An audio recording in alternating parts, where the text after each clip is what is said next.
The Time Traders by Andre Norton. Recording by Mark Douglas Nelson. Chapter 1.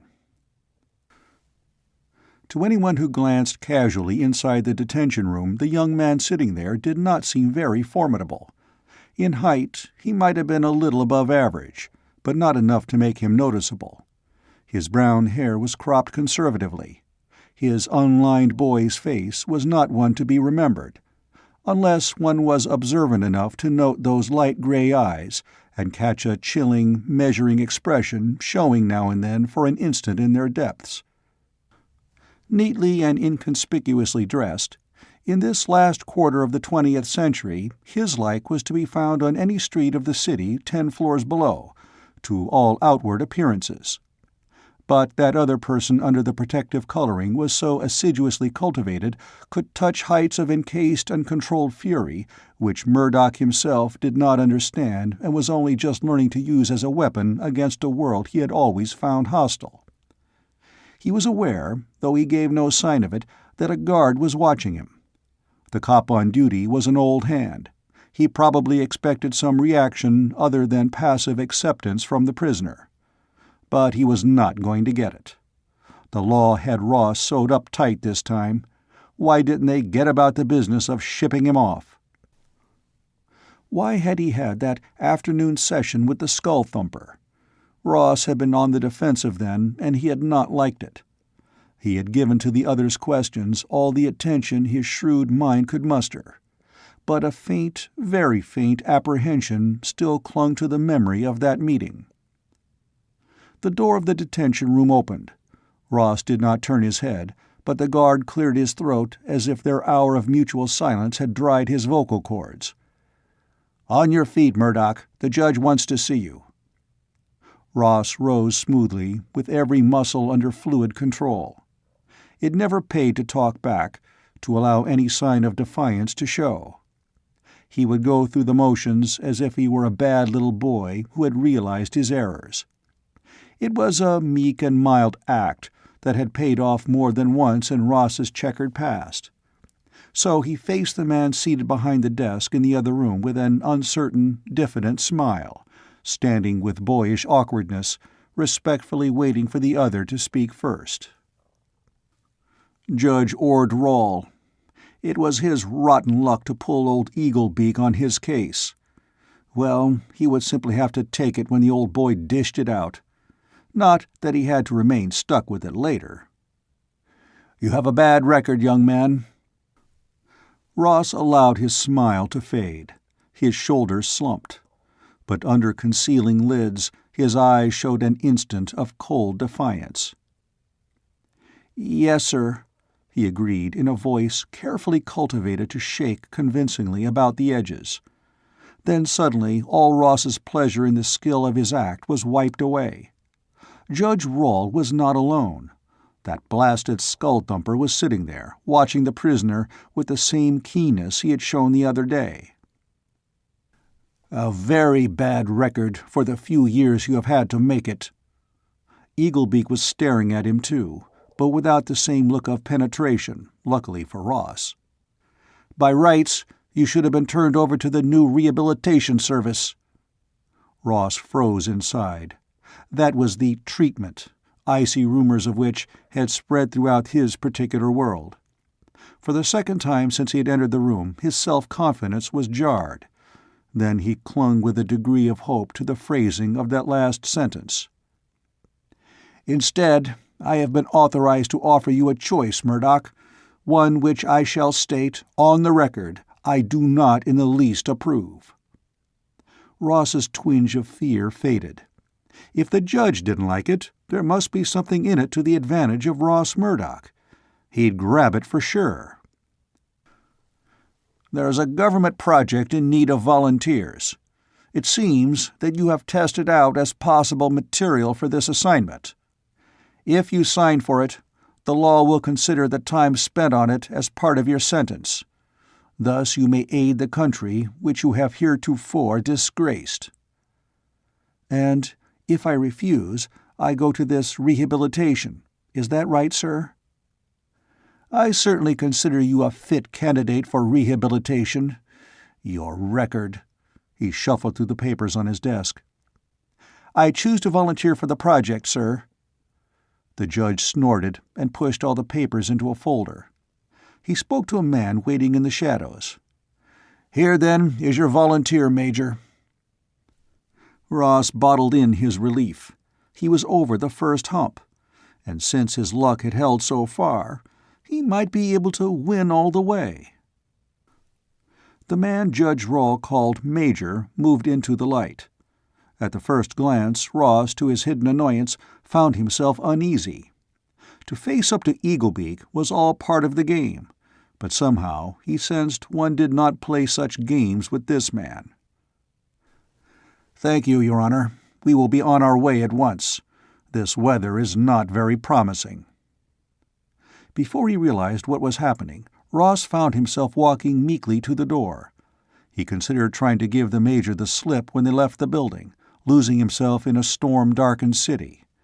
But they did not take the elevator downstairs. Instead, they climbed 2 or 3 flights up the emergency stairs. And, to his humiliation, Ross found himself panting and slowing, while the other man, who must have been a good dozen years his senior, showed no signs of discomfort. They came out into the snow on the roof, and the Major flashed a torch skyward, guiding in a dark shadow which touched down before them. A helicopter. For the first time, Ross began to doubt the wisdom of his choice. "On your way, Murdock." The voice was impersonal enough, but that very impersonality got under one's skin. Bundled into the machine between the silent Major and an equally quiet pilot in uniform, Ross was lifted over the city, whose ways he knew as well as he knew the lines on his own palm, into the unknown he was already beginning to regard dubiously. The lighted streets and buildings, their outlines softened by the soft, wet snow, fell out of sight. Now they could mark the outer highways. Ross refused to ask any questions. He could take this silent treatment. He had taken a lot of tougher things in the past. The patches of light disappeared, and the country opened out. The plane banked. Ross, with all the familiar landmarks of his world gone, could not have said if they were headed north or south. But moments later, not even the thick curtain of snowflakes could blot out the pattern of red lights on the ground, and the helicopter settled down. "Come on." For the second time Ross obeyed. He stood shivering, engulfed in a miniature blizzard. His clothing, protection enough in the city, did little good against the push of the wind. A hand gripped his upper arm, and he was drawn forward to a low building. A door banged, and Ross and his companion came into a region of light and very welcome heat. "Sit down, over there." Too bewildered to resent orders, Ross sat. There were other men in the room. One, wearing a queer suit of padded clothing, a bulbous headgear hooked over his arm, was reading a paper. The Major crossed to speak to him, and after they conferred for a moment, the Major beckoned Ross with a crooked finger. Ross trailed the officer into an inner room lined with lockers. From one of the lockers the Major pulled a suit like the pilot's, and began to measure it against Ross. "All right," he snapped. "Climb into this. We haven't all night." Ross climbed into the suit. As soon as he fastened the last zipper, his companion jammed one of the domed helmets on his head. The pilot looked in the door. "We'd better scramble, Calgaries, or we may be grounded for the duration." They hurried back to the flying field. If the helicopter had been a surprising mode of travel, this new machine was something straight out of the future. A needle-slim ship poised on fins, its sharp nose lifting vertically into the heavens. There was a scaffolding along one side, which the pilot scaled to enter the ship. Unwillingly, Ross climbed the same ladder and found that he must wedge himself in on his back, his knees hunched up almost under his chin. To make it worse, cramped as those quarters were, he had to share them with the Major. A transparent hood snapped down, and he was secured, sealing them in. During his short lifetime, Ross had often been afraid, bitterly afraid. He had fought to toughen his mind and body against such fears. But what he experienced now was no ordinary fear. It was panic so strong that it made him feel sick. To be shut in this small place with the knowledge that he had no control over his immediate future brought him face to face with every terror he had ever known, all of them combined into one horrible whole. How long does a nightmare last? A moment? An hour? Ross could not time his. But at last the weight of a giant hand clamped down on his chest, and he fought for breath until the world exploded about him. He came back to consciousness slowly. For a second he thought he was blind. Then he began to sort out one shade of grayish light from another. Finally, Ross became aware that he no longer rested on his back, but was slumped in a seat. The world about him was rung with a vibration that beat in turn throughout his body. Ross Murdock remained at liberty as long as he had because he was able to analyze the situation quickly. Seldom in the past 5 years had he been at a loss to deal with any challenging person or action. Now he was aware that he was on the defensive and was being kept there. He stared into the dark and thought hard and furiously. He was convinced that everything that was happening to him this day was designed with only one end in view: to shake his self-confidence and make him pliable. Why? Ross had an enduring belief in his own abilities, and he also possessed a kind of shrewd understanding seldom granted to one so young. He knew that while Murdock was important to Murdock, he was none too important in the scheme of things as a whole. He had a record so bad that Rawle might easily have thrown the book at him. But it differed in one important way from that of many of his fellows. Until now, he had been able to beat most of the raps. Ross believed this was largely because he had always worked alone and taken pains to plan a job in advance. Why now had Ross Murdock become so important to someone that they would do all this to shake him?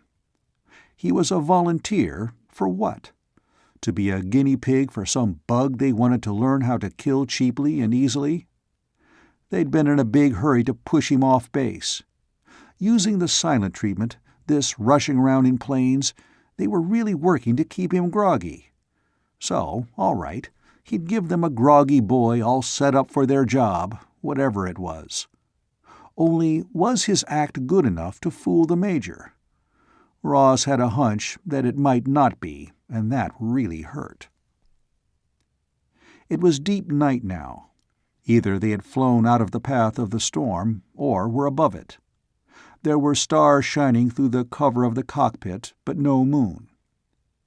Ross's formal education was sketchy, but in his own fashion he had acquired a range of knowledge which would have surprised many of the authorities who had had to deal with him. All the wealth of a big city library had been his to explore, and he had spent much time there, soaking up facts in many odd branches of learning. Facts were very useful things. On at least 3 occasions assorted scraps of knowledge had preserved Ross's freedom. Once, perhaps, his life. Now he tried to fit together the scattered facts he knew about his present situation into some proper pattern. He was inside some new type of super atom jet, a machine so advanced in design that it would not have been used for anything that was not an important mission, which meant that Ross Murdock had become necessary to someone, somewhere. Knowing that fact should give him a slight edge in the future, and he might well need such an edge. He'd just have to wait, play dumb, and use his eyes and ears. At the rate they were shooting along, they ought to be out of the country in a couple of hours. Didn't the government have bases half over the world to keep the cold peace? Well, there was nothing for it. To be planted abroad someplace might interfere with plans for escape, but he'd handle that detail when he was forced to face it. Then suddenly Ross was on his back once more, the giant hand digging into his chest and middle. This time there were no lights on the ground to guide them in. Ross had no intimation that they had reached their destination until they sat down with a jar which snapped his teeth together. The Major wriggled out, and Ross was able to stretch his cramped body. But the other's hand was already on his shoulder, urging him along. Ross crawled free and clung dizzily to a ladder-like disembarking structure. Below there were no lights, only an expanse of open snow. Men were moving across that blank area, gathering at the foot of the ladder. Ross was hungry and very tired. If the Major wanted to play games, he hoped that such action could wait until the next morning. In the meantime, he must learn where here was. If he had a chance to run, he wanted to know the surrounding territory. But that hand was on his arm, drawing him along toward a door that stood half open. As far as Ross could see, it led to the interior of a hillock of snow. Either the storm or men had done a very good cover-up job, and somehow Ross knew the camouflage was intentional. That was Ross's introduction to the base, and after his arrival his view of the installation was extremely limited. One day was spent in undergoing the most searching physical he had ever experienced, and after the doctors had poked and pried, he was faced by a series of other tests no one bothered to explain. Thereafter he was introduced to solitary, that is, confined to his own company in a cell-like room, with a bunk that was more comfortable than it looked, and an announcer in a corner of the ceiling. So far he had been told exactly nothing, and so far he had asked no questions, stubbornly keeping up his end of what he believed to be a tug of wills. At the moment, safely alone and lying flat on his bunk, he eyed the announcer, a very dangerous young man and one who refused to yield an inch. "Now hear this." The voice transmitted through that grill was metallic, but its rasp held overtones of Calgary's voice. Ross's lips tightened. He had explored every inch of the walls and knew that there was no trace of the door which had admitted him. With only his bare hands to work with, he could not break out, and his only clothes were the shirt, sturdy slacks, and a pair of soft-soled moccasins they had given to him. "To identify," droned the voice. Ross realized that he must have missed something, not that it mattered. He was almost determined not to play along any more. There was a click, signifying that Calgary's was through braying, but that customary silence did not close in again. Instead, Ross heard a clear, sweet trilling, which he vaguely associated with a bird. His acquaintance with all feathered life was limited to city sparrows and plump park pigeons, neither of which raised their voices in song, but surely those sounds were bird notes. Ross glanced from the mic in the ceiling to the opposite wall, and what he saw there made him sit up, with the instant response of an alerted fighter. For the wall was no longer there. Instead, there was a sharp slope of ground cutting down from peaks where the dark green of fir trees ran close to the snow line. Patches of snow clung to the earth in sheltered places, and the scent of those pines was in Ross's nostrils, real as the wind touching him with its chill. He shivered as a howl sounded loudly and echoed, bearing the age-old warning of a wolf pack, hungry and a hunt. Ross had never heard that sound before, but his human heritage subconsciously recognized it for what it was: death on 4 feet. Similarly, he was able to identify the gray shadows slinking about the nearest trees, and his hands balled into fists as he looked wildly about him for some weapon. The bunk was under him, and 3 of the 4 walls of the room enclosed him like a cave. But one of those gray skulkers had raised its head and was looking directly at him, its reddish eyes alight. Ross ripped the blanket off the bunk with a half-formed idea of snapping it at the animal when it sprang. Stiff-legged, the beast advanced, a guttural growl sounding deep in its throat. To Ross, the animal, larger than any dog he had ever seen and twice as vicious, was a monster. He had the blanket ready before he realized that the wolf was not watching him after all, and that his attention was focused on a point out of his line of vision. The wolf's muzzle wrinkled in a snarl, revealing long, yellow-white teeth. There was a singing twang, and the animal leaped into the air, fell back, and rolled on the ground, biting despairingly at a shaft protruding from just behind its ribs. It howled again, and blood broke from its mouth. Ross was beyond surprise now. He pulled himself together and got up, to walk steadily toward the dying wolf, and he wasn't in the least amazed when his outstretched hands flattened against an unseen barrier. Slowly, he swept his hands right and left, sure that he was touching the wall of his cell. Yet his eyes told him he was on a mountainside, and every sight, sound, and smell was making it real to him. Puzzled, he thought a moment, and then, finding an explanation that satisfied him, he nodded once and went back to sit at ease on his bunk. This must be some superior form of TV that included odors, the illusion of wind, and other fancy touches to make it more vivid. The total effect was so convincing that Ross had to keep reminding himself that it was all just a picture. The wolf was dead. Its packmates had fled into the brush, but since the picture remained, Ross decided that the show was not yet over. He could still hear a click of sound, and he waited for the next bit of action.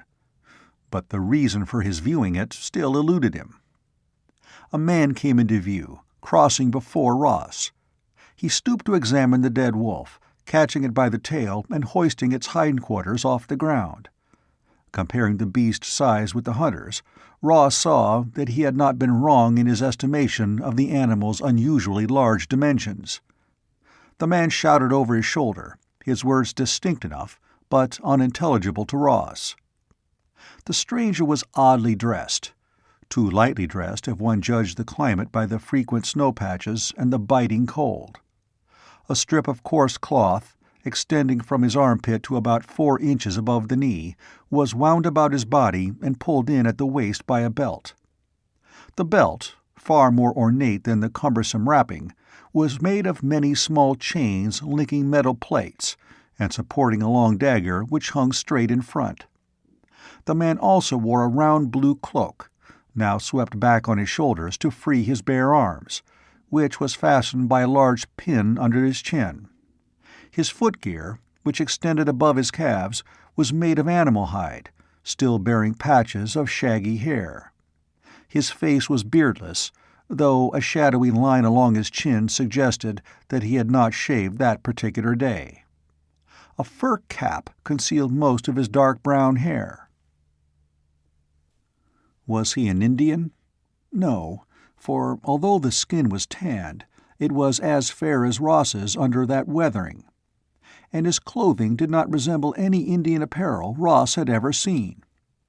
Yet, in spite of his primitive trappings, the man had such an aura of authority, of self-confidence and competence that it was clear he was top dog in his own section of the world. Soon another man, dressed much like the first, but with a rust-brown cloak, came along, pulling behind him 2 very reluctant donkeys, whose eyes rolled fearfully at the sight of the dead wolf. Both animals wore packs lashed on their backs by ropes of twisted hide. Then another man came along, with another brace of donkeys. Finally, a 4th man, wearing skins for covering and with a mat of beard on his cheeks and chin, appeared. His uncovered head, a bush of uncombed flaxen hair, shone whitish as he knelt beside the dead beast, a knife with a dull gray blade in his hand, and set to work skinning the wolf with appreciable skill. 3 more pairs of donkeys, all heavily laden, were led past the scene before he finished his task. Finally, he rolled the bloody skin into a bundle and gave the flayed body a kick before he ran lightly after the disappearing train of pack animals. End of Chapter 1. Chapter 2.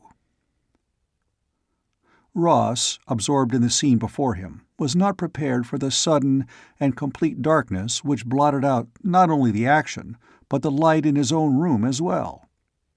"What?"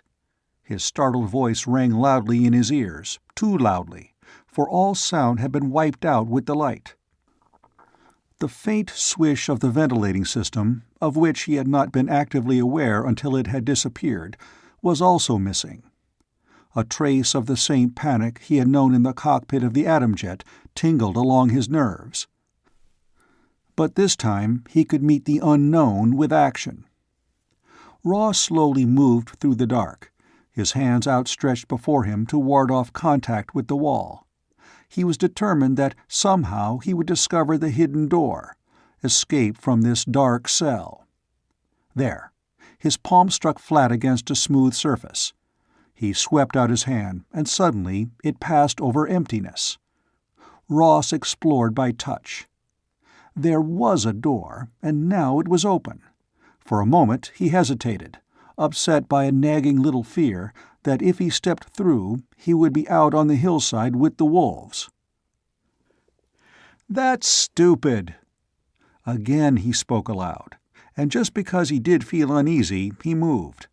All the frustrations of the past hours built up in him a raging desire to do something, anything, just so long as it was what he wanted to do and not at another's orders. Nevertheless, Ross continued to move slowly, for the space beyond that door was as deep and dark a pit as the room he left. To squeeze along one wall, using an outstretched arm as a guide, was the best procedure, he decided. A few feet farther on, his shoulder slipped from the surface, and he half tumbled into another open door. But there was the wall again, and he clung to it thankfully. Another door.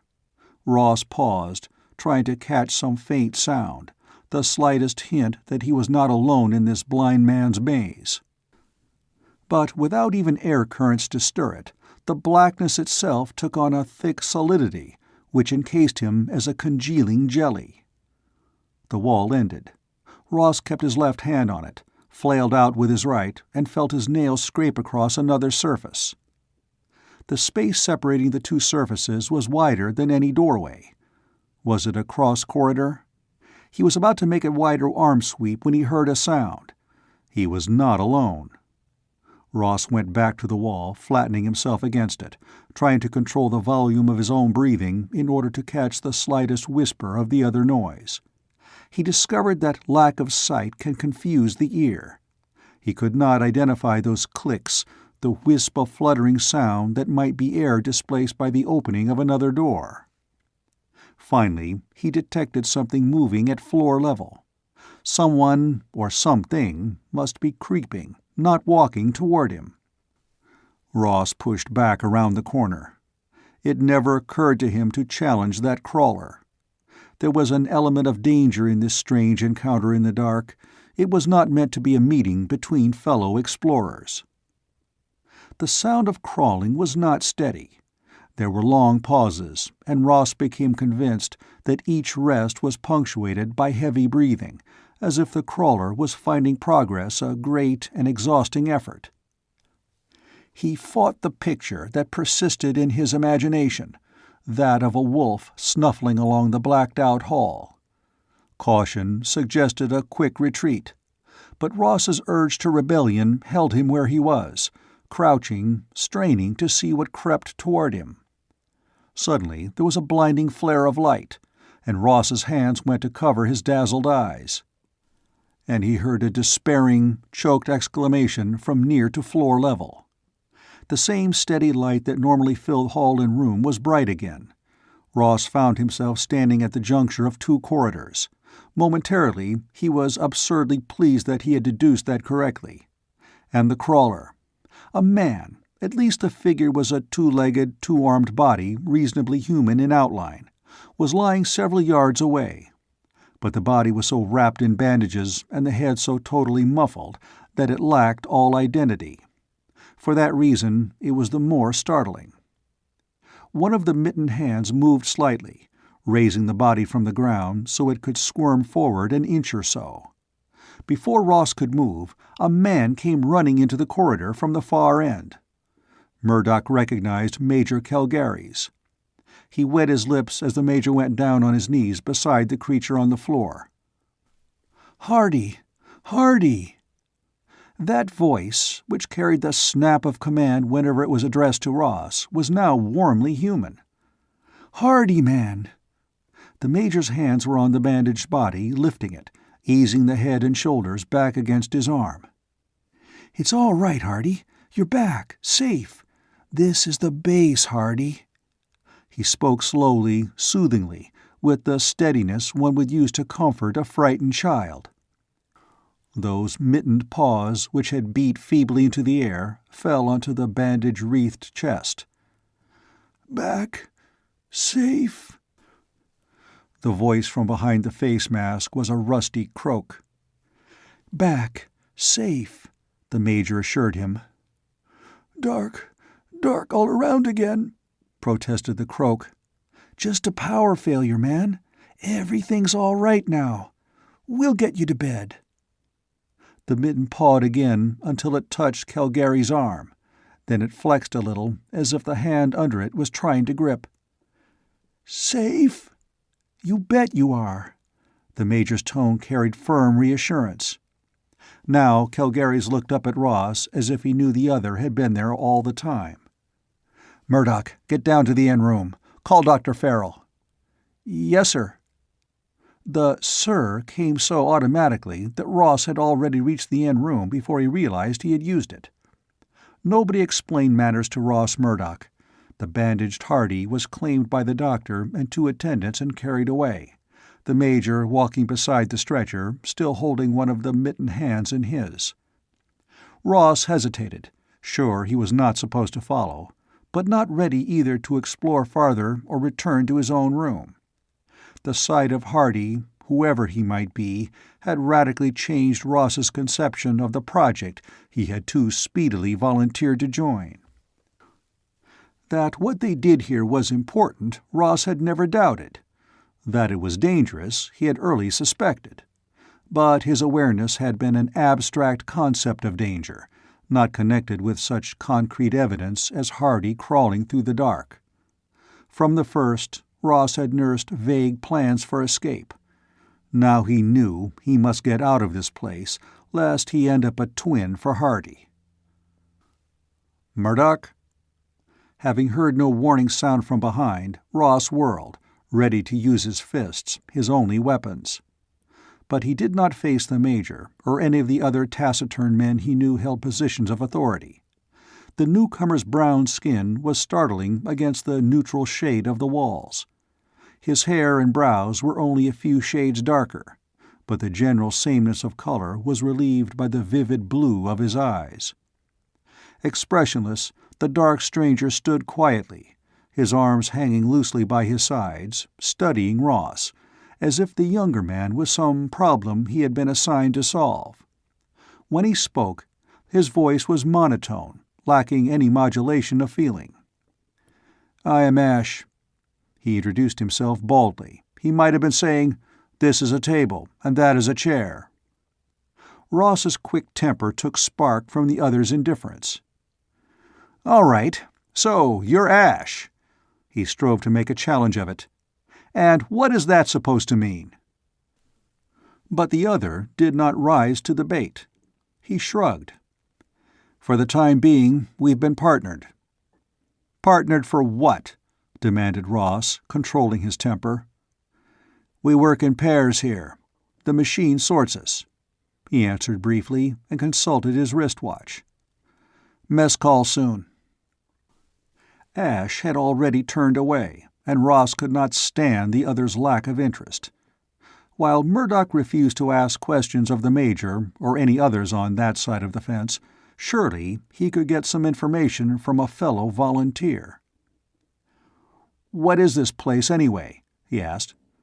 The other glanced back over his shoulder. "Operation Retrograde." Ross swallowed his anger. "Okay, but what do they do here? Listen, I just saw a fellow who had been banged up as if he'd been in a concrete mixer creeping along this hall. What sort of work do they do here? And what do we have to do?" To his amazement, Ash smiled. At least his lips quirked faintly. "Hardy got under your skin, eh? Well, we have our percentage of failures. They are as few as it's humanly possible to make, and they give us every advantage that can be worked out for us." Failures at what? Operation Retrograde. Somewhere down the hall, a buzzer gave a muted whir. "That's mess call, and I'm hungry even if you're not." Ash walked away as if Ross Murdock had ceased to exist. But Ross Murdock did exist, and to him that was an important fact.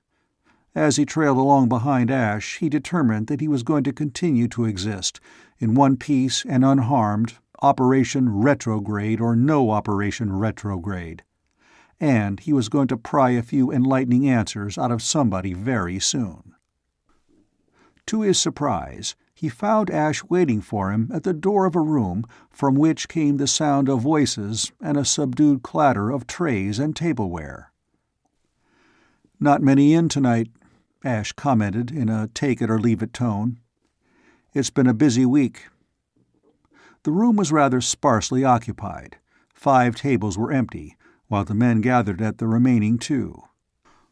Ross counted 10 men, either already eating or coming back from a serving hatch with well-filled trays. All of them were dressed in slacks, shirt, and moccasins like himself. The outfit seemed to be a sort of undress uniform, and 6 of them were ordinary in physical appearance. The other 4 differed so radically that Ross could barely conceal his amazement. Since their fellows accepted them without comment, Ross silently stole glances at them as he waited behind Ash for a tray.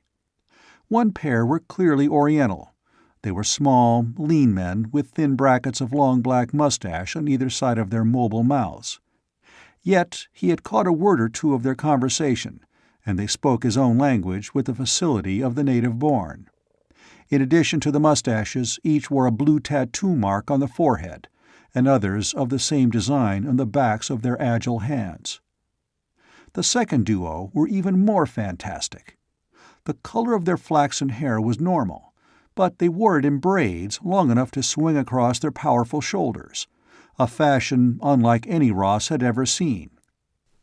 Yet any suggestion of effeminacy certainly did not survive beyond the first glance at their ruggedly masculine features. "Gordon," one of the braided giants swung halfway around from the table to halt Ash as he came down the aisle with his tray. "When did you get back? And where is Sanford?" One of the Orientals laid down the spoon with which he had been vigorously stirring his coffee and asked with real concern, "Another loss?" Ash shook his head. "Just reassignment. Sandy's holding down Outpost Gog and doing well." He grinned, and his face came to life with an expression of impish humor Ross would not have believed possible. "He'll end up with $1 million or 2 if he doesn't watch out. He takes to trade as if he were born with a beaker in his fist." The Oriental laughed and then glanced at Ross. "Your new partner, Ash?" Some of the animation disappeared from Ash's brown face. He was non-committal again. "Temporary assignment. This is Murdock." The introduction was flat enough to daunt Ross.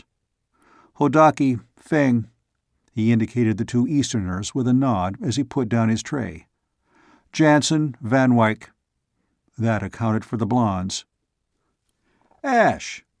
A man arose at the other table and came to stand beside theirs. Thin, with a dark narrow face and restless eyes, he was much younger than the others, younger and not so well controlled. He might answer questions if there was something in it for him, Ross decided, and filed the thought away. "Well, Kurt?" Ash's recognition was as dampening as it could be, and Ross's estimation of the younger man went up a fraction when the snub appeared to have no effect upon him. "Did you hear about Hardy?" Feng looked as if he were about to speak, and Van Wyck frowned. Ash made a deliberate process of chewing and swallowing before he replied. "Naturally." His tone reduced whatever had happened to Hardy as a matter-of-fact proceeding far removed from Kurt's implied melodrama. "He smashed up. Kaput." Kurt's accent, slight in the beginning, was thickening. "Tortured." Ash regarded him levelly. "You aren't on Hardy's run, are you?" Still, Kurt refused to be quashed. Of course I'm not. You know the run I am in training for. But that is not saying that such cannot happen as well on my run, or yours, or yours." He pointed a stabbing finger at Feng and then at the blond man. "You can fall out of bed and break your neck, too, if your number comes up that way," observed Jansen. "Go cry on Millard's shoulder if it hurts you that much. You were told the score at your briefing. You know why you were picked." Ross caught a faint glance aimed at him by Ash. He was still totally in the dark, but he would not try to pry any information from this crowd. Maybe part of their training was this hush-hush business. He would wait and see, until he could get Kurt aside and do a little pumping. Meanwhile, he ate stolidly and tried to cover up his interest in the conversation. "Then you're going to keep on saying yes, sir, no, sir, to every order here?" Hodaki slammed his tattooed hand on the table. "Why this foolishness, Kurt? You know how and why we are picked for runs. Hardy had the deck stacked against him through no fault of the project. That has happened before, it will happen again. Which is what I have been saying. Do you wish it to happen to you? Pretty games those tribesmen on your run play with their prisoners, do they not?" "Oh, shut up." Jansen got to his feet. Since he loomed at least 5 inches above Kurt, and probably could have broken him in two over one massive knee, his order was one to be considered. "If you have any complaints, go make them to Millard. And, little man," he poked a massive forefinger into Kurt's chest, "wait until you make that first run of yours before you sound off so loudly. No one is sent out without every ounce of preparation he can take. But we can't set up luck in advance, and Hardy was unlucky. That's that. We got him back, and that was lucky for him. He'd be the first to tell you so." He stretched. "I'm for a game. Ash, Hodaki?" "Always so energetic," murmured Ash, but he nodded, as did the small Oriental. Feng smiled at Ross. "Always these three try to beat each other, and so far all the contests are draws. But we hope, yes, we have hopes." So Ross had no chance to speak to Kurt. Instead, he was drawn into the knot of men who, having finished their meal, entered a small arena with a half-circle of spectator seats at one side and a space for contestants at the other. What followed absorbed Ross as completely as the earlier scene of the wolf killing. This, too, was a fight, but not a physical struggle. All three contenders were not only unlike in body, but as Ross speedily came to understand, they were also unlike in their mental approach to any problem. They seated themselves cross-legged at the 3 points of a triangle. Then Ash looked from the tall blonde to the small Oriental. "Territory?" he asked crisply. "Inland Plains." That came almost in chorus, and each man, looking at his opponent, began to laugh. Ash himself chuckled. "Trying to be smart tonight, boys?" he inquired. "All right, Plains it is."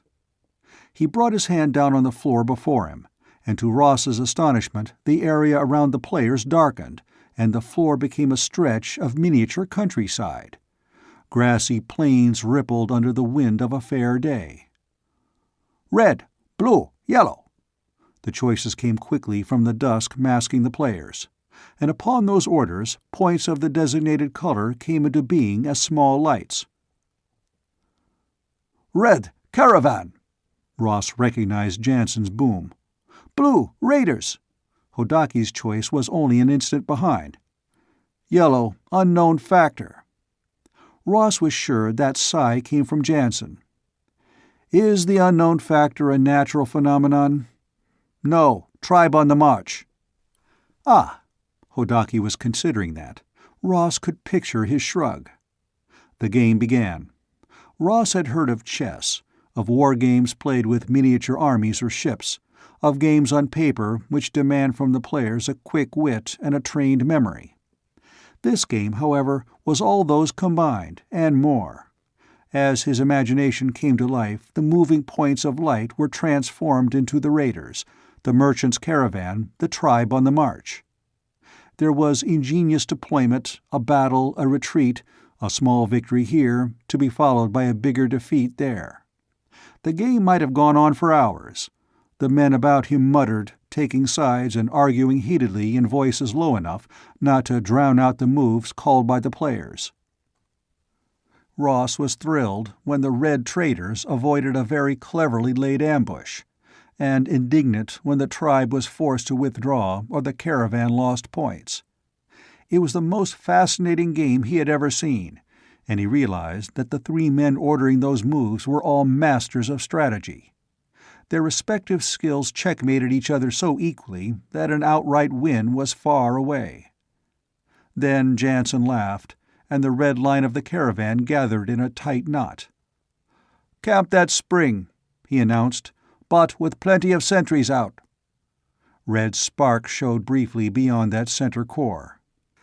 "And they'll have to stay there for all of me. We could keep this up till doomsday, and nobody would crack." "No," Hodaki contradicted him. "Some day one of you will make a little mistake, and then—" "And then whatever bully boys you're running will clobber us?" asked Jensen. "That'll be the day. Anyway, truce for now." "Granted."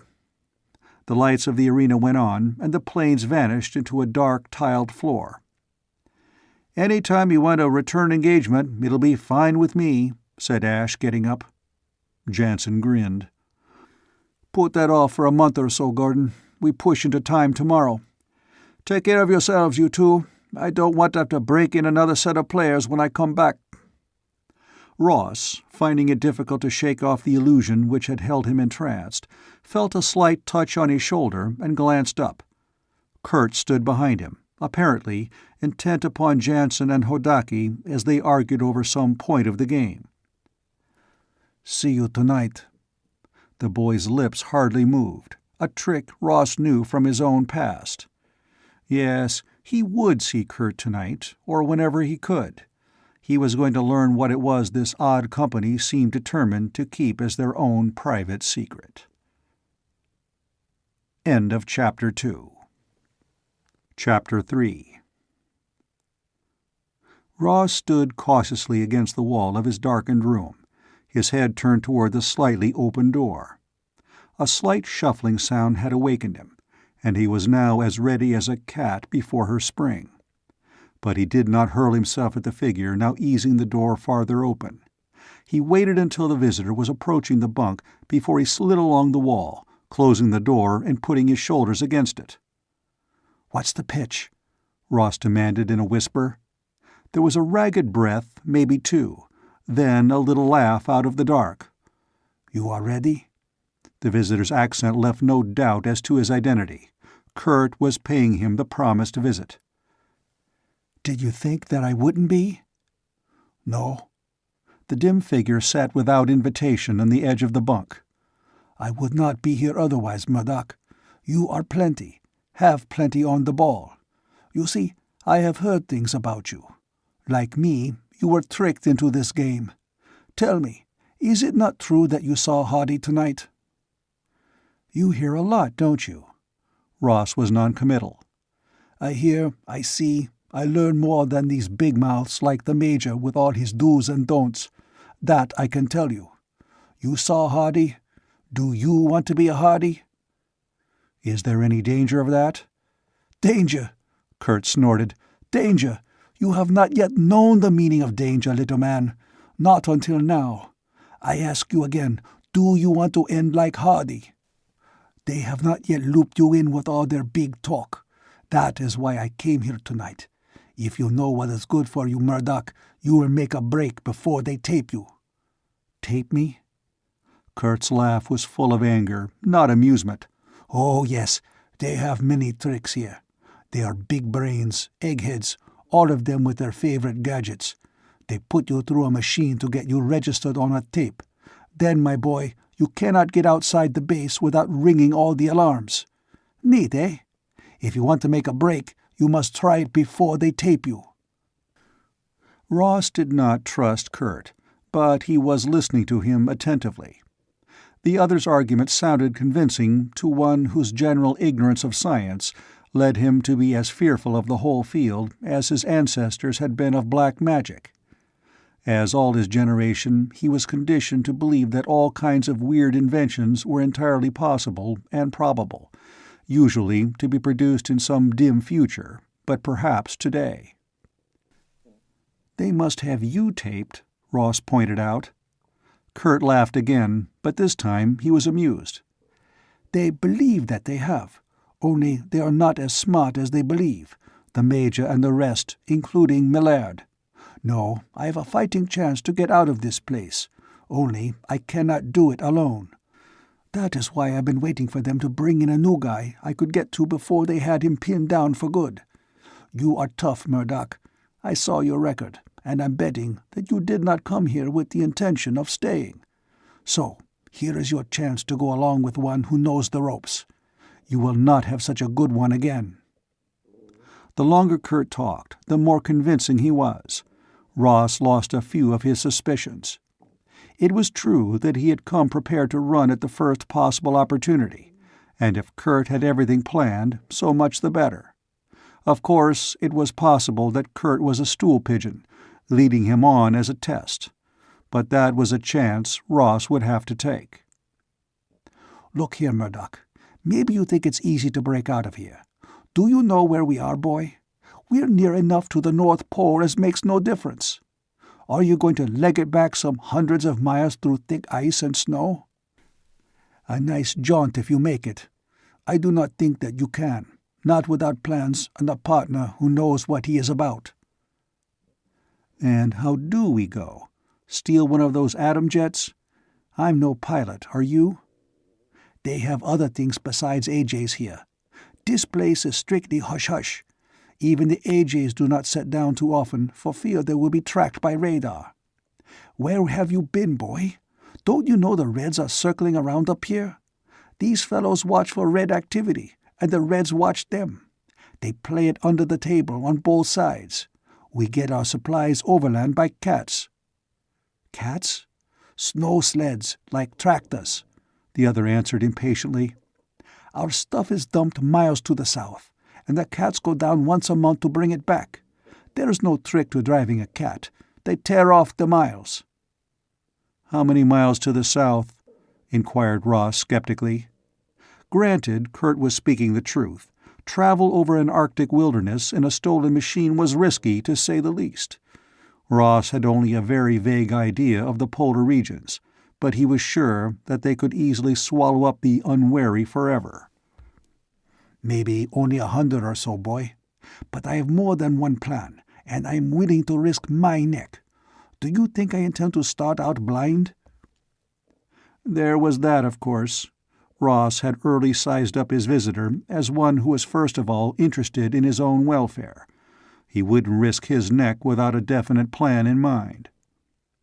"Well, what do you say, Murdock? Are you with me or not?" "I'll take some time to chew it over." "Time is what you do not have, boy. Tomorrow they will tape you. Then no over the wall for you." "Suppose you tell me your trick for fooling the tape," Ross countered. "That I cannot do, seeing as how it lies in the way my brain is put together. Do you think I can break open my skull and hand you a piece of what is inside? No, you jump with me tonight, or else I must wait to grab the next one who lands here." Kurt stood up. His last words were spoken matter-of-factly, and Ross believed he meant exactly what he said. But Ross hesitated. He wanted to try for freedom, a desire fed by his suspicion of what was going on here. He neither liked nor trusted Kurt, but he thought he understood him, better than he understood Ash or the others. Also, with Kurt, he was sure he could hold his own. It would be the kind of struggle he had experienced before. "Tonight," he repeated slowly. "Yes, tonight." There was a new eagerness in Kurt's voice, for he sensed that the other was wavering. "I have been preparing for a long time, but there must be two of us. We have to take turns driving the cat. There can be no rest until we are far to the south. I tell you, it will be easy. There are food caches arranged along the route for emergencies. I've a map marked to show where they are. Are you coming?" When Ross did not answer at once, the other moved closer to him. "Remember Hardy? He was not the first, and he will not be the last. They use us up fast here. That is why they brought you so quickly. I tell you, it is better to take your chance with me than on a run." "And what is a run?" "So, they have not briefed you. Well, a run is a little jaunt back into history. Not nice, comfortable history such as you learned out of a book when you were a little kid. No, you are dropped back into some savage time before history." "That's impossible." "Yes? You saw those two big blonde boys tonight, did you not? Why did you suppose they sport those braids? Because they are taking a little trip into the time when he-men wore braids and carried axes big enough to crack a man open. And Hodaki and his partner, ever hear of the Tartars? Maybe you have not, but once they nearly overran most of Europe." Ross swallowed. He now knew where he had seen braids pictured on warriors. The Vikings. And Tartars, yes, that movie about someone named Khan, Genghis Khan. But to return into the past was impossible. Yet he remembered the picture he had watched today with the wolf slayer and the shaggy-haired man who wore skins. Neither of these was of his own world. Could Kurt be telling the truth? Ross's vivid memory of the scene he had witnessed made Kurt's story more convincing. "Suppose you get sent back to a time where they do not like strangers," Kurt continued. "Then you are in for it. That is what happened to Hardy, and it is not good at all." "But why?" Kurt snorted. "That they do not tell you until just before you take your first run. I do not want to know why, but I do know that I am not going to be sent into any wilderness where a savage may run a spear through me just to prove something or other for Major John Calgaris, or for Millard either. I will try my plan first." The urgency in Kurt's protest carried Ross past the wavering point. He, too, would try the cat. He was only familiar with this time and world. He had no desire to be sent into another one. Once Ross made his decision, Kurt hurried him into action. Kurt's knowledge of the secret procedures at the base proved excellent. Twice they were halted by locked doors, but only momentarily, for Kurt had a tiny gadget, concealed in the palm of his hand, which had only to be held over a latch to open a recalcitrant door. There was enough light in the corridors to give them easy passage, but the rooms were dark, and twice Kurt had to lead Ross by the hand, avoiding furniture or installations with the surety of one who had practiced that same route often. Murdock's opinion of his companion's ability underwent several upward revisions during that tour, and he began to believe that he was really in luck to have found such a partner. In the last room, Ross willingly followed Kurt's orders to put on the fur clothing Kurt passed to him. The fit was not exact, but he surmised that Kurt had chosen as well as possible. A final door opened, and they stepped out into the polar night of winter. Kurt's mittened hand grasped Ross's, pulling him along. Together they pushed back the door of a hangar shed to get at their escape vehicle. The cat was a strange machine, but Ross was given no time to study it. He was shoved into the cockpit, a bubble covering settled down over them, closing them in, and the engine came to life under Kurt's urging. The cat must be traveling at its best pace, Ross thought. Yet the crawl which took them away from the mounded snow covering the base seemed hardly better than a man could make afoot. For a short time Kurt headed straight away from the starting point, but Ross soon heard him counting slowly to himself as if he were timing something. At the count of 20, the cat swung to the right and made a wide half-circle, which was copied at the next count of 20 by a similar sweep in the opposite direction. After this pattern had been repeated for 6 turns, Ross found it difficult to guess whether they had ever returned to their first course. When Kurt stopped counting, he asked, "Why the dance pattern?" "Would you rather be scattered in little pieces all over the landscape?" The other snapped. "The base doesn't need fences 2 miles high to keep us in, or others out. They take other precautions. You should thank fortune we got through that first minefield without blowing." Ross swallowed, but he refused to let Kurt know that he was rattled. "So, it isn't as easy to get away as you said." "Shut up!" Kurt began counting again, and Ross had some cold, apprehensive moments in which to reflect upon the folly of quick decisions, and wonder bleakly why he had not thought things through before he leaped. Again they sketched a weaving pattern in the snow, but this time the arcs formed acute angles. Ross glanced now and then at the intent man at the wheel. How had Kurt managed to memorize this route? His urge to escape the base must certainly be a strong one. Back and forth they crawled, gaining only a few yards in each of those tangled strikes to right or left. "Good thing these cats are atomic-powered," Kurt commented during one of the intervals between minefields. "We'd run out of fuel otherwise." Ross fought down the impulse to move his feet away from any possible contact point with the engine. These machines must be safe to ride in, but the bogey of radiation was frightening. Luckily, Kurt was now back to a straight track, with no more weaving. "We are out," Kurt said with exultation. But he added no more than just the reassurance of their escape. The cat crawled on. To Ross's eyes, there was no trail to follow, no guideposts, yet Kurt steered ahead with confidence. A little later, he pulled to a stop and said to Ross, "We have to drive turn and turn about. Your turn." Ross was dubious. "Well, I can drive a car, but this is foolproof." Kurt caught him up. "The worst was getting through the minefields, and we are out of that now. See here." His hand made a shadow on the lighted instrument panel. "This will keep you straight. If you can steer a car, you can steer this. Watch." He started up again and once more swung the cat to the left. A light on the panel began to blink at a rate which increased rapidly as they veered farther away from their original course. "See? You keep that light steady and you are on course.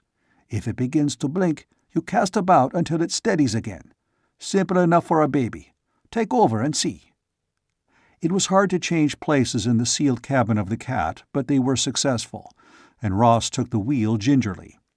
Following Kurt's directions, he started ahead, his eyes focused on the light rather than the white expanse before him. After a few minutes of strain, he caught the hang of it. As Kurt promised, it was very simple. After watching him for a while, his instructor gave a grunt of satisfaction and settled down for a nap. Once the first excitement of driving the cat wore off, the operation tended to become monotonous. Ross caught himself yawning, but he kept at his post with dogged stubbornness. This had been Kurt's game all the way through, so far, and he was certainly not going to resign his first chance to show that he could be of use also. If there had only been some break in the eternal snow, some passing light or goal to be seen ahead, it would not have been so bad. Finally, every now and then, Ross had to jiggle off course just enough so that the warning blink of light would alert him and keep him from falling asleep. He was unaware that Kurt had awakened during one of those maneuvers until the other spoke. "Your own private alarm clock, Murdock? Okay, I do not quarrel with anyone who uses his head. But you had better get some shut-eye, or we will not keep rolling." Ross was too tired to protest. They changed places, and he curled up as best he could on his small share of seat.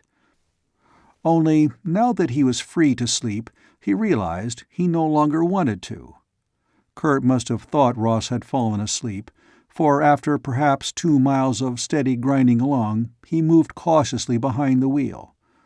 Ross saw by the trace of light from the instrument panel that his companion was digging into the breast of his parka to bring out a small object which he held against the wheel of the cat with one hand, while with the other he tapped out an irregular rhythm. To Ross, the action made no sense. But he did not miss the other's sigh of relief as he restored his treasure to hiding once more, as if some difficult task was now behind him.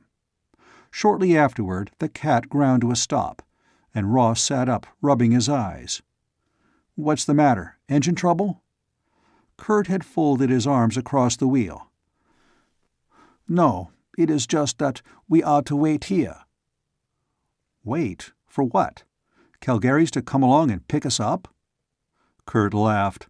"The Major, how I wish that he would arrive presently. What a surprise he would receive. Not 2 little mice to be put back into their cages, but the tiger cat, all claws and fangs." Ross sat up straighter. This now had the bad smell of a frame with himself planted right in the middle. He figured out the possibilities and came up with an answer which would smear Ross Murdock all over any map. If Kurt were waiting to meet friends out here, they could only be of one brand. For most of his short life, Ross had been engaged in a private war against the restrictions imposed upon him by a set of legal rules, to which something within him would not conform. And he had, during those same years, filled with attacks, retreats, and strategic maneuvering, formulated a code of rules by which to play his dangerous game. He had not murdered, and he would never follow the path Kurt took. To one who was supremely impatient of restraint, the methods and aims of Kurt's employers were not only impossibly fantastic and illogical, they were to be opposed to the last ounce of any man's energy. "Your friends late?" He tried to sound casual. "Not yet, and if you now plan to play the hero, Murdock, think better of it." Kurt's tone held the crack of an order, that note Ross had so much disliked in the Major's voice. "This is an operation which has been most carefully planned, and upon which a great deal depends. No one shall spoil it for us now." "The Reds planted you on the project, eh?" Ross wanted to keep the other talking to give himself a chance to think, and this was one time he had to think, clearly and with speed. "There is no need for me to tell you the sad tale of my life, Murdock, and you would doubtless find much of it boring. If you wish to continue to live, for a while at least, you will remain quiet and do as you are told." Kurt must be armed, for he would not be so confident unless he had a weapon he could now turn on Ross. On the other hand, if what Ross guessed were true, this was the time to play the hero, when there was only Kurt to handle. Better to be a dead hero than a live captive in the hands of Kurt's dear friends across the pole. Without warning, Ross threw his body to the left, striving to pin Kurt against the driver's side of the cabin, his hands clawing at the fur ruff bordering the other's hood, trying for a throat hold. Perhaps it was Kurt's overconfidence which betrayed him and left him open to a surprise attack. He struggled hard to bring up his arm, but both his weight and Ross's held him tight. Ross caught at his wrist, noticing a gleam of metal. They threshed about, the bulkiness of the fur clothing hampering them. Ross wondered fleetingly why the other had not made sure of him earlier. As it was, he fought with all his vigor to keep Kurt immobile, to try and knock him out with a lucky blow. In the end, Kurt aided in his own defeat. When Ross relaxed somewhat, the other pushed against him, only to have Ross flinch to one side. Kurt could not stop himself, and his head cracked against the wheel of the cat. He went limp. Ross made the most of the next few moments. He brought his belt from under his parka, twisting it around Kurt's wrists with no gentleness. Then he wriggled about, changing places with the unconscious man. He had no idea of where to go, but he was sure he was going to get away, at the cat's top speed, from that point. And with that in mind and only a limited knowledge of how to manage the machine, Ross started up and turned in a wide circle until he was sure the cat was headed in the opposite direction. The light which had guided them was still on. Would reversing its process take him back to the base? Lost in the immensity of the cold wilderness, he made the only choice possible and gunned the cat again. End of Chapter 3. Chapter 4. Once again, Ross sat waiting for others to decide his future. He was as outwardly composed as he had been in Judge Rawl's chambers, but inwardly he was far more apprehensive. Out in the wilderness of the polar night, he had had no chance for escape. Heading away from Kurt's rendezvous, Ross had run straight into the search party from the base, had seen in action that mechanical hound that Kurt had said they would put on the fugitives' trail, the thing which would have gone on hunting them until its metal rusted into powder. Kurt's boasted immunity to that tracker had not been as good as he had believed, though it had won them a start. Ross did not know just how much it might count in his favor that he had been on his way back, with Kurt a prisoner in the cat. As his waiting hours wore on, he began to think it might mean very little indeed. This time there was no show on the wall of his cell, nothing but time to think, too much of that, and no pleasant things to think about. But he had learned one valuable lesson on that cold expedition. Calgary's and the others at the base were the most formidable opponents he had ever met, and all the balance of luck and equipment lay on their side of the scales. Ross was now convinced that there could be no escape from this space. He had been impressed by Kurt's preparations, knowing that some of them were far beyond anything he himself could have devised. He did not doubt that Kurt had come here fully prepared with every ingenious device the Reds could supply. At least Kurt's friends had had a rude welcome when they did arrive at the meeting place.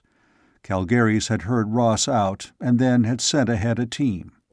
Before Ross's party had reached the base, there had been a blast which split the Arctic night wide open, and Kurt, conscious by then, had shown his only sign of emotion when he realized what it meant.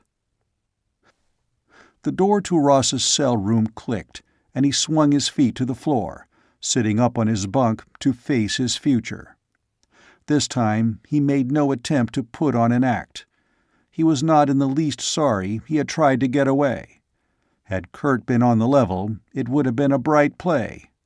That Kurt was not was just plain bad luck. Calgary's and Ash entered, and at the sight of Ash the taut feeling in Ross's middle loosened a bit. The Major might come by himself to pass sentence, but he would not bring Ash along if the sentence was a really harsh one. "You got off to a bad start here, Murdock." The Major sat down on the edge of the wall shelf, which doubled as a table. "You're going to have a second chance, so consider yourself lucky. We know you aren't another plant of our enemies, a fact that saves your neck. Do you have anything to add to your story?" "No, sir." He was not adding that "sir" to curry any favor. It came naturally when one answered Calgary's. "But you have some questions." Ross met that with the truth. "A lot of them." "Why don't you ask them?" Ross smiled thinly, an expression far removed and years older than his bashful boy's grin of the shy act. "A wise guy doesn't spill his ignorance. He uses his eyes and ears and keeps his trap shut." "And goes off half-cocked as a result," the Major added. "I don't think you would have enjoyed the company of Kurt's paymaster." "I didn't know about him then, not when I left here." "Yes, and when you discovered the truth, you took steps. Why?" For the first time, there was a trace of feeling in the Major's voice. "Because I don't like the lineup on his side of the fence." "That single fact has saved your neck this time, Murdock. Step out of line once more, and nothing will help you. But just so we won't have to worry about that, suppose you ask a few of those questions." "How much of what Kurt fed me is the truth?" Ross blurted out. "I mean, all that stuff about shooting back in time." "All of it." The Major said it so quietly that it carried complete conviction. "But why? How?" "You have us on a spot, Murdock. Because of your little expedition, we have to tell you more now than we tell any of our men before the final briefing. Listen, and then forget all of it except what applies to the job at hand. The Reds shot up Sputnik and then Mutnik, when, 25 years ago. We got up our answers a little later. There were a couple of spectacular crashes on the Moon, then that space station that didn't stay in orbit. After that, stalemate. In the past quarter century, we've had no voyages into space, nothing that was prophesied. Too many bugs, too many costly failures. Finally, we began to get hints of something big, bigger than any football roaming the heavens. Any discovery in science comes about by steps. It can be traced back through those steps by another scientist. But suppose you were confronted by a result which apparently had been produced without any preliminaries. What would be your guess concerning it? Ross stared at the Major. Although he didn't see what all this had to do with time jumping, he sensed that Calgary's was waiting for a serious answer, that somehow Ross would be judged by his reply. "Either that the steps were kept strictly secret," he said slowly, "or that the result didn't rightfully belong to the man who said he discovered it." For the first time, the Major regarded him with approval. "Suppose this discovery was vital to your life. What would you do?" "Try to find the source." "There you have it. Within the past 5 years, our friends across the way have come up with 3 such discoveries. One we were able to trace, duplicate, and use, with a few refinements of our own. The other 2 remain rootless, yet they are linked with the first.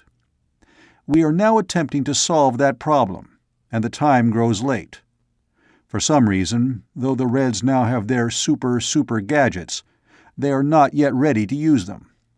Sometimes the things work, and sometimes they fail. Everything points to the fact that the Reds are now experimenting with discoveries which are not basically their own." "Where did they get them? From another world?" Ross's imagination came to life. Had a successful space voyage been kept secret? Had there been contact made with another intelligent race? "In a way, it's another world, but the world of time, not space. 7 years ago, we got a man out of East Berlin. He was almost dead, but he lived long enough to record on tape some amazing data. So wild, it was almost dismissed as the ravings of delirium. But that was after Sputnik, and we didn't dare disregard any hints from the other side of the Iron Curtain. So the recording was turned over to our scientists, who proved it had a core of truth. Time travel has been written up in fiction. It has been discussed otherwise as an impossibility. Then we discover that the Reds have it working." "You mean they go into the future and bring back machines to use now?" The Major shook his head. "Not the future, the past." Was this an elaborate joke? Somewhat heatedly, Ross snapped out the answer to that.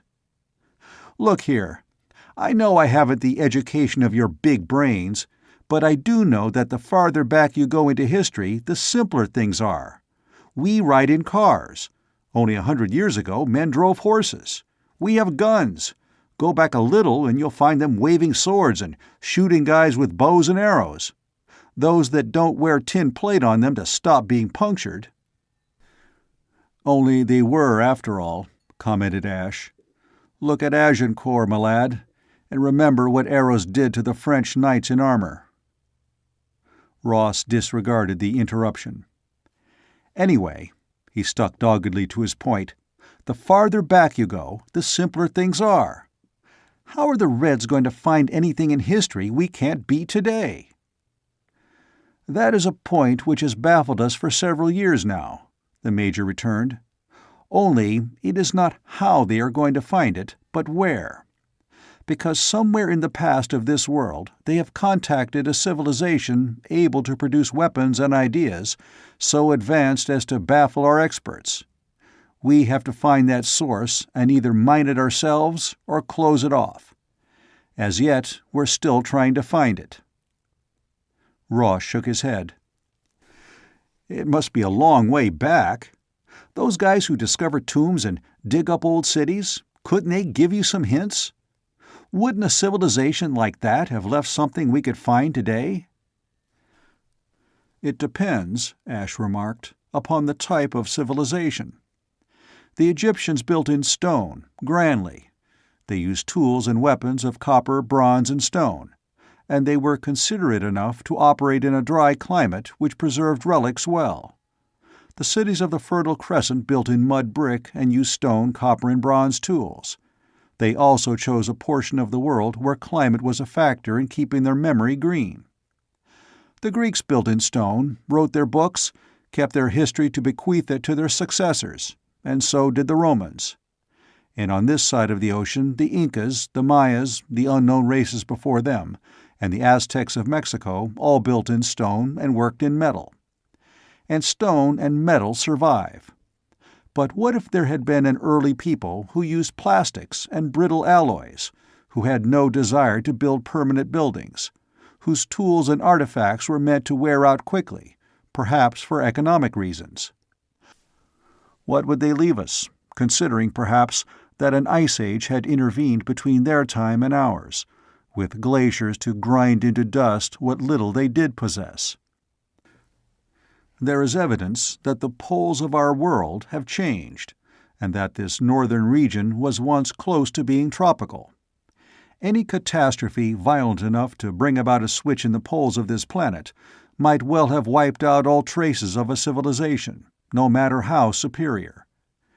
We have good reason to believe that such a people must have existed, but we must find them.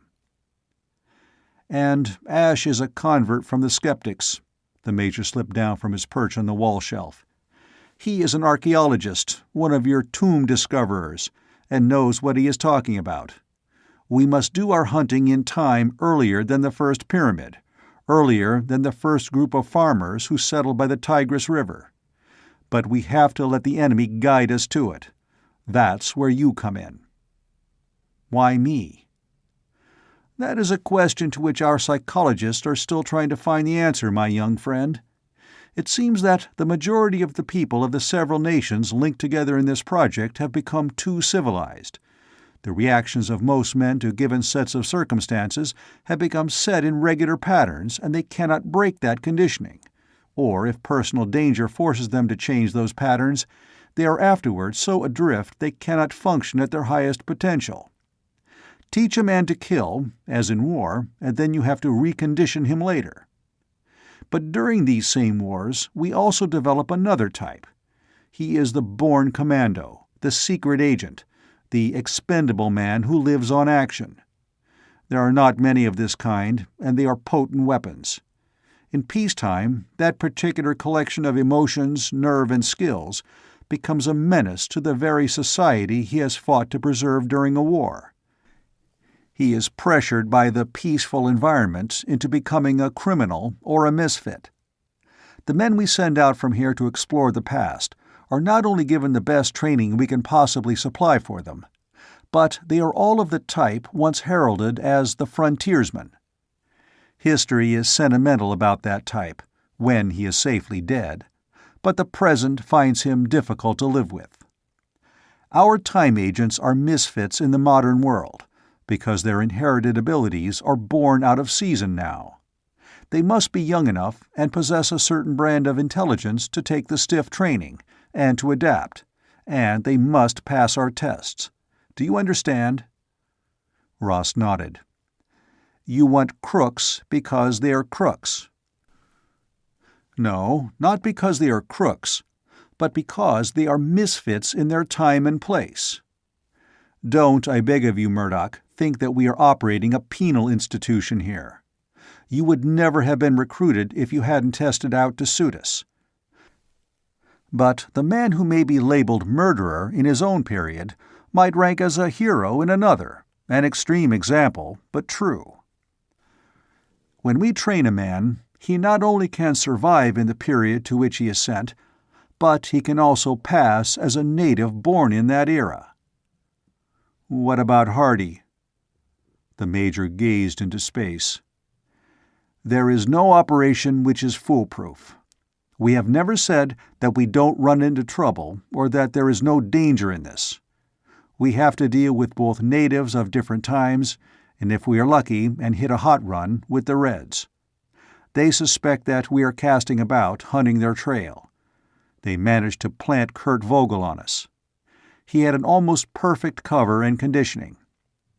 Now you have it straight, Murdock. You satisfy our tests, and you'll be given a chance to say yes or no before your first run. If you say no and refuse duty, it means you must become an exile and stay here. No man who has gone through our training can return to normal life. There is too much chance of his being picked up and sweated by the opposition." "Never?" The Major shrugged. "This may be a long-term operation. We hope not, but there is no way of telling now. You will be in exile until we either find what we want or fail entirely. That is the last card I have to lay on the table." He stretched. "You're slated for training tomorrow. Think it over, and then let us know your answer when the time comes. Meanwhile, you are to be teamed with Ash, who will see to putting you through the course." It was a big hunk to swallow, but once down, Ross found it digestible. The training opened up a whole new world to him. Judo and wrestling were easy enough to absorb, and he thoroughly enjoyed the workouts. But the patient hours of archery practice, the strict instruction in the use of a long-bladed bronze dagger were more demanding. The mastering of one new language and then another, the intensive drill in unfamiliar social customs, the memorizing of strict taboos and ethics were difficult. Ross learned to keep records in knots on hide thongs, and was inducted into the art of primitive bargaining and trade. He came to understand the worth of a cross-shaped tin ingot compared to a string of amber beads and some well-cured white furs. He now understood why he had been shown a trader's caravan during that first encounter with the purpose behind Operation Retrograde. During the training days his feeling toward Ash changed materially. A man could not work so closely with another and continue to resent his attitude. Either he blew up entirely, or he learned to adjust. His awe at Ash's vast amount of practical knowledge, freely offered to serve his own blundering ignorance, created a respect for the man which might have become friendship, had Ash ever relaxed his own shield of impersonal efficiency. Ross did not try to breach the barrier between them, mainly because he was sure that the reason for it was the fact that he was a volunteer. It gave him an odd new feeling he avoided trying to analyze. He had always had a kind of pride in his record. Now he had begun to wish sometimes that it was a record of a different type. Men came and went.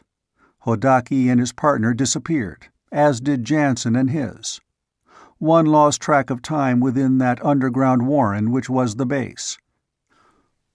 Ross gradually discovered that the whole establishment covered a large area under an external crust of ice and snow. There were laboratories, a well-appointed hospital, armories which stocked weapons usually seen only in museums, but which here were free of any signs of age and ready for use. There were libraries with mile upon mile of tape recordings as well as films.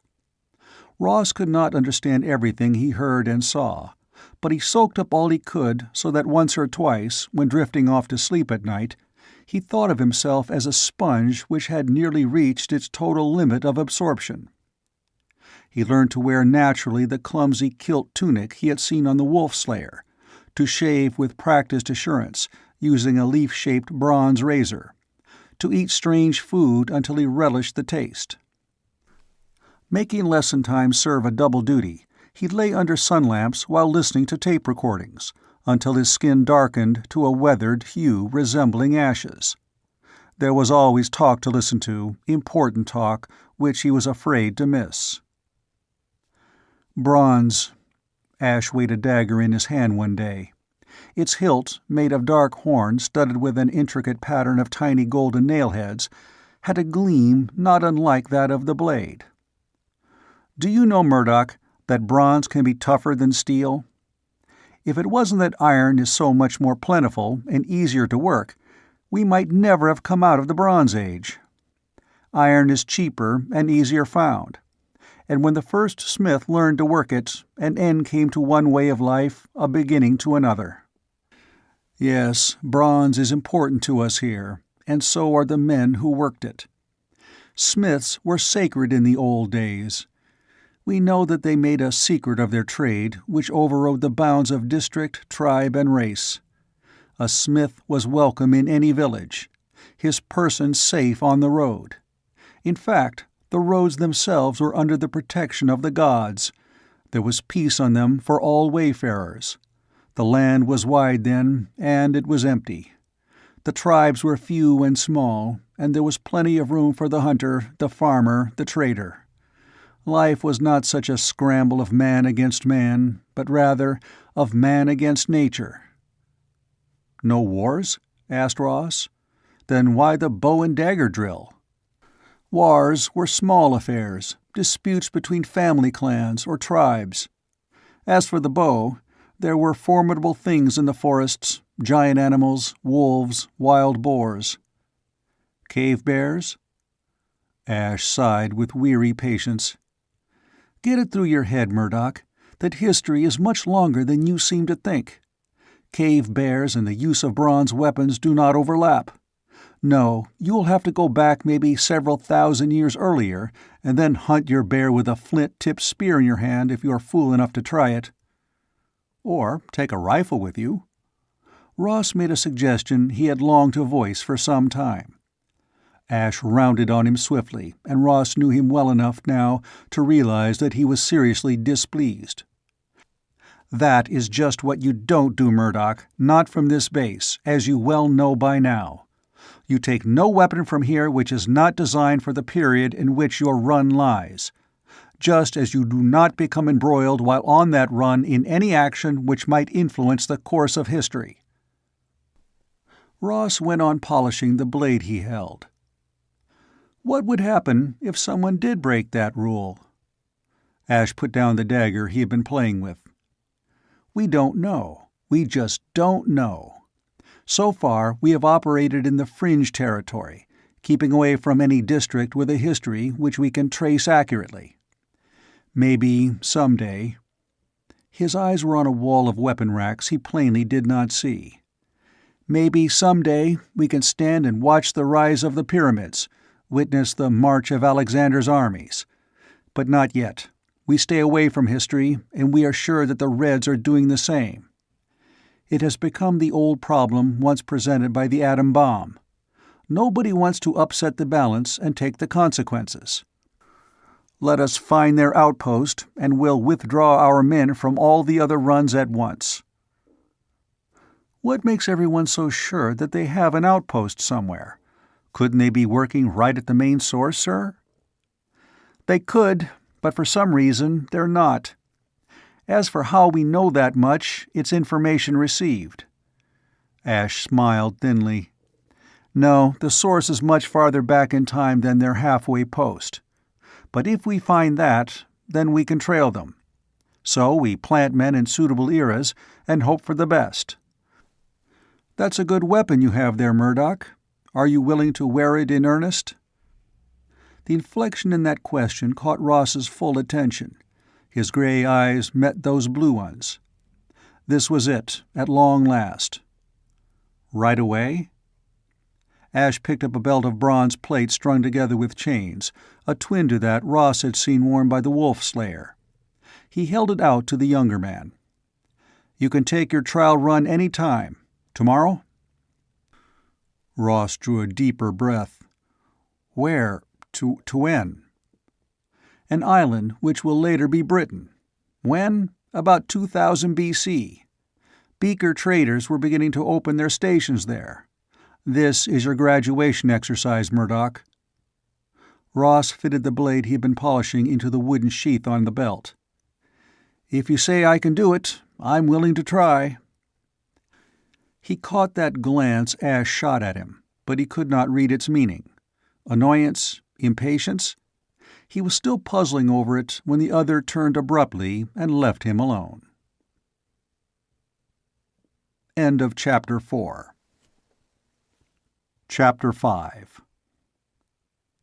He might have said yes, but that didn't mean, Ross discovered, that he was to be shipped off at once to early Britain. Ash's tomorrow proved to be several days later. The cover was that of a beaker trader, and Ross's impersonation was checked again and again by experts, making sure that the last detail was correct and that no suspicion of a tribesman, no mistake on Ross's part, would betray him. The beaker people were an excellent choice for infiltration. They were not a closely knit clan, suspicious of strangers, and alert to any deviation from the norm, as more race-conscious tribes might be. For they lived by trade, leaving to Ross's own time the mark of their far-flung empire in the beakers found in graves scattered in clusters of a handful or so from the Rhineland to Spain and from the Balkans to Britain. They did not depend only upon the taboo of the trade road for their safety, for the beakermen were master bowmen. A roving people, they pushed into new territory to establish posts, living amicably among peoples with far different customs, the Downs farmers, horse herders, shoreside fisherfolk. With Ash, Ross passed a last inspection. Their hair had not grown long enough to require braiding, but they did have enough to hold it back from their faces with hide headbands. The kilt tunics of coarse material, duplicating samples brought from the past, were harsh to the skin and poorly fitting. But the workmanship of their Lincoln plate bronze belts, the sleek bowguards strapped to their wrists, and the bows themselves approached fine art. Ash's round cloak was the blue of a master trader, and he wore wealth in a necklace of polished wolf's teeth alternating with amber beads. Ross's more modest position in the tribe was indicated not only by his red-brown cloak, but by the fact that his personal jewelry consisted only of a copper bracelet and a cloak pin with a jet head. He had no idea how the time transition was to be made, nor how one might step from the polar regions of the Western Hemisphere to the island of Britain lying off the Eastern. And it was a complicated business, as he discovered. The transition itself was a fairly simple, though disturbing process. One walked a short corridor and stood for an instant on a plate, while the light centered there curled about in a solid core, shutting one off from floor and wall. Ross gasped for breath as the air was sucked out of his lungs. He experienced a moment of deathly sickness with the sensation of being lost in nothingness. Then he breathed again and looked through the dying wall of light to where Ash waited. Quick and easy as the trip through time had been, the journey to Britain was something else. There could be only one transfer point if the secret was to be preserved. But men from that point must be moved swiftly and secretly to their appointed stations. Ross, knowing the strict rules concerning the transportation of objects from one time to another, wondered how that travel could be effected. After all, they could not spend months or even years getting across continents and seas. The answer was ingenious. 3 days after they had stepped through the barrier of time at the outpost, Ross and Ash balanced on the rounded back of a whale. It was a whale which would deceive anyone who did not test its hide with a harpoon, and whalers with harpoons large enough to trouble such a monster were yet well in the future. Ash slid a dugout into the water, and Ross climbed into that unsteady craft, holding it against the side of the disguised sub until his partner joined him. The day, misty and drizzling, made the shore they aimed for a half-seen line across the water. With a shiver born of more than cold, Ross dipped his paddle and helped Ash send their crude boat toward that half-hidden strip of land. There was no real dawn.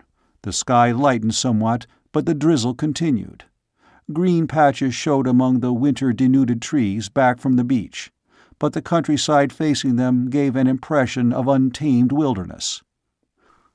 Ross knew from his briefing that the whole of Britain was as yet only sparsely settled. The first wave of hunter-fishers to establish villages had been joined by other invaders who built massive tombs and had an elaborate religion. Small village forts had been linked from hill to hill by trackways. There were factories, which turned out in bulk such fine flint weapons and tools that a thriving industry was in full operation, not yet having been superseded by the metal imported by the beaker merchants. Bronze was still so rare and costly that only the head man of a village could hope to own one of the long daggers. Even the arrowheads in Ross's quiver were chipped of flint. They drew the dugout well up onto the shore and ran it into a shallow depression in the bank, heaping stones and brush about for its concealment.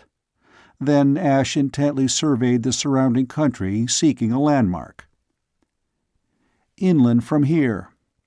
Ash used the language of the beakerman, and Ross knew that from now on he must not only live as a trader, but also think as one.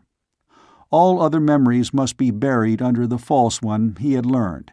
He must be interested in the present rate of exchange and the chance for profit. The two men were on their way to Outpost Gog, where Ash's first partner, the redoubtable Sanford, was playing his role so well. The rain squished in their hide boots, made sodden strings of their cloaks, plastered their woven caps to their thick mats of hair. Yet Ash bore steadily on across the land with the certainty of one following a marked trail. His self-confidence was rewarded within the first half-mile, when they came out upon one of the linked trackways, its beaten surface testifying to constant use. Here Ash turned eastward, stepping up the pace to a ground-covering trot. The peace of the road held, at least by day. By night, only the most hardened and desperate outlaws would brave the harmful spirits roving in the dark. All the lore that had been pounded into him at the base began to make some sense to Ross as he followed his guide, sniffing strange wet smells from the brush, the trees, and the damp earth, piecing together in his mind what he had been taught and what he now saw for himself, until it made a tight pattern. The track they were following sloped slightly upward, and a change in the wind brought to them a sour odor, blanking out all normal scents. Ash halted so suddenly that Ross almost plowed into him, but he was alerted by the older man's attitude. Something had been burned. Ross drew in a deep lungful of the smell and then wished that he had not. It was wood, burned wood, and something else. Since this was not possibly normal, he was prepared for the way Ash melted into cover in the brush. They worked their way, sometimes crawling on their bellies, through the wet stands of dead grass, taking full advantage of all cover. They crouched at the top of the hill while Ash parted the prickly branches of an evergreen bush to make them a window. The black patch left by the fire, which had come from a ruin above, had spread downhill on the opposite side of the valley. Charred posts still stood like lone teeth in a skull to mark what must have once been one of the stockade walls of a post, but all they now guarded was a desolation from which came that overpowering stench. "Our post?" Ross asked in a whisper. Ash nodded. He was studying the scene with an intent absorption which, Ross knew, would impress every important detail upon his mind.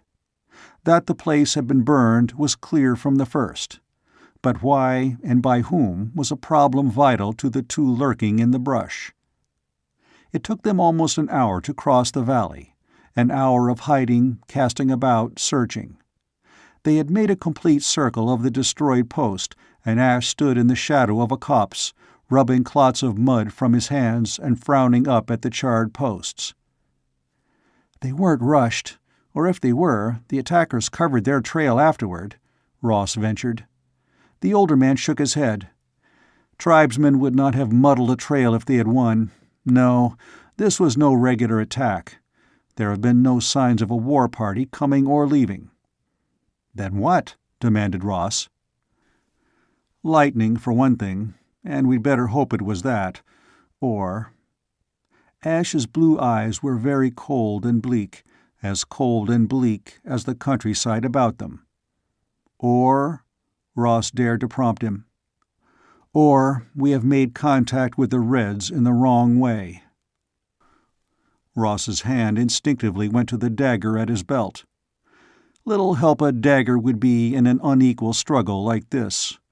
They were only two in a thin web of men strung out through centuries of time, with orders to seek out that which did not fit properly into the pattern of the past, to locate the enemy wherever in history or prehistory he had gone to Earth. Had the Reds been searching too, and was this first disaster their victory? The Time Traders had their evidence when they at last ventured into what had been the heart of Outpost Gog. Ross, inexperienced as he was in such matters, could not mistake the signs of the explosion. There was a crater on the crown of the hill, and Ash stood apart from it, eyeing the fragments about them, scorched wood, blackened stone. The Reds? It must have been. This damage was done by explosives. It was clear why Outpost Gog could not report the disaster. The attack had destroyed their one link with the post on this time level. The concealed communicator had gone up with the blast. 11. Ash's finger tapped on the ornate buckle of his wide belt. "We have about 10 days to stick it out," he added. "And it seems we may be able to use them to better advantage than just letting you learn how it feels to walk about some 4,000 years before you were born. We have to find out, if we can, what happened here and why." Ross gazed at the mess. "Dig?" he asked. "Some digging is indicated." So they dug. Finally, black with charcoal smudges and sick with the evidences of death they had chanced upon, they collapsed on the cleanest spot they could find. "They must have hid it at night," Ash said slowly. "Only at that time would they find everyone here. Men don't trust a night filled with ghosts, and our agents conform to local custom as usual.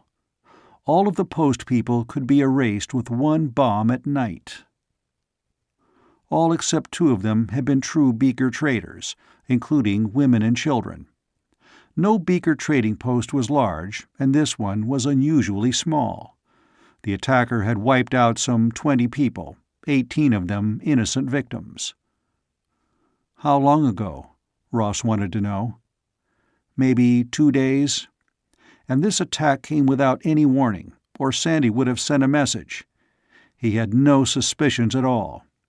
His last reports were all routine, which means that if they were onto him, and they must have been, judging by the results, he was not even aware of it." "What do we do now?" Ash looked at him. "We wash. No," he corrected himself. "We don't.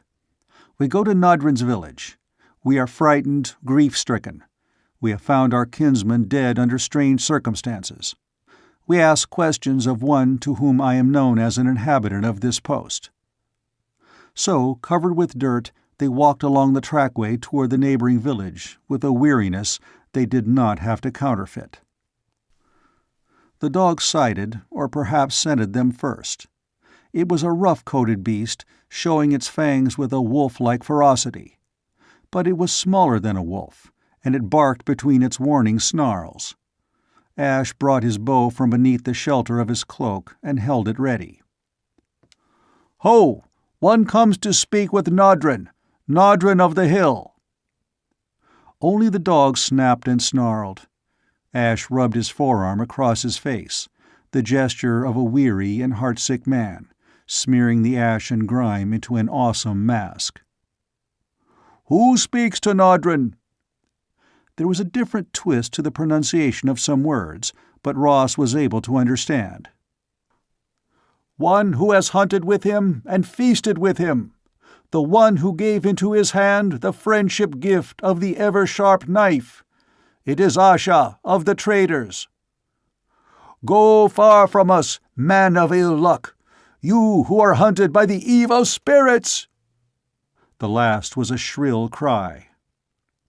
Ash remained where he was, facing into the bushes which hid the tribesmen. "Who speaks for Nodrin, yet not with the voice of Nodrin?" he demanded. "This is Asha who asks. We have drunk blood together, and faced the white wolf and the wild boar in their fury. Nodrin lets not others speak for him, for Nodrin is a man and a chief." "And you are cursed!" A stone flew through the air, striking a rain pool and spattering mud on Ash's boots. Go, and take your evil with you!" "Is it from the hand of Nodrin, or Nodrin's young men, that doom came upon those of my blood? Have war arrows passed between the place of the traders and the town of Nodrin? Is that why you hide in the shadows, so that I, Asha, cannot look upon the face of one who speaks boldly and throws stones?" "No war arrows between us, trader. We do not provoke the spirits of the hills. No fire comes from the sky at night to eat us up with the noise of many thunders. Lurga speaks in such thunders. Lurga's hand smites with such fire. You have the wrath of Lurga upon you, trader. Keep away from us, lest Lurga's wrath fall upon us also." Lurga was the local storm god, Ross recalled. The sound of thunder and fire coming out of the sky at night, the bomb. Perhaps the very method of attack on the post would defeat Ash's attempt to learn anything from these neighbors. The superstitions of the people would lead them to shun both the sight of the post and Ash himself as cursed and taboo. "If the wrath of Lurga had struck at Asha, would Asha still live to walk upon this road?" Asha prodded the ground with the tip of his bowstave. "Yet Asha walks, as you see him. Asha talks, as you hear him. It is ridiculous to answer him with the nonsense of little children." "Spirits so walk and talk to unlucky men," retorted the man in hiding. "It may be the spirit of Asha who does so now." Ash made a sudden leap.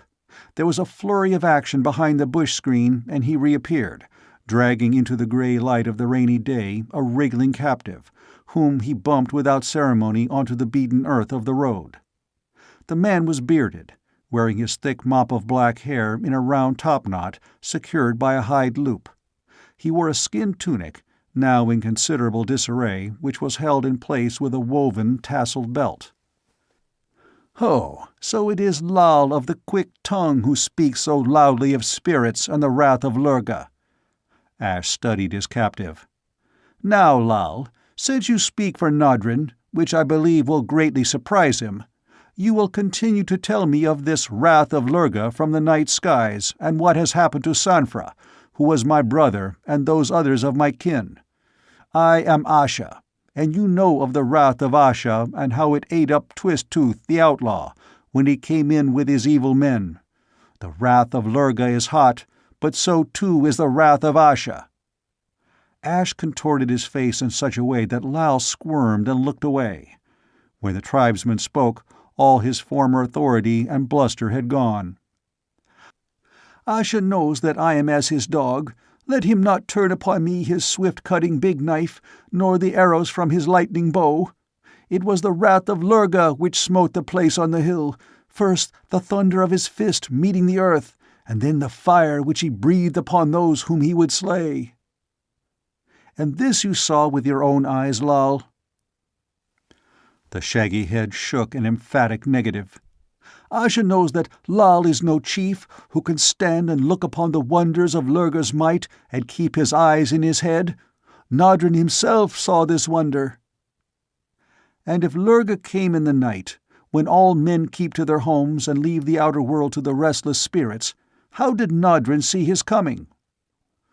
Lal crouched lower to the ground, his eyes darting to the bushes and the freedom they promised, then back to Ash's firmly planted boots. "I am not chief, Asha. How could I know in what way or for what reason Nodrin saw the coming of Lurga?" "Fool!" A second voice, that of a woman, spat the word from the brush which fringed the roadway. "Speak to Asha with a straight tongue. If he is a spirit, he will know that you do not tell him the truth, and if he has been spared by Lurga—" She showed her wonderment with a hiss of indrawn breath. So urged, Lal mumbled sullenly, "It is said that there came a message for one to witness the wrath of Lurga in its descent upon the Outlanders, so that Nodrin and the men of Nodrin would truly know that the traders were cursed, and should be put to the spear should they come here again. This message, how was it brought? Did the voice of Lurga sound in Nodrin's ear alone, or came it by the tongue of some man?" "Ahi!" Lal lay flat on the ground, his hands over his ears. "Lal is a fool, and fears his own shadow as it skips before him on a sunny day." Out of the bushes stepped a young woman, obviously of some importance in her own group. Walking with a proud stride, her eyes boldly met Ash's. A shining disk hung about her neck on a thong, and another decorated the woven belt of her cloth tunic. Her hair was bound in a thread net fastened with jet pins. "I greet Casca, who is the first sower." There was a formal note in Ash's voice. "But why should Casca hide from Asha?"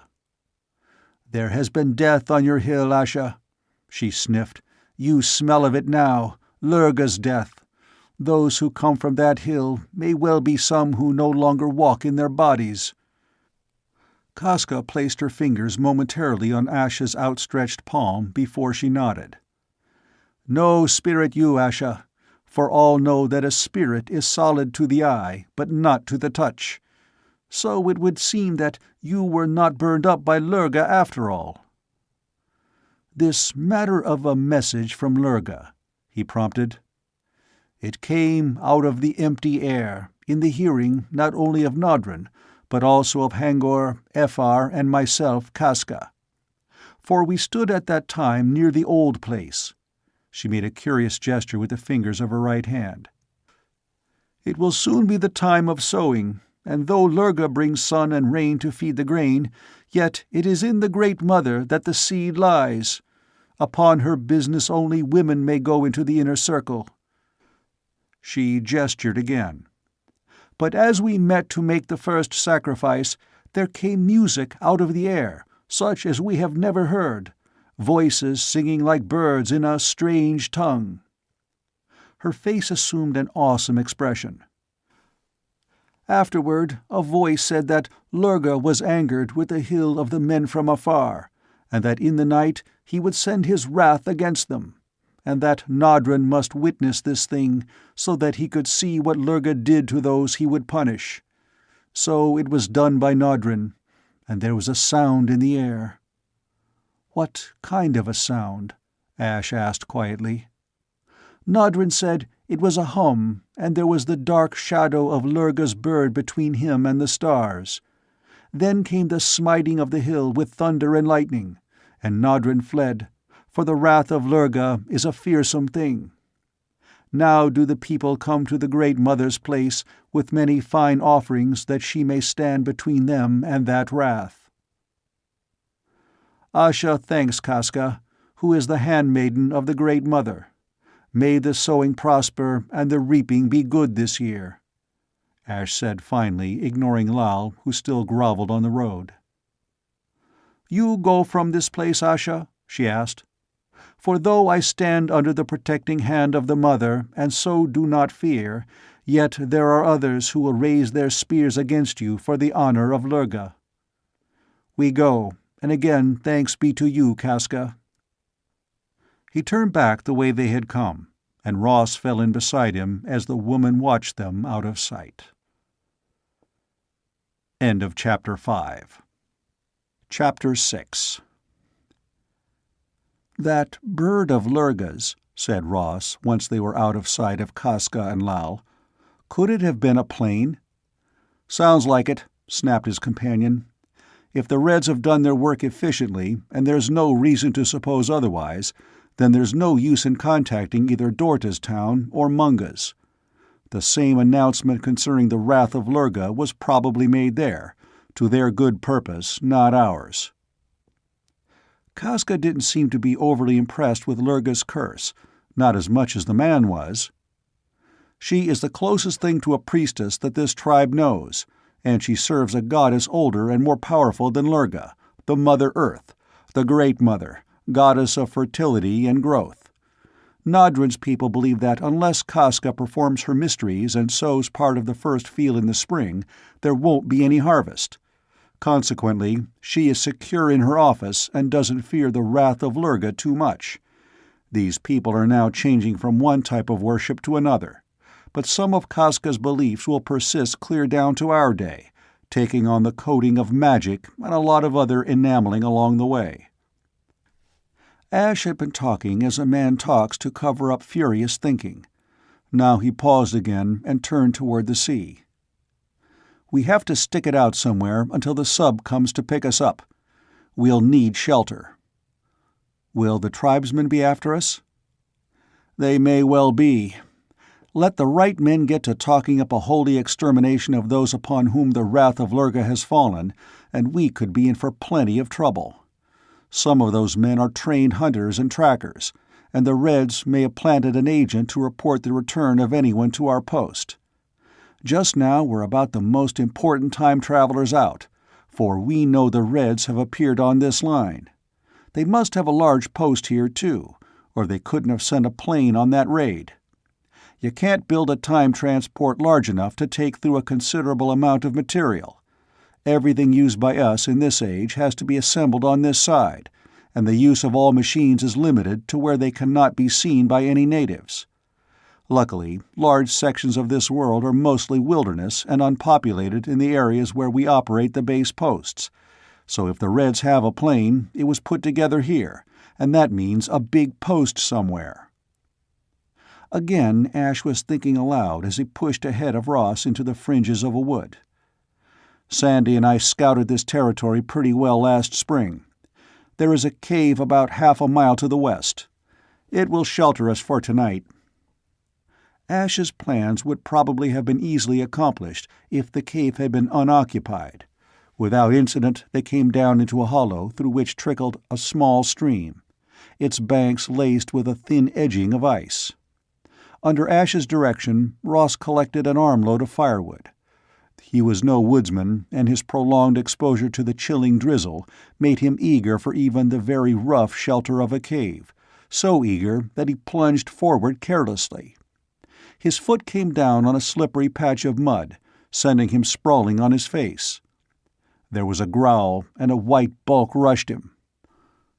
The cloak, rucked up about his throat and shoulders, then saved his life, for only stout cloth was caught between those fangs. With a startled cry, Ross rolled as he might have to escape a man's attack, struggling to unsheath his dagger. A white-hot flash of pain scored his upper arm. The breath was driven out of him as a fight raged over his prone body. He heard grunts, snarls, and was severely pommeled. Then he was free as the bodies broke away. Shaken, he got to his knees. A short distance away, the fight was still in progress. He saw Ash straddle the body of a huge white wolf, his legs clamped about the animal's haunches, his hooked arm under the beast's head, forcing it up and back while his dagger rose and sank twice in the underparts of the heaving body. Ross held his own weapon ready. He leaped from a half-crouch, and his dagger sank cleanly home behind the short ribs. One of the blows must have reached the animal's heart. With an almost human cry, the wolf stiffened convulsively. Then it was still. Ash squatted near it, methodically driving his dagger into the moist soil to clean the blade. A red rivulet trickled down his thigh where the lower edge of his kilt tunic had been ripped up to the link belt.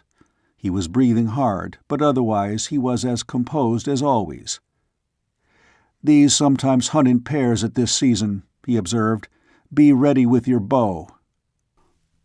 Ross strung his with the cord he had been keeping dry within the breast folds of his tunic. He fitted an arrow to the string, grateful to be a passable marksman. The slash on his arm smarted in protest as he moved, and he noted that Ash did not try to get up. "A bad one?"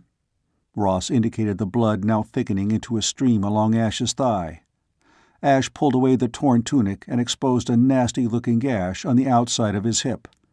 He pressed his palm against the gaping wound and motioned Ross to scout ahead. "See if the cave is clear. We can't do anything until we know that." Reluctantly, Ross followed the stream until he found the cave, a snug-looking place with an overhang to keep it dry. The unpleasant smell of a lair hung about its mouth. He chose a stone from the stream, chucked it into the dark opening, and waited. The stone rattled as it struck an inner wall, but there was no other sound. A second stone from a different angle followed the first, with the same results. Ross was now certain that the cave was unoccupied. Once they were inside with a fire going at the entrance, they could hope to keep it free from intruders. A little heartened, he cast about a bit upstream and then turned back to where he had left Ash. "No mail?" the other greeted him. "This is a female, and she was close to whelping." He nudged the white wolf with his toe. His hands held a pad of rags against his hip, and his face was shaded with pain. "Nothing in the cave, anyway. Let's see about this." Ross laid aside the bow and kneeled to examine Ash's thigh wound. His own slash was more of a smarting graze, but this tear was deep and ugly. "Second plate. Belt." Ash got the words out between set teeth, and Ross clicked open the hidden recess in the other's brawn belt to bring out a small packet. Ash made a wry face as he swallowed 3 of the pills within. Ross mashed another pill onto the bandage he prepared, and when the last cumbersome fold was secure, Ash relaxed. "Let us hope that works," he commented a little bleakly. "Now come here where I can get my hands on you and let me see your scratch. Animal bites can be a nasty business." Bandaged in turn, with the bitterness of the antisepto pill on his tongue, Ross helped Ash limp upstream to the cave. He left the older man outside while he cleaned up the floor of the cave and then made his companion as comfortable as he could on a bed of bracken. The fire Ross had longed for was built. They stripped off their sodden clothing and hung it to dry. Ross wrapped a bird he had shot in clay and tucked it under the hot coals to be roasted. They had surely had bad luck, he thought, but they were now under cover, had a fire, and food of a sort. His arm ached, sharp pain shooting from fingers to elbow when he moved it. Though Ash made no complaint, Ross gauged that the older man's discomfort was far worse than his own, and he carefully hid all signs of his own twinges. They ate the bird, saltless, with their fingers. Ross savored each greasy bite, licking his hands clean afterward, while Ash lay back on the improvised bed, his face gaunt in the half-light of the fire. "We are about 5 miles from the sea here. There is no way of raising our base now that Sandy's installation is gone. I'll have to lay up, since I can't risk any more loss of blood. And you're not too good in the woods." Ross accepted that valuation with a new humbleness. He was only too well aware that if it had not been for Ash, he and not the White Wolf would have died down in the valley. Yet a strange shyness kept him from trying to put his thanks into words. The only kind of amends he could make for the other's hurt was to provide hands, feet, and strength for the man who did know what to do and how to do it. "We'll have to hunt," he ventured. "Deer," Ash caught him up. "But the marsh at the mouth of this stream provides a better hunting ground than inland. If the wolf laired here very long, she has already frightened away any large game. It isn't the matter of food which bothers me. It is being tied up here," Ross filled in for him, with some daring. "But look here, I'll take orders. This is your territory, and I'm green at the game. You tell me what to do, and I'll do it the best that I can." He glanced up to find Ash surveying him intently, but as usual, there was no readable expression on the other's brown face. "The first thing to do is get the wolf's hide," Ash said briskly. "Then bury the carcass. You'd better drag it up here to work on it. If her mate is hanging around, he might try to jump you." Why Ash should think it necessary to acquire the wolfskin puzzled Ross, but he asked no questions. His skinning task took 4 times as long and was far from being the neat job the shock-haired man of the record tape had accomplished. Ross had to wash himself off in the stream before piling stones over the corpse in temporary burial. When he pulled his bloody burden back to the cave, Ash lay with his eyes closed. Ross thankfully sat on his own pile of bracken and tried not to notice the throbbing ache in his arm. He must have fallen asleep, for when he roused it was to see Ash crawl over to mend the dying fire from their store of wood. Ross, angry at himself, beat the other to the task. "Get back," he said roughly. "This is my job. I didn't mean to fail." Surprisingly, Ash settled back without a word, leaving Ross to sit by the fire, a fire he was very glad to have a moment or so later, when a wailing howl sounded downwind. If this was not the White Wolf's mate, then it was another of her kin who prowled the upper reaches of the small valley. The next day, having provided Ash with a supply of firewood, Ross went to try his luck in the marsh. The thick drizzle which had hung over the land the day before was gone, and he faced a clear, bright morning, though the breeze had an icy snap. But it was a good morning to be alive and out in the open, and Ross's spirits rose. He tried to put to use all the wood lore he had learned at the base, but it was one thing to learn something academically, and another to put that learning into practice. He was uncomfortably certain that Ash would not have found his showing very good. The marsh was a series of pools between rank growths of leafless willows and coarse tufts of grass, with hillocks of firmer soil rising like islands. Ross, approaching with caution, was glad of it, for from one of those hillocks arose a trail of white smoke, and he saw a black blot which was probably a rude hut. Why one should choose to live in the midst of such country he could not guess, though it might be merely the temporary camp of some hunter. Ross also saw thousands of birds feeding greedily on the dried seed of the marsh grasses, paddling in the pools and setting up a clamor to drive a man mad. They did not seem in the least disturbed by that distant camper. Ross had reason to be proud of his marksmanship that morning. He had in his quiver perhaps half a dozen of the lighter shafts made for shooting birds. In place of the finely chipped and wickedly barbed flint points used for heavier game, these were tipped with needle-sharp, light bone heads. He had a string of 4 birds looped together by their feet within almost as many minutes, for the flocks rose in their first alarm only to settle again to feast. Then he knocked over a hare, a fat giant of its race, that stared at him brazenly from a tussock. The hare kicked back into a pool in its death struggle, however, and Ross was forced to leave cover to retrieve its body. But he was alert, and he stood up, dagger out and ready, to greet the man who parted the bushes to watch him. For a long minute, gray eyes stared into brown ones, and then Ross noted the other's bedraggled and tattered dress. The kilt tunic smudged with mud, scorched and charred along one edge, was styled like his own. The fellow wore his hair fastened back with a band, unlike the topknot of the local tribesman. Ross, his dagger still ready, broke the silence first. "I am a believer in the fire and the fashioned metal, the climbing sun and the moving water." He repeated the recognition speech of the beakerman. "The fire warms by the grace of Tuldan, the metal is fashioned by the mystery of the smith, the sun climbs without our aid, and who can stop the water from running?" The stranger's voice was hoarse.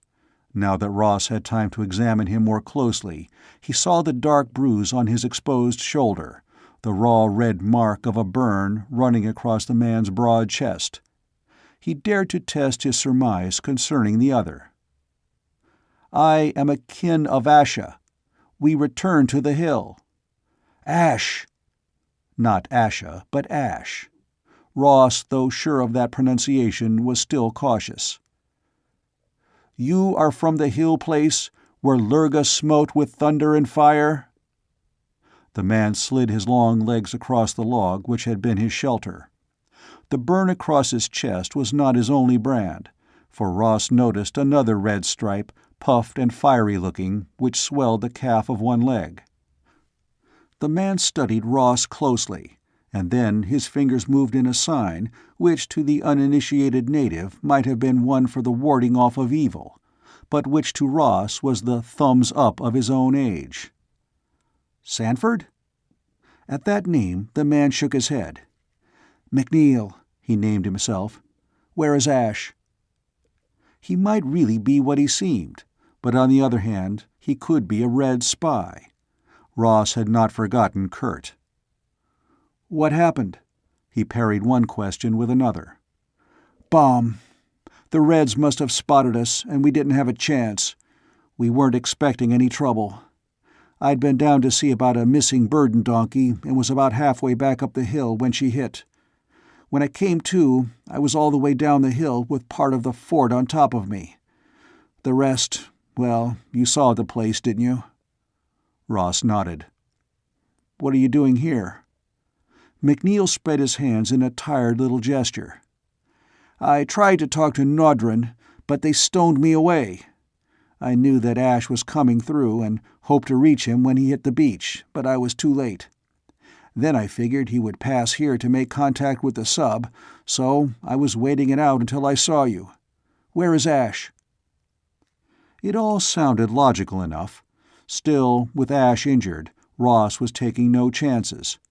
He pushed his dagger back into its sheath and picked up the hair.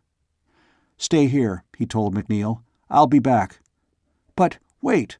Where's Ash, you young fool? We have to get together!" Ross went on. He was sure that the stranger was in no shape to race after him, and he would lay a muddled trail before he returned to the cave valley. If this man was a red plant, he would have to reckon with one who had already met Kurt Vogel. The laying of that muddled trail took time. It was past midday when Ross came back to Ash, who was sitting up by the mouth of the cave at the fire, using his dagger to fashion a crutch out of a length of sapling. He surveyed Ross's burden with approval, but lost interest in the promise of food as soon as the other reported his meeting in the marsh. "McNeil, chap with brown hair, brown eyes, a right eyebrow which quirks up toward his hairline when he smiles." Brown hair and eyes okay, and he didn't smile any. "Chip broken off a front tooth, upper right?" Ross shut his eyes to visualize the stranger. Yes, there had been a small break on a front tooth. He nodded. "That's McNeil. Not that you didn't do right not to bring him here without being sure. What made you so watchful, Kurt?" Again Ross nodded. "And what you said about the Reds planting someone here to wait for us?" Ash scratched the bristles on his chin. "Never underrate them. We don't dare do that. But the man you met is McNeil, and we'd better get him here. Can you bring him?" "I think he's able to get about, in spite of that leg. From his story, he's been stirring around." Ash bit absent-mindedly into a piece of hair and swore mildly when he burned his tongue. Odd that Casca didn't tell us about him, unless she thought there was no use causing trouble by admitting they had driven him away. "You going now?" Ross moved around the fire. "Might as well. He didn't look too comfortable, and I'll bet he's hungry." He took the direct route back to the marsh, but this time no thread of smoke spiraled into the air. Ross hesitated. That shelter on the small island was surely the place where McNeil had holed up. Should he try to work his way out to it now? Or had something happened to the man while he was gone? Again, that sixth sense of impending disaster, which is perhaps bred into some men, alerted Ross. Why he turned suddenly and backed against a bushy willow he could not have explained. However, because he did so, the loop of hide rope meant for his throat hit his shoulder harmlessly. It fell to the ground, and he stamped one boot down on it. Then it was the work of seconds to grasp it and give it a quick jerk. The surprised man who held the other end was brought sprawling into the open. Ross had seen that round face before. Lal, of the town of Nodron. He found words to greet the ropeman even as his knee came up against the fellow's jaw, jarring Lal so that he dropped a flint knife. Ross kicked it into the willows. "What do you hunt here, Lal?" "Traitors." The voice was weak, but it held heat. The tribesman did not try to struggle against Ross's hold, and Ross, gripping him by the nape of the neck, moved through the screen of brush to a hollow. Luckily, there was no water cupped there, for McNeil lay in the bottom of that dip, his arms tied tightly behind him and his ankles lashed together, with no thought for the pain of his burned leg. End of Chapter 6. Chapter 7. Ross whirled the rope which had been meant to bring him down around Lal. He lashed the tribesman's arms tight to his body before he knelt to cut loose his fellow time-traveler. Lal now huddled against the far wall of the cup, fear in every line of his small body. So apparent was this fear that Ross felt no satisfaction at turning the tables on him. Instead, he felt increasingly uneasy. "What is this all about?" he asked McNeil as he stripped off his bonds and helped him up. McNeil massaged his wrists, took a step or two, and grimaced with pain. "Our friend seeks to be an obedient servant of Lurga." Ross picked up his bow. "The tribe is out to hunt us?" "Lurga has ordered, out of thin air again, that any traitors who escaped are to be brought in and introduced to him personally at the sacrifice for the enrichment of the fields." The old gift of blood and life at the spring sowing. Ross recalled grisly details from his cram lessons. Any wandering stranger or enemy tribesman taken in a raid before that day would meet such a fate. On unlucky years, when people were not available, a deer or wolf might serve. But the best sacrifice of all was a man. So Lurga had decreed, from the air, that traitors were his meat? What of Ash? Let any hunter from the village track him down. "We have to move fast," Ross told McNeil as he took up the rope which made a leading cord for Lal. Ash would want to question the tribesman about this second order from Lurga. Impatient as Ross was, he had to mend his pace to accommodate McNeil. The man from the hill post was close to the end of his strength. He had started off bravely enough, but now he wavered. Ross sent Lal ahead with a sharp push, ordering him to stay there, while he went to McNeil's aid. It was well into the afternoon before they came up the stream and saw the fire before the cave. "Makna!" Ash hailed Ross's companion with the native version of his name. "And Lal. But what do you do here, Lal of Nodrin's town?" "Mischief." Ross helped McNeil within the cave and to the pile of brush which was his own bed. "He was hunting traitors as a present for Lurga." "So," Ash turned upon the tribesman, "and by whose word do you go hunting my kinsman, Lal? Was it Nodrin's? Has he forgotten the blood bond between us? For it was in the name of Lurga himself that bond was made." "Oh!" The tribesman squatted down against the wall where Ross had shoved him. Unable to hide his head in his arms, he brought his face down upon his knees so that only his shaggy topknot of hair was exposed. Ross realized, with stupefaction, that the little man was crying like a child, his hunched shoulders rising and falling with the force of his sobs. He wailed. Ash allowed him a moment or two of noisy grief and then limped over to grasp his topknot and pull up his head. Lal's eyes were screwed tightly shut, but there were tears on his cheeks, and his mouth twisted in another wail. "Be quiet." Ash shook him, but not too harshly. "Have you yet felt the bite of my sharp knife? Has an arrow holed your skin? You are alive, and you could be dead. Show that you are glad you live and continue to breathe by telling us what you know, Lal." The woman Casca had displayed a measure of intelligence and ease at their meeting upon the road, but it was very plain that Lal was of different stuff, a simple man in whose head few ideas could find house-room at one time. And to him the present was all black. Little by little they dragged the story out of him. Lal was poor, so poor that he had never dared dream of owning for himself some of the precious things the hill traders displayed to the wealthy of Nodrin's town. But he was also a follower of the Great Mothers, rather than one who made sacrifices to Lurga. Lurga was the god for warriors and great men. He was too high to concern himself with such as Lal. So when Nodrin reported the end of the hill post under the storm fist of Lurga, Lal had been impressed only to a point. He was still convinced it was none of his concern, and instead he began thinking of the treasures which might lie hidden in the destroyed buildings. It occurred to him that Lurga's wrath had been laid upon the men who had owned them, but perhaps it would not stretch to the fine things themselves. So he had gone secretly to the hill to explore. What he had seen there had utterly converted him to a belief in the fury of Lurga, and he had been frightened out of his simple wits, fleeing without making the search he had intended. But Lurga had seen him there, had read his impious thoughts.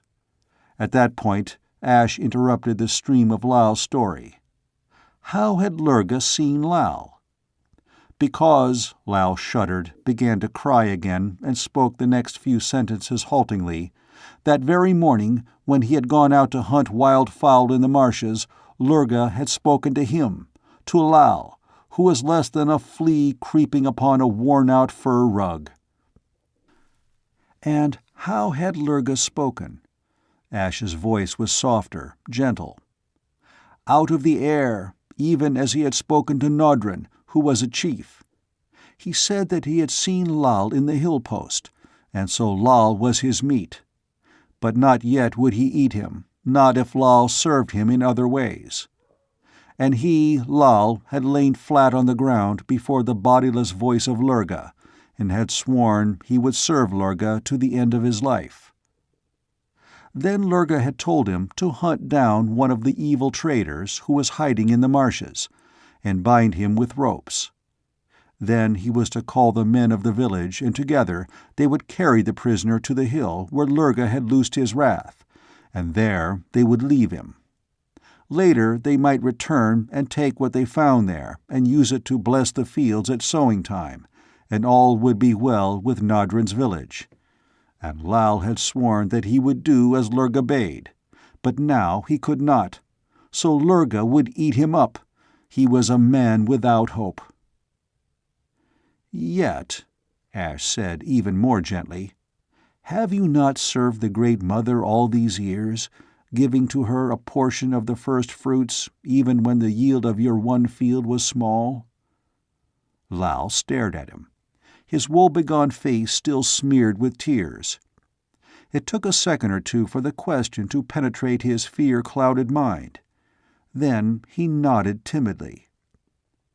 Has she not dealt with you well in return, Lal?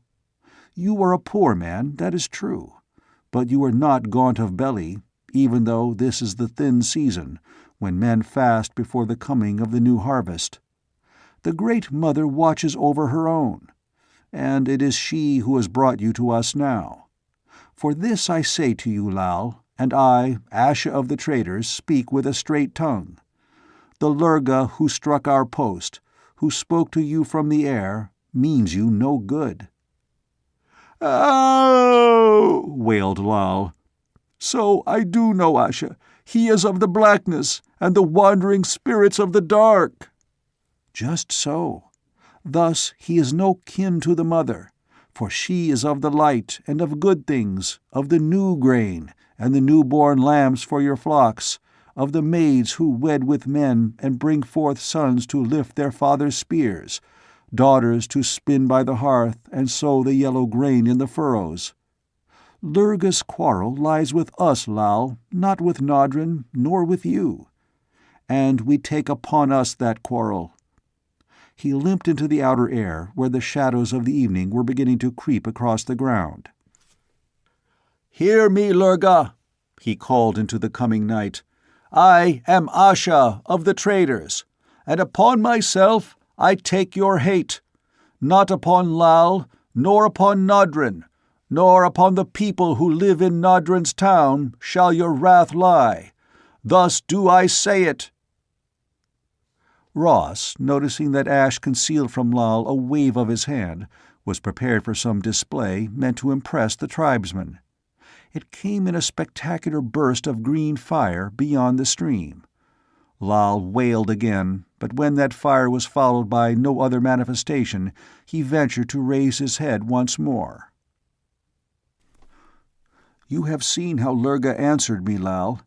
Toward me only will his wrath be turned.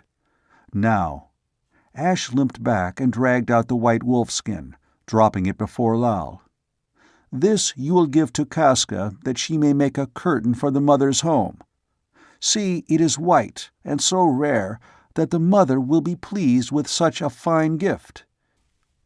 And you will tell her all that has chanced, and how you believe in her powers over the powers of Lurga, and the mother will be well pleased with you. But you shall say nothing to the men of the village, for this quarrel is between Lurga and Asha now, and not for the meddling of others." He unfastened the rope which bound Lal's arms. Lal reached out a hand to the wolf-skin, his eyes filled with wonderment. "This is a fine thing you give me, Asha, and the mother will be pleased, for in many years she has not had such a curtain for her secret place. Also, I am but a little man. The quarrels of great ones are not for me. Since Lurga has accepted your words, this is none of my affair. Yet I will not go back to the village for a while, with your permission, Asha, for I am a man of loose and wagging tongue, and oftentimes I speak what I do not really wish to say, so if I am asked questions, I answer. If I am not there to be asked such questions, I cannot answer." McNeil laughed, and Ash smiled. "Well enough, Lal. Perhaps you are a wiser man than you think, but also I do not believe you should stay here." The tribesman was already nodding. "That do I say too, Asha. You are now facing the wrath of Lurga, and with that I wish no part. Thus I shall go into the marsh for a while.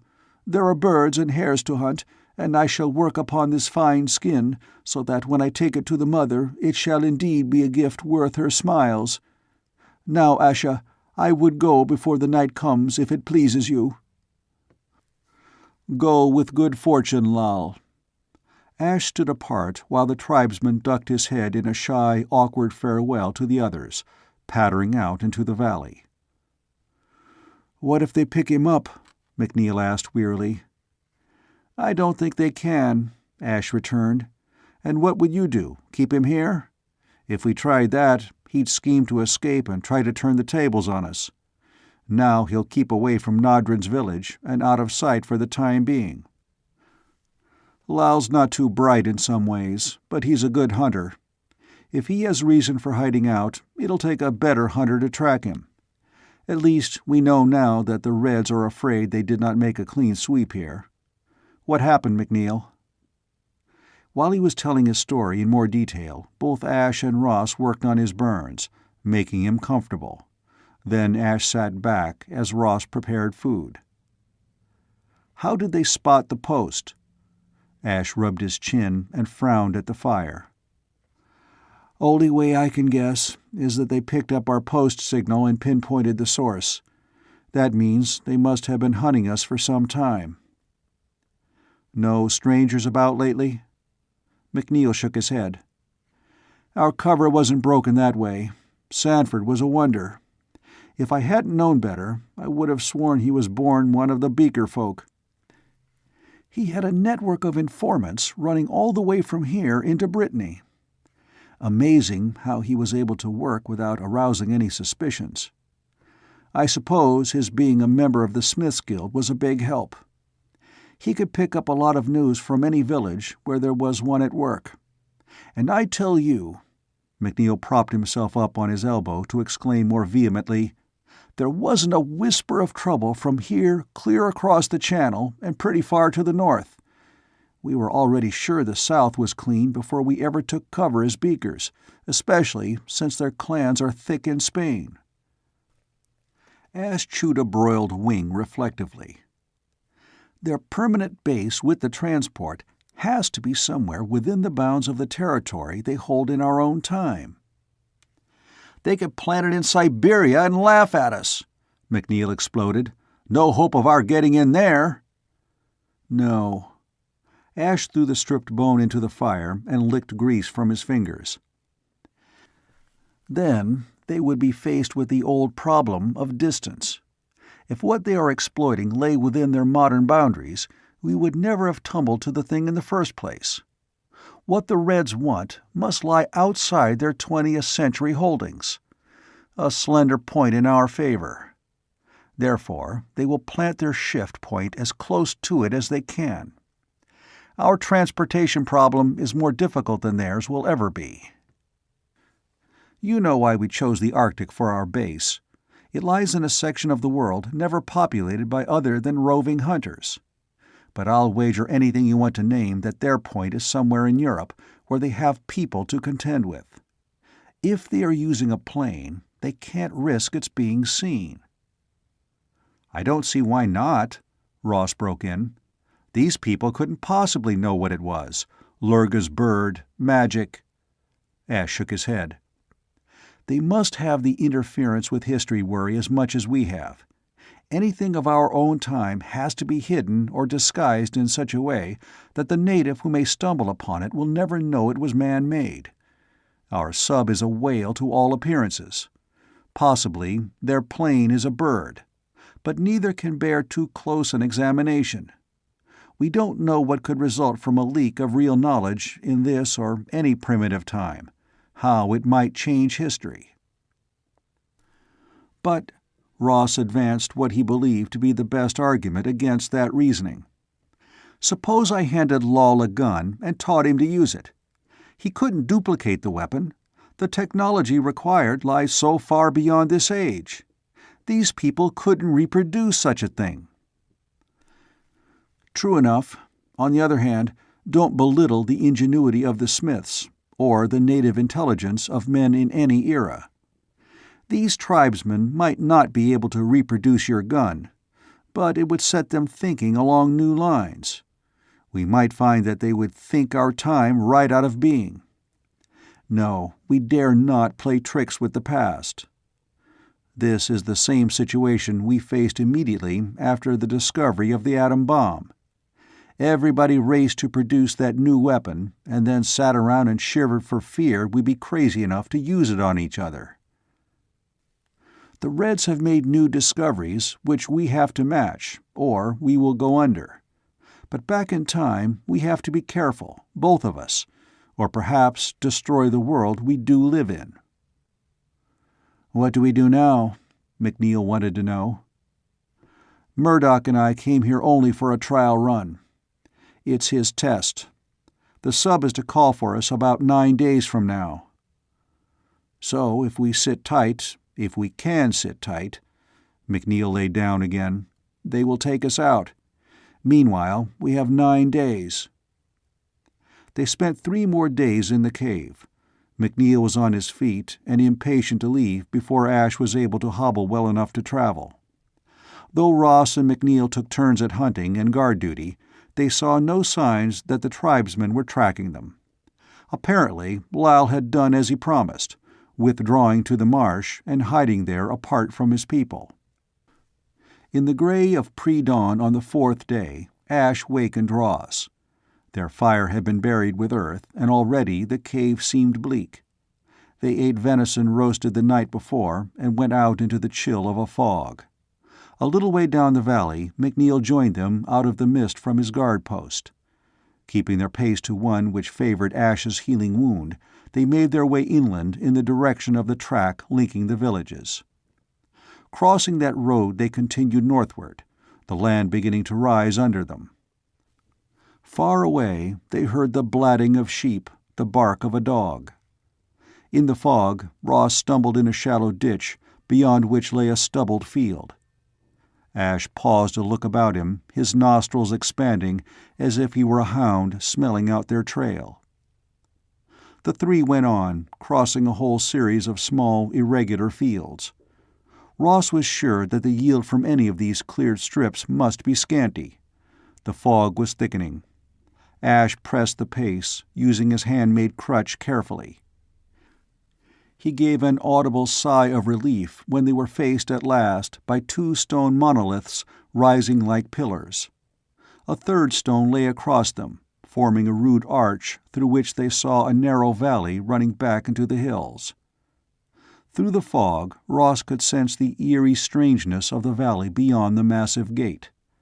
He would have said that he was not superstitious, that he had merely studied these tribal beliefs as lessons. He had not accepted them. Yet now, if he had been alone, he would have avoided that place and turned aside from the valley, for that which waited within was not for him. To his secret relief, Ash paused by the arch to wait. The older man gestured the other two into cover. Ross obeyed willingly, though the dank drops of condensing fog dripped on his cloak and wet his face as he brushed against prickly-leafed shrubs. Here were walls of evergreen plants and dwarfed pines, almost as if this tunnel of year-round greenery had been planted with some purpose in mind. Once his companions had concealed themselves, Ash called, shrill but sweetly, with a bird's rising notes. 3 times he made that sound before a figure moved in the fog, the rough gray-white of its long cloak melting in the wisps of mist. Down that green tunnel, out of the heart of the valley, the other came, a loop of cloak concealing the entire figure. It halted right in back of the arch, and Ash, making a gesture to the others to stay where they were, faced the muffled stranger. "Hands and feet of the Mother, she who sows what may be reaped. Outland stranger, who is under the wrath of Lurga," the other mocked him in the voice of Casca. "What do you want, Outlander, that you dare to come here where no man may enter?" "That which you know. For on the night when Lurga came, you also saw." Ross heard the hiss of a sharply drawn breath. "How knew you that, Outlander?" "Because you serve the Mother, and you are jealous for her and her service. If Lurga is a mighty god, you wanted to see his acts with your own eyes." When she finally answered, there was anger as well as frustration in her voice. "And you know of my shame then, Asha. For Lurga came. On a bird he came, and he did even as he said he would. So now the village will make offerings to Lurga and beg his favor, and the Mother will no more have those to hearken to her words and offer her first fruits. But from whence came this bird, which was Lurga? Can you tell me that, she who waits upon the Mother? What difference does it make from what direction Lurga came? That does not add nor take from his power." Casca moved beneath the arch. "Or does it in some strange way, Asha?" "Perhaps it does. Only tell me." She turned slowly and pointed over her right shoulder. "From that way he came, Asha. Well did I watch, knowing that I was the Mother's and that even Lurga's thunderbolts could not eat me up. Does knowing that make Lurga smaller in your eyes, Asha? When he has eaten up all that is yours and your kin with it?" "Perhaps," Asha repeated. "I do not think Lurga will come so again." She shrugged, and the heavy cloak flapped. "That shall be as it shall be, Asha. Now go, for it is not good that any man come hither." Casca paced back into the heart of the green tunnel, and Ross and MacNeil came out of concealment. MacNeil faced in the direction she had pointed. "Northeast," he commented thoughtfully. "The Baltic lies in that quarter." End of Chapter 7. Chapter 8. And that is about all. 10 days later, Ash, a dressing on his leg and a few of the pain lines smoothed from his face, sat on a bunk in the Arctic timepost nursing a mug of coffee in his hands and smiling a little crookedly at Nelson Millard. Millard, Kilgarry's, Dr. Webb, all the top brass of the project, had not only come through the transfer point to meet the 3 from Britain, but were now crammed into the room, nearly pushing Ross and MacNeil through the wall. Because this was it. What they had hunted for months, years, now lay almost within their grasp. Only Millard, the director, did not seem so confident. A big man with a bushy thatch of coarse graying hair and a heavy fleshy face, he did not look like a brain. Yet Ross had been on the roster long enough to know that it was Millard's thick and hairy hands that gathered together all the loose threads of Operation Retrograde and deftly wove them into a workable pattern. Now the director leaned back in a chair which was too small for his bulk, chewing thoughtfully on a toothpick. "So, we have the first whiff of a trail," he commented without elation. "A pretty strong lead," Calgares broke in. Too excited to sit still, the Major stood with his back against the door, as alert as if he were about to turn and face the enemy. "The Reds wouldn't have moved against Gog if they did not consider it a menace to them. Their big base must be in this time sector." "A big base," Millard corrected. "The one we are after, no. And right now they may be switching times. Do you think they will sit here and wait for us to show up in force?" But Millard's tone, intended to deflate, had no effect on the Major.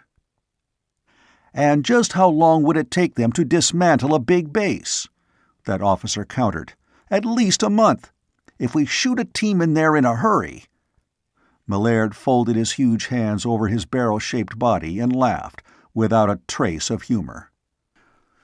"Just where do we send that team, Calgares? Northeast of a coastal point in Britain is a rather vague direction, to say the least.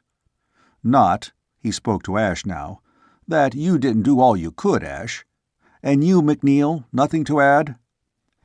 "No, sir. They jumped us out of the blue when Sandy thought he had every possible line tapped, every safeguard working. I don't know how they caught on to us, unless they located our beam to this post. If so, they must have been deliberately hunting us for some time, because we only used the beam as scheduled. The Reds have patience and brains, and probably some more of their surprise gadgets to help them. We have the patience and the brains, but not the gadgets. And time is against us. Get anything out of this, Webb?"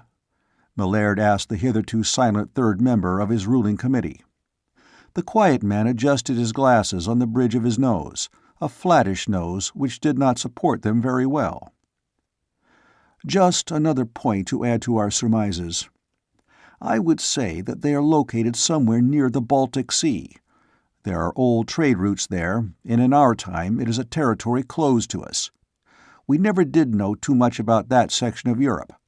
Their installation may be close to the Finnish border. They could disguise their modern station under half a dozen covers. That is strange country." Millard's hands unfolded, and he produced a notebook and pen from a shirt pocket. "Won't hurt to stir up some of the present-day agents of the MI and the rest. They might just come up with a useful hint. So you'd say the Baltic, but that is a big slice of country." Webb nodded. "We have one advantage. The old trade routes.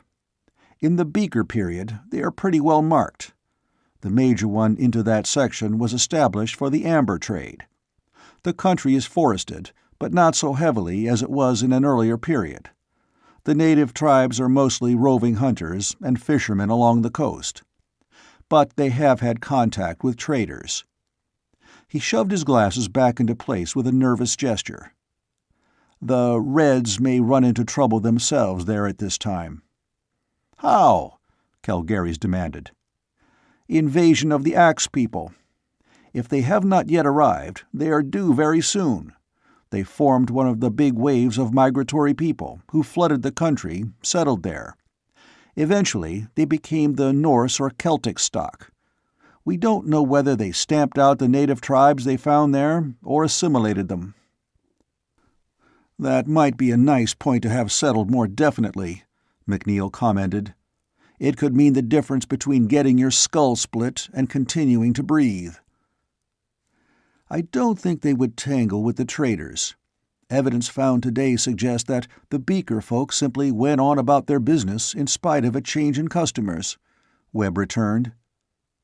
"Unless they were pushed into violence," Ash handed his empty mug to Ross. "Don't forget Lurga's wrath. From now on, our enemies might take a very dim view of any Beaker trade post near their property." Webb shook his head slowly. "A wholesale attack on Beaker establishments would constitute a shift in history. The Reds won't dare that, not just on general suspicion. Remember, they are not any more eager to tinker with history than we are. No, they will watch for us. We will have to stop communication by radio." "We can't," snapped Millard vehemently. "We can cut it down, but I won't send the boys out without some means of quick communication. You lab boys put your brains to work and see what you can turn out in the way of talk boxes that they can't snoop." "Time." He drummed on his knee with his thick fingers. "It all comes back to a question of time." "Which we do not have," Ash observed in his usual quiet voice.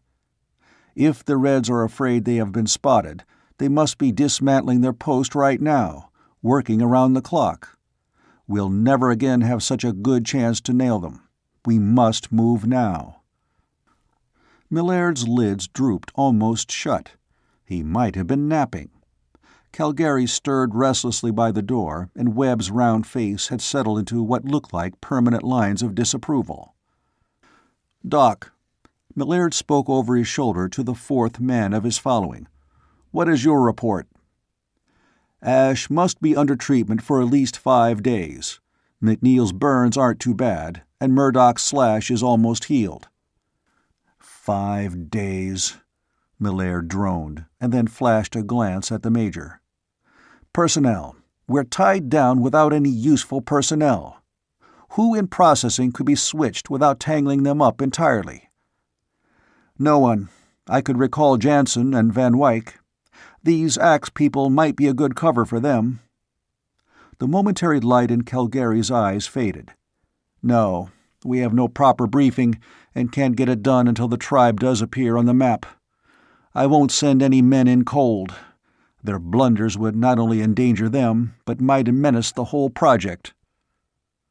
"So, that leaves us with you three," Millard said. "We'll recall what men we can and brief them again as fast as possible. But you know how long that will take. In the meantime—" Ash spoke directly to Webb. "You can't pinpoint the region closer than just the Baltic?" "We can do this much," the other answered him slowly and with obvious reluctance. "We can send the sub cruising offshore there for the next 5 days. If there is any radioactivity, any communication, we should be able to trace the beams. It all depends upon whether the Reds have any parties operating from their post. Flimsy. But something." Calgary seized upon it with the relief of one who needed action. "And they will be waiting for just such a move on our part," Webb continued deliberately. "All right, so they'll be watching," the Major said, about to lose his temper. "But it is about the only move we can make to back up the boys when they do go in." He whipped around the door and was gone. Webb got up slowly. "I will work over the maps again," he told Ash. "We haven't scouted that area, and we don't dare send a photoplane over it now. Any trip in will be a stab in the dark." "When you have only one road, you take it," Ash replied. "I'll be glad to see anything you can show me, Miles." If Ross had believed that his pre-trial run cramming had been a rigorous business, he was soon to laugh at that estimation. Since the burden of the next jump would rest on only 3 of them, Ash, McNeil, and himself, they were plunged into a whirlwind of instruction, until Ross, dazed and too tired to sleep on the 3rd night, believed that he was more completely bewildered than indoctrinated. He said as much sourly to McNeil. "Base has pulled back 3 other teams," McNeil replied. "But the men have to go to school again, and they won't be ready to come on for maybe 3-4 weeks. To change runs means unlearning stuff as well as learning it." "What about new men?" "Don't think Calgary's isn't out now beating the bushes for some. Only we have to be fitted to the physical type we are supposed to represent. For instance, Set a small, dark-headed pug-nose among your Norse sea rovers, and he's going to be noticed, maybe remembered too well. We can't afford to take that chance. So Calgary's had to discover men who not only look the part, but are also temperamentally fitted for this job.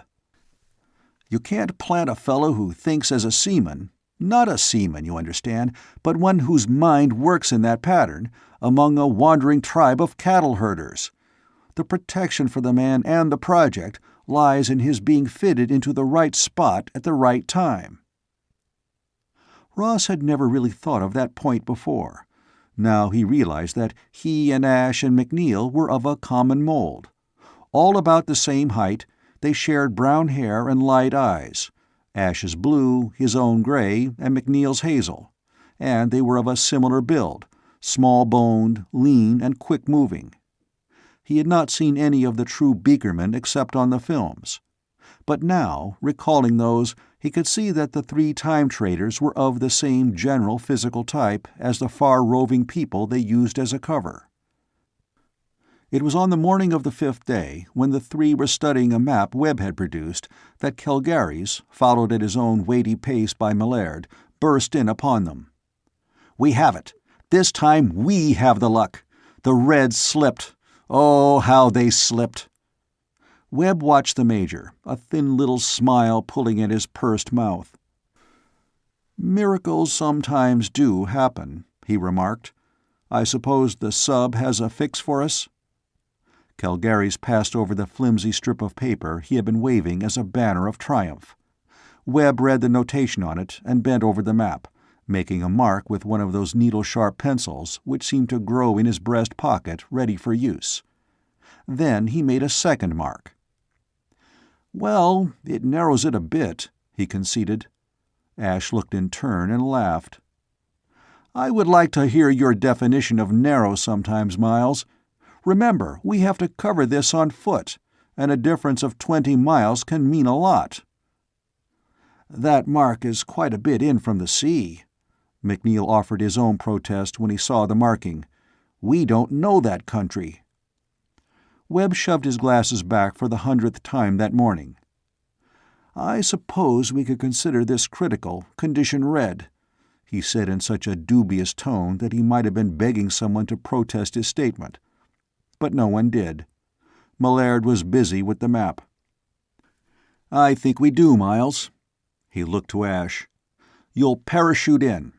The packs with which you will be equipped are special stuff. Once you have them off, sprinkle them with a powder Miles will provide, and in 10 minutes there won't be enough of them left for anyone to identify.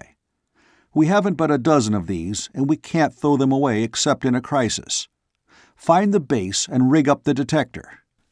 Your fix in this time will be easy, but it is the other end of the line we must have. Until you locate that, stick to the job. Don't communicate with us until you have it." "There is the possibility," Ash pointed out, "the Reds may have more than one intermediate post. They probably have played it smart and set up a series of them to spoil a direct trace, as each would lead only to another farther back in time." "All right, if that proves true, just get us the next one back," Millard returned. "From that we can trace them along, if we must send in some of the boys wearing dinosaur skins later. We have to find their primary base, and if that hunt goes the hard way, well, we do it the hard way." "How did you get the fix?" McNeil asked. "One of their field parties ran into trouble and yelled for help." "Did they get it?" The Major grinned. "What do you think? You know the rules, and the ones the Reds play by are twice as tough on their own men." "What kind of trouble?" Ash wanted to know. "Some kind of a local religious dispute. We do our best with their code, but we're not 100% perfect in reading it. I gather they were playing with a local god and got their fingers burned." "Lurga again, eh?" Ash smiled. "Foolish," Webb said impatiently. "That is a silly thing to do.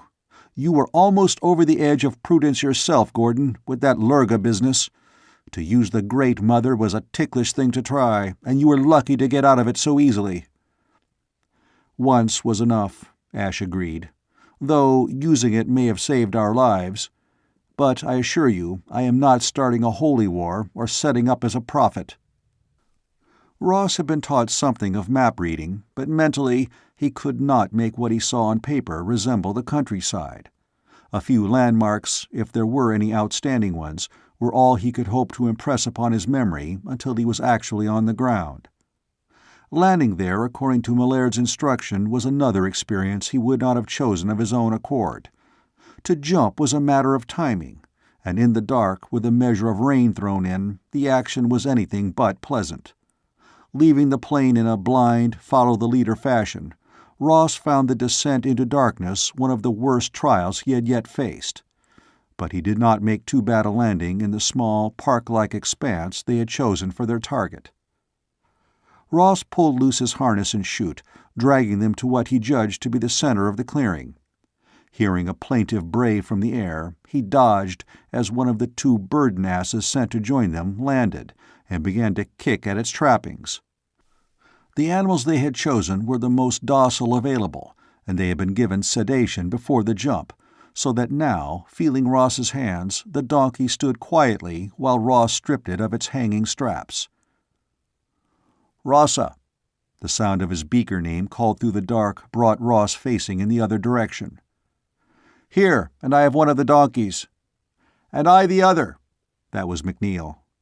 Their eyes adjusted to a gloom which was not as thick as it would be in the forest, and they worked fast. Then they dragged the parachutes together in a heap. The rain would, Webb had assured them, add to the rapid destruction wrought by the chemical he had provided. Ash shook it over the pile, and there was a faint greenish glow. Then they moved away to the woodland and made camp for the balance of the night. So much of their whole exploit depended upon luck, and this small part had been successful. Unless some agent had been stationed to watch for their arrival, Ross believed they could not have been spotted. The rest of their plan was elastic. Posing as traders who had come to open a new station, they were to stay near a river which drained a lake and then angled southward to the distant sea. They knew this section was only sparsely settled by small tribes, hardly larger than family clans. These people were generations behind the civilized level of the villagers of Britain, roving hunters who followed the sweep of game north or south with the seasons. Along the seashore, the fishermen had established more permanent holdings, which were slowly becoming towns. There were perhaps a few hardy pioneer farmers on the southern fringes of the district, but the principal reason traders came to this region was to get amber and furs. The Beaker people dealt in both. Now, as the three sheltered under the wide branches of a towering pine, Ash fumbled with a pack and brought out the beaker which was the identifying mark of his adopted people. He measured into it a portion of the sour, stimulating drink which the traders introduced wherever they went. The cup passed from hand to hand, its taste unpleasant on the tongue, but comfortingly warm to one's middle. They took turns keeping the watch until the gray of false dawn became the clearer light of morning. After breakfasting on flat cakes of meal, they packed the donkeys, using the same knots and cross-lashing which were the mark of real Beaker traders. Their bows protected from dampness under their cloaks, they set out to find the river and their path southward. Ash led, Ross towed the donkeys, and McNeil brought up the rear. In the absence of a path, they had to set a ragged course, keeping to the edge of the clearing until they saw the end of the lake. "Wood smoke," Ash commented when they had completed 2/3 of their journey. Ross sniffed and was able to smell it too. Nodding to Ash, McNeil oozed into nothingness between the trees with an ease Murdock envied. As they waited for him to return, Ross became conscious of another life about them, one busy with its own concerns, which were in no way those of human beings, except that food and perhaps shelter were to be reckoned among them. In Britain, Ross had known there were others of his kind about, but this was different. Here, he could have believed it if he had been told he was the first man to walk this way. A squirrel ran out on a tree limb and surveyed the two men with curious, beady eyes, then clung head down on the tree trunk to see them better. One of the donkeys tossed its head, and the squirrel was gone with a flirt of its tail. Although it was quiet, there was a hum underneath the surface which Ross tried to analyze, to identify the many small sounds which went into its making. Perhaps because he was trying so hard, he noted the faint noise. His hand touched Ash's arm, and a slight movement of his head indicated the direction of the sound. Then, as fluidly as he had melted into the woods, MacNeil returned. "Company," he said in a soft voice. "What kind?" "Tribesmen, but wilder than any I've seen, even on the tapes. We're certainly out on the fringes now. These people look about cave level. I don't think they've ever heard of traders." "How many?" 3, maybe 4 families. Most of the males must be out hunting, but there are about 10 children and 6 or 7 women. I don't think they've had good luck lately by the look of them." "Maybe their luck and ours are going to turn together," Ash said, motioning Ross forward with the donkeys. "We will circle about them to the river, and then try bartering later. But I do want to establish contact." End of Chapter 8. Chapter 9. Not to be too hopeful, MacNeil rubbed his arm across his hot face. So far, so good. After kicking from his path some of the branches Ross had lopped from trees they had been felling, he went to help his companion roll another small log up to a shelter which was no longer temporary. If there had been any eyes other than the woodland hunters to spy upon them, they would have seen only the usual procedure of the Beaker traders, busily constructing one of their posts. That they were being watched by the hunters, all three were certain. That there might be other spies in the forest they had to assume for their own safety. They might prowl at night, but in the daytime all of the time agents kept within the bounds of the rules they were acting. Barter with the head men of the hunting clan had brought those shy people into the camp of the strangers, who had such wonders to exchange for tanned deer hides and better furs. The news of the traders' arrival spread quickly during the short time they had been here, so that 2 other clans had sent men to watch the proceedings. With the trade came news which the agents sifted and studied.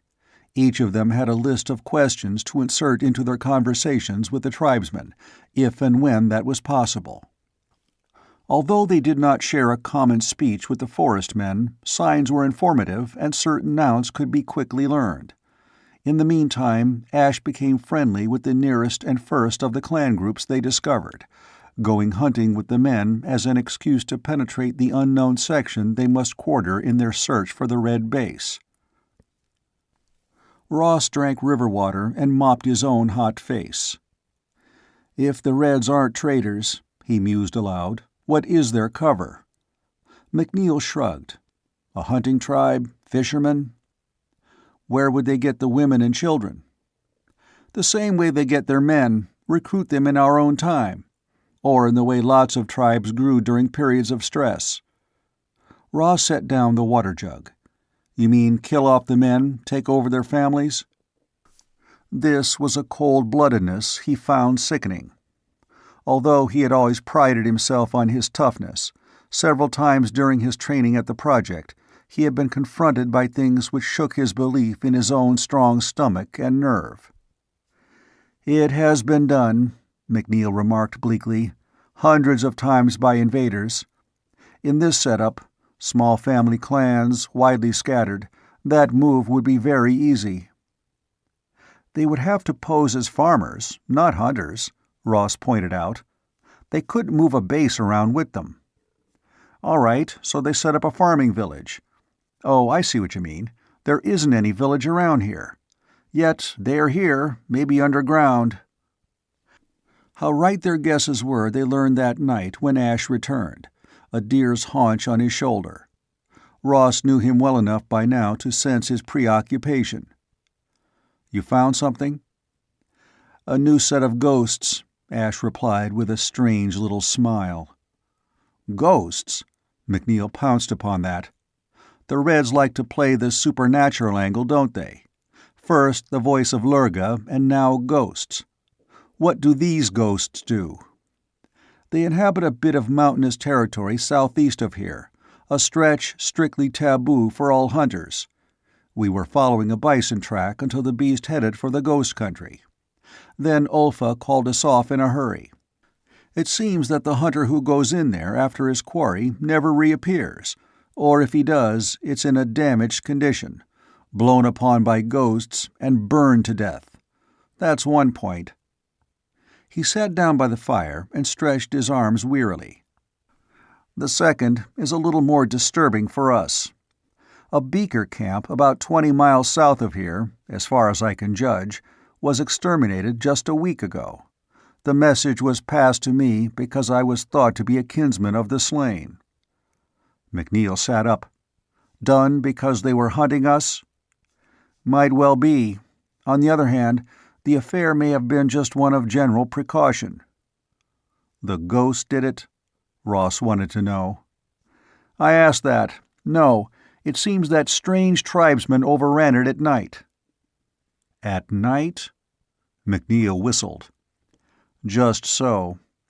Ash's tone was dry. The tribes do not fight that way. Either someone slipped up in his briefing, or the Reds are overconfident and don't care about the rules. But it was the work of tribesmen, or their counterfeits.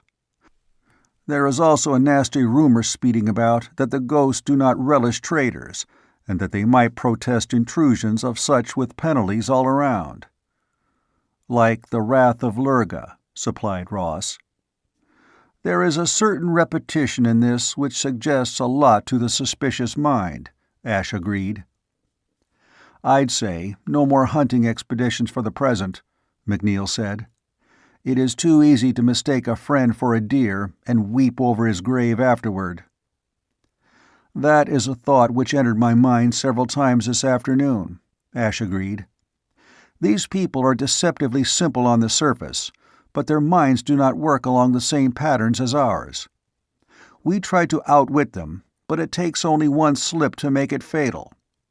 In the meantime, I think we'd better make this place a little more snug, and it might be well to post sentries as unobtrusively as possible. How about faking some signs of a ruined camp and heading into the blue ourselves? McNeil asked. We could strike for the Ghost Mountains, traveling by night, and Ulfa's crowd would think we were finished off. An idea to keep in mind. The point against it would be the missing bodies. It seems that the tribesmen who raided the Beaker camp left some very distasteful evidence of what happened to the camp's personnel, and those we can't produce to cover our trail. McNeil was not yet convinced. We might be able to fake something along that line, too. We may have to fake nothing, Ross cut in softly. He was standing close to the edge of the clearing where they were building their hut, his hand on one of the saplings in the palisade they had set up so laboriously that day. Ash was beside him in an instant. What is it? Ross's hours of listening to the sounds of the wilderness were his measuring gauge now. That bird has never called from inland before. It is the blue one we've seen fishing for frogs along the river. Ash, not even glancing at the forest, went for the water jug. Get your trail supplies, he ordered.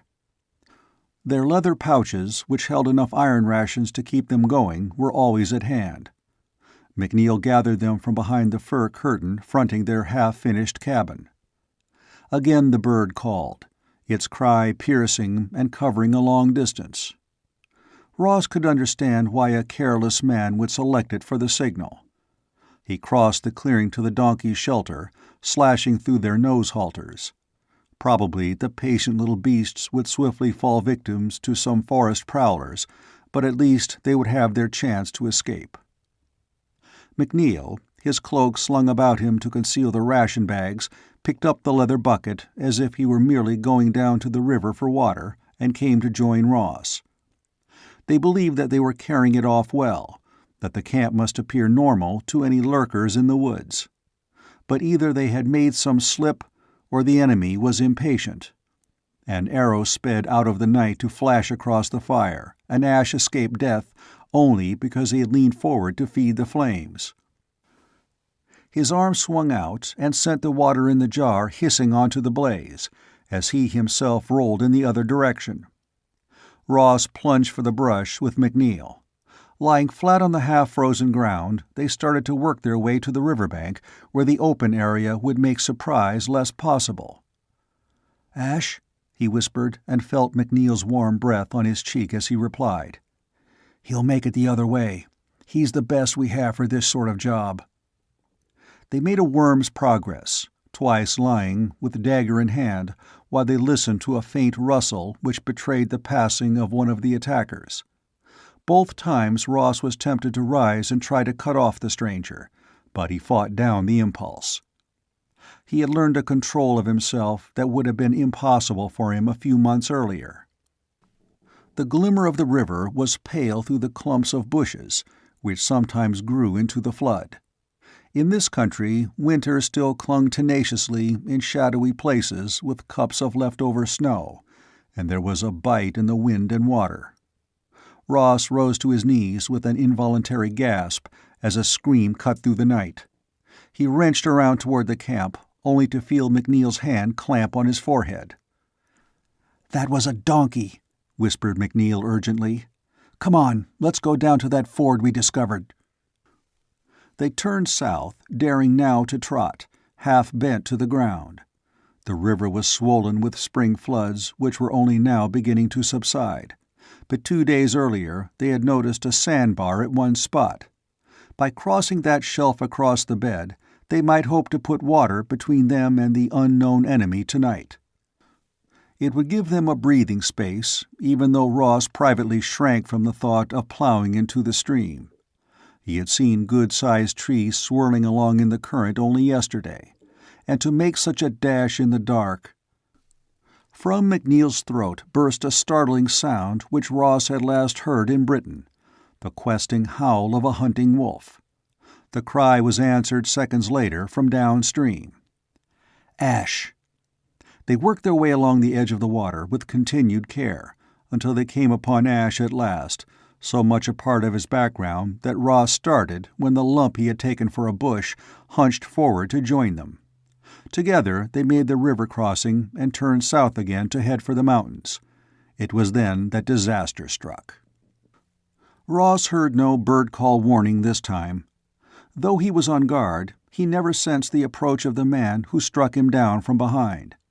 One moment he had been trailing McNeil and Ash, the next moment was black nothingness. He was aware of a throb of pain which carried throughout his body and then localized in his head. Forcing open his eyes, the dazzle of light was like a spear point striking directly into his head, intensifying his pain to agony. He brought his hand up to his face and felt stickiness there. "Asha." He believed he called that aloud, but he did not even hear his own voice. They were in a valley. A wolf had attacked him out of the bushes. Wolf? No, the wolf was dead. But then it came alive again to howl on a riverbank. Ross forced his eyes open once more, enduring the pain of beams he recognized as sunshine. He turned his head to avoid the glare. It was hard to focus, but he fought to steady himself. There was some reason why it was necessary to move to get away. But away from what and where? When Ross tried to think, he could only see muddled pictures which had no connection. Then a moving object crossed his very narrow field of vision, passing between him and a thing he knew was a tree trunk. A 4-footed creature with a red tongue hanging from its jaws. It came toward him stiff-legged, growling low in its throat, and sniffed at his body before barking in short, excited bursts of sound. The noise hurt his head so much that Ross closed his eyes. Then a shock of icy liquid thrown into his face aroused him to make a feeble protest, and he saw, hanging over him, in a strange upside-down way, a bearded face which he knew from the past. Hands were laid on him, and the roughness with which he was moved sent Ross spiraling back into the dark once again. When he roused for the second time, it was night, and the pain in his head was dulled. He put out his hands and discovered that he lay on a pile of fur robes, and was covered by one. Asha. Again he tried that name. But it was not Asha who came in answer to his feeble call. The woman who knelt beside him with a horn cup in her hand had neatly braided hair, in which gray strands showed silver by firelight. Ross knew he had seen her before, but again where and when eluded him. She slipped a sturdy arm under his head and raised him while the world whirled about. The edge of the horn cup was pressed to his lips, and he drank bitter stuff which burned in his throat and lit a fire in his insides. Then he was left to himself once again, and in spite of his pain and bewilderment, he slept. How many days he lay in the camp of Ulfa, tended by the chief's head wife, Ross found it hard to reckon. It was Frigga who had argued the tribe into caring for a man they believed almost dead when they found him, and who nursed Ross back to life, with knowledge acquired through 100 exchanges between those wise women who were the doctors and priestesses of these roaming peoples. Why Frigga had bothered with the injured stranger at all, Ross learned when he was able to sit up and marshal his bewildered thoughts into some sort of order. The matriarch of the tribe thirsted for knowledge.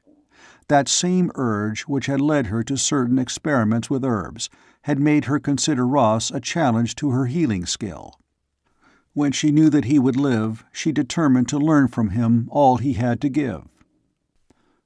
Ulfa and the men of the tribe might have eyed the metal weapons of the traders with awe and avid desire, but Frigga wanted more than trade goods.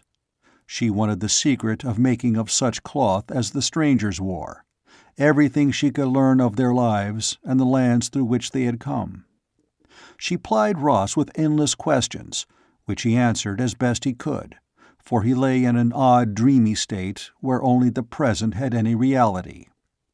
The past was dim and far away, and while he was now and then dimly aware that he had something to do, he forgot it easily. The chief and his men prowled the half-built station after the attackers had withdrawn, bringing back with them a handful of loot: a bronze razor, 2 skinning knives, some fish hooks, a length of cloth which Frigga appropriated. Ross eyed this spoil indifferently, making no claim upon it. His interest in everything about him was often blanked out by headaches which kept him limp on his bed, uncaring and stupid for hours or even full days. He gathered that the tribe had been living in fear of an attack from the same raiders who had wiped out the trading post, but at last their scouts returned with the information that the enemy had gone south. There was one change of which Ross was not aware, but which might have startled both Ash and McNeil. Ross Murdock had indeed died under that blow which had left him unconscious beside the river. The young man whom Frigga had drawn back to sense and a slow recovery was Rossa of the Beaker people. This same Rossa nursed a hot desire for vengeance against those who had struck him down and captured his kinsman, a feeling which the family tribe who had rescued him could well understand. There was the same old urgency pushing him to try his strength now, to keep to his feet even when they were unsteady. His bow was gone, but Ross spent hours fashioning another, and he traded his copper bracelet for the best dozen arrows in Ulfa's camp. The jet pin from his cloak he presented to Frigga with all his gratitude. Now that his strength was coming back, he could not rest easy in the camp. He was ready to leave, even though the gashes on his head were still tender to the touch. Ulfa indulgently planned a hunt southward, and Rossa took the trail with the tribesmen. He broke with the clan hunters when they turned aside at the beginning of the taboo land. Ross, his own mind submerged and taken over by his beaker cover, hesitated too. Yet he could not give up, and the others left him there, his eyes on the forbidden heights, unhappy and tormented by more than the headaches which still came and went with painful regularity. In the mountains lay what he sought. A hidden something within his brain told him that over and over, but the mountains were taboo, and he should not venture into them. How long he might have hesitated there if he had not come upon the trail, Ross did not know. But on the day after the hunters of Ulfa's clan left, a glint of sunlight striking between two trees pointed out a woodsman's blaze on a third tree trunk. The two halves of Ross's memory clicked together for an instant as he examined that cut. He knew that it marked a trace, and he pushed on, hunting a second cut and then a third. Convinced that these would lead him into the unknown territory, Ross's desire to explore overcame the grafted superstitions of his briefing. There were other signs that this was an often-traveled route. A spring cleared of leaves and walled with stone, a couple of steps cut in the turf on a steep slope. Ross moved warily, alert to any sound. He might not be an expert woodsman, but he was learning fast, perhaps the faster because his false memories now supplanted the real ones. That night he built no fire, crawling instead into the heart of a rotted log to sleep, awakening once to the call of a wolf and another time at the distant crash of a dead tree yielding to the wind. In the morning he was about to climb back to the trail he had prudently left the night before, when he saw 5 bearded, fur-clad men looking much the same as Ulfa's people. Ross hugged the earth and watched them pass out of sight before he followed. All that day he wove an up-and-down trail behind the small band, sometimes catching sight of them as they topped a rise well ahead or stopped to eat. It was late afternoon when he crept cautiously to the top of a ridge and gazed down into a valley. There was a town in that valley, sturdy houses of logs behind a stockade. He had seen towns vaguely like it before, yet it had a dreamlike quality, as if it were not as real as it appeared. Ross rested his chin on his arms and watched that town and the people moving in it. Some were fur-clad hunters, but others dressed quite differently. He started up with a little cry at the sight of one of the men who had walked so swiftly from one house to the next. Surely he was a Beaker trader. His unease grew stronger with every moment he watched, but it was the oddness he sensed in that town which bothered him, and not any warning that he himself was in danger. He had gotten to his knees to see better when out of nowhere a rope sang through the air, settling about his chest with a vicious jerk, which not only drove the air from his lungs, but pinioned his arms tight to his body. End of Chapter 9. Chapter 10. Having been cuffed and battered into submission more quickly than would have been possible 3 weeks earlier, Murdock now stood sullenly surveying the man who, though he dressed like a Beaker trader, persisted in using a language Ross did not know. "We do not play as children here." At last the man spoke words Ross could understand. "You will answer me, or else others shall ask the questions, and less gently. I say to you now, who are you, and from where do you come?" For a moment Ross glowered across the table at him, his inbred antagonism to authority aroused by that contemptuous demand. But then common sense cautioned. His initial introduction to this village had left him bruised and with one of his headaches. There was no reason to let them beat him until he was in no shape to make a break for freedom, when and if there was an opportunity. "I am Rossa of the traders," he returned, eyeing the man with a carefully measured stare. "I came into this land in search of my kinsmen, who were taken by raiders in the night." The man, who sat on a stool by the table, smiled slowly. Again he spoke in the strange tongue, and Ross merely stared stolidly back. His words were short and explosive-sounding, and the man's smile faded. His annoyance grew as he continued to speak. One of Ross's 2 guards ventured to interrupt, using the Beaker language. "From where did you come?" He was a quiet-faced, slender man, not like his companion, who had roped Murdock from behind and was of the bully breed, able to subdue Ross's wildcat resistance in a very short struggle. "I came to this land from the south," Ross answered, "after the manner of my people. This is a new land with furs and the golden tears of the sun to be gathered and bartered. The traders move in peace, and their hands are raised against no man.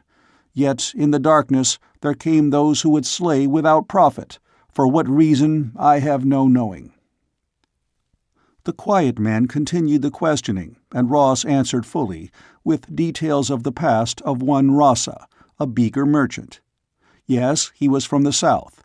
His father was Gertie, who had a trading post in the warmlands along the big river. This was Ross's first trip to open new territory. He had come with his father's blood brother, Asha, who was a noted far voyager, and it was an honor to be chosen as donkey leader for such a one as Asha. With Asha had been Makna, one who was also a far trader, though not as noted as Asha. Of a certainty, Asha was of his own race. Ross blinked at that question. One need only to look upon him to know that he was of trader blood, and no uncivilized woods runner. And how long had he known Asha? Ross shrugged. Asha had come to his father's post the winter before, and had stayed with them through the cold season. Gertie and Asha had mingled blood after he pulled Gertie free from the river in flood. Asha had lost his boat and trade goods in that rescue, so Gertie had made good his loss this year. Detail by detail he gave the story. In spite of the fact that he provided these details glibly, sure that they were true, Ross continued to be haunted by an odd feeling that he was indeed reciting a tale of adventure which had happened long ago and to someone else. Perhaps that pain in his head made him think of these events as very colorless and far away. "It would seem," the quiet man turned to the one behind the table, "that this is indeed one Rasa, a beaker trader." But the man looked impatient, angry. He made a sign to the other guard, who turned Ross around roughly and sent him toward the door with a shove. Once again, the leader gave an order in his own language, adding a few words more with a stinging snap that might have been a threat or a warning. Ross was thrust into a small room with a hard floor and not even a skin rug to serve as a bed. Since the quiet man had ordered the removal of the ropes from Ross's arms, he leaned against the wall, rubbing the pain of returning circulation away from his wrists and trying to understand what had happened to him and where he was. Having spied upon it from the heights, he knew it wasn't an ordinary trading station, and he wanted to know what they did here. Also, somewhere in this village, he hoped to find Asha and Makna. At the end of the day, his captors opened the door only long enough to push inside a bowl and a small jug.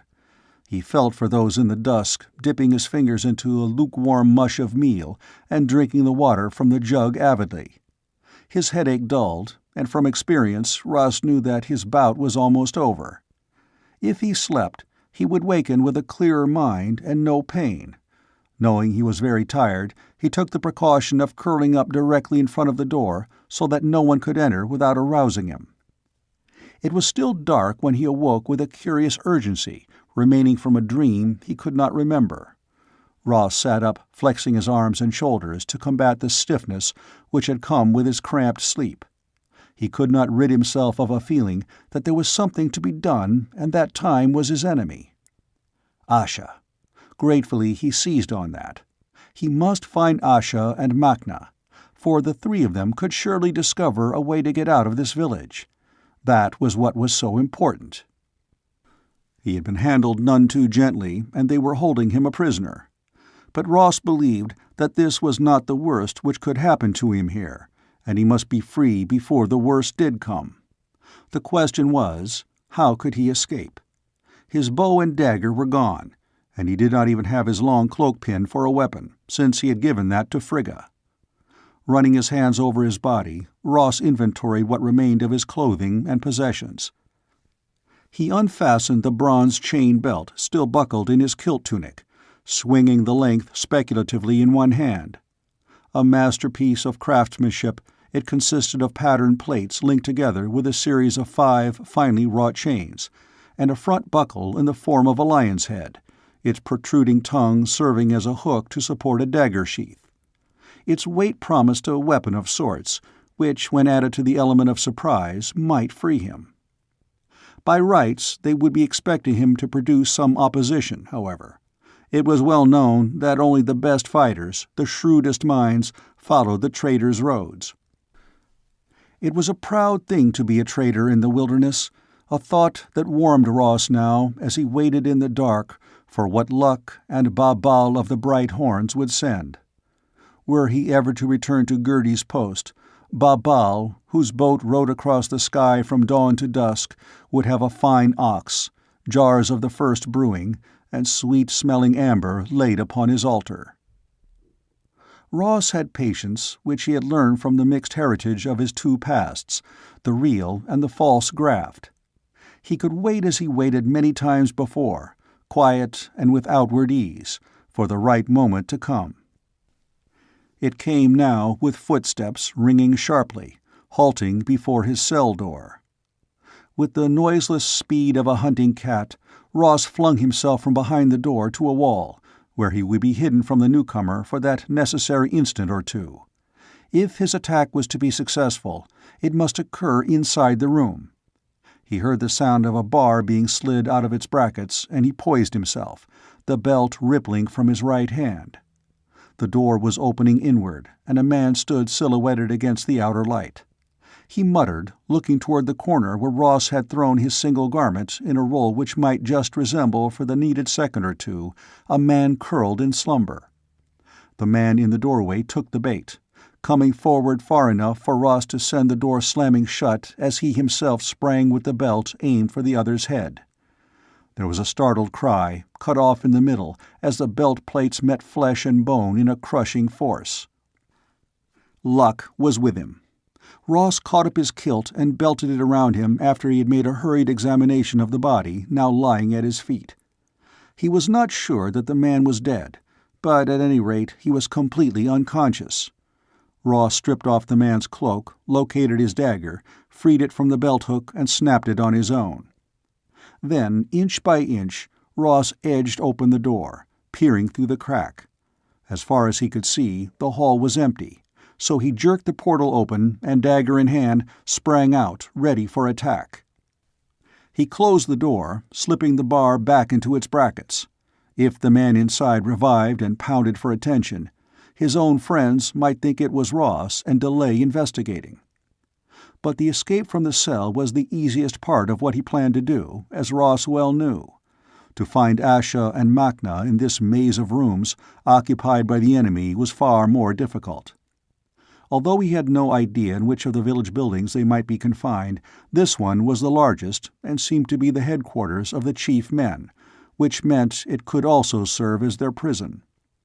Light came from a torch in a bracket halfway down the hall.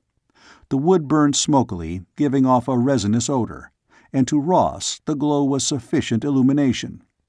He slipped along as close to the wall as he could, ready to freeze at the slightest sound. But this portion of the building might well have been deserted, for he saw or heard no one. He tried the only two doors opening out of the hall, but they were secured on the other side. Then he came to a bend in the corridor and stopped short, hearing a murmur of low voices. If he had used a hunter's tricks of silent tread and vigilant wariness before, Ross was doubly on guard now as he wriggled to a point from which he could see beyond that turn. Mere luck prevented him from giving himself away a moment later. Asha, alive, well, apparently under no restraint, was just turning away from the same quiet man who had had a part in Ross's interrogation. That was surely Asha's brown hair, his slender, wiry body draped with a beaker's kilt. A familiar tilt of the head convinced Ross, though he could not see the man's face. The quiet man went down the hall, leaving Asha before a door. As he passed through it, Ross sped forward and followed him inside. Asha had crossed the bare room and was standing on a glowing plate in the floor. Ross, aroused to desperate action by some fear he did not understand, leaped after him. His left hand fell upon Asha's shoulder, turning the man half around as Ross too stepped upon the patch of luminescence. Murdock had only an instant to realize that he was staring into the face of an astonished stranger. His hand flashed up in an edgewise blow which caught the other on the side of the throat, and then the world came apart about them. There was a churning, whirling sickness which gripped and bent Ross almost double across the crumpled body of his victim. He held his head lest it be torn from his shoulders by the spinning thing which seemed based behind his eyes. The sickness endured only for a moment, and some buried part of Ross's mind accepted it as a phenomenon he had experienced before. He came out of it gasping, to focus his attention once more on the man at his feet. The stranger was still breathing. Ross stooped to drag him from the plate and began binding and gagging him with lengths torn from his kilt. Only when his captive was secure did he begin looking about him curiously. The room was bare of any furnishing, and now, as he glanced at the floor, Ross saw that the plate had lost its glow. The beaker trader Rossa rubbed sweating palms on his kilt and thought fleetingly of forest ghosts and other mysteries. Not that the traders bowed to those ghosts which were the plague of lesser men and tribes, but anything which suddenly appeared and then disappeared without any logical explanation needed thinking on. Murdock pulled the prisoner, who was now reviving, to the far end of the room, and then went back to the plate with the persistence of a man who refused to treat with ghosts, and wanted something concrete to explain the unexplainable. Though he rubbed his hands across the smooth surface of the plate, it did not light up again. His captive having writhed himself half out of the corner of the room, Ross debated the wisdom of another silencing, say a tap on the skull with the heavy hilt of his dagger. Deciding against it because he might need a guide, he freed the victim's ankle bonds and pulled him to his feet, holding the dagger ready where the man could see it. Were there any more surprises to be encountered in this place? Asha's double would test them first. The door did not lead to the same corridor, or even the same kind of corridor Ross had passed through moments earlier. Instead, they entered a short passage with walls of some smooth stuff which had almost the sheen of polished metal, and were sleek and cold to the touch. In fact, the whole place was chill as river water in the spring. Still herding the prisoner before him, Ross came to the nearest door and looked within, to be faced by incomprehensible frames of metal rods and boxes. Rossa of the traders marveled and stared, but again he realized that what he saw was not altogether strange. Part of one wall was a board on which small lights flashed and died, to flash again in winks of bright color. A mysterious object made of wire and discs hung across the back of a chair standing nearby. The bound man lurched for the chair and fell, rolling toward the wall. Ross pushed him on until he was hidden behind one of the metal boxes. Then he made the rounds of the room, touching nothing, but studying what he could not understand. Puffs of warm air came in through grills near the floor, but the room had the same general chill as the hall outside. Meanwhile, the lights on the board had become more active, flashing on and off in complex patterns. Ross now heard a buzzing, as if a swarm of angry insects were gathered for an attack. Crouching beside his captive, Ross watched the lights, trying to discover the source of the sound. The buzz grew shriller, almost demanding. Ross heard the tramp of heavy footgear in the corridor, and a man entered the room, crossing purposefully to the chair. He sat down and drew the wire and disc frame over his head. His hands moved under the lights, but Ross could not guess what he was doing. The captive at Murdock's side tried to stir, but Ross's hand pinned him quiet. The shrill noise which had originally summoned the man at the lights was interrupted by a sharp pattern of long and short sounds, and his hands flew even more quickly while Ross took in every detail of the other's clothing and equipment. He was neither a shaggy tribesman nor a trader. He wore a dull green outer garment cut in one piece to cover his arms and legs as well as his body, and his hair was so short that his round skull might have been shaven. Ross rubbed the back of his wrist across his eyes, experiencing again that dim other memory. Odd as this man looked, Murdock had seen his like somewhere before, yet the background had not been Gertie's post on the southern river. Where and when had he, Rossa, ever been with such strange beings? And why could he not remember it all more clearly? Boots sounded once more in the hall, and another figure strode in. This one wore furs, but he too was no woods hunter, Ross realized as he studied the newcomer in detail. The loose overshirt of thick fur with its hood thrown back, the high boots, and all the rest were not of any primitive fashioning. And the man had 4 eyes. One pair were placed normally on either side of his nose, and the other 2, black-rimmed and murky, were set above on his forehead. The fur-clad man tapped the one seated at the board. He freed his head partially from the wire cage so that they could talk together in a strange language, while lights continued to flash and the buzzing died away. Ross's captive wriggled with renewed vigor, and at last thrashed free a foot to kick at one of the metal installations. The resulting clang brought both men around.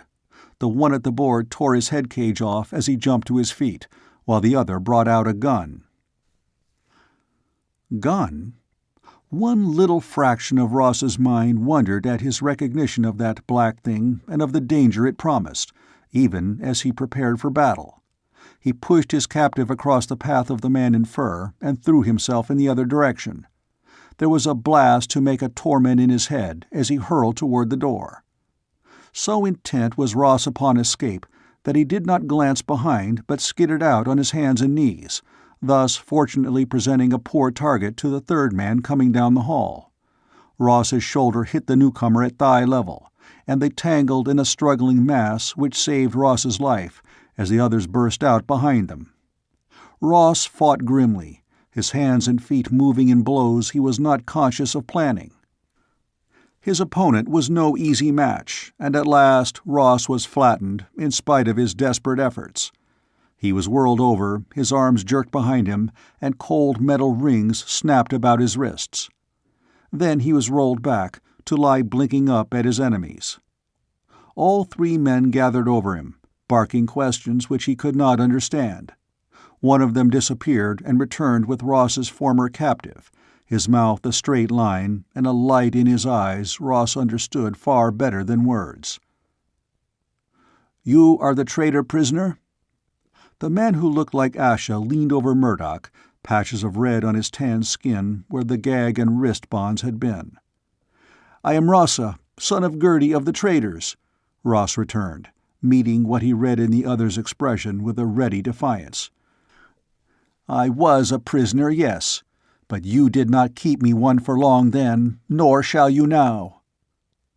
The man's thin upper lip lifted. "You have done yourself ill, my young friend. We have a better prison here for you, one from which you shall not escape." He spoke to the other men, and there was the ring of an order in his voice. They pulled Ross to his feet, pushing him ahead of them. During the short march, Ross used his eyes, noticing things he could not identify in the rooms through which they had passed. Men called questions, and at last they paused long enough, Ross firmly in the hold of the fur-clad guard, for the other 2 to put on similar garments. Ross had lost his cloak in the fight, but no fur shirt was given him.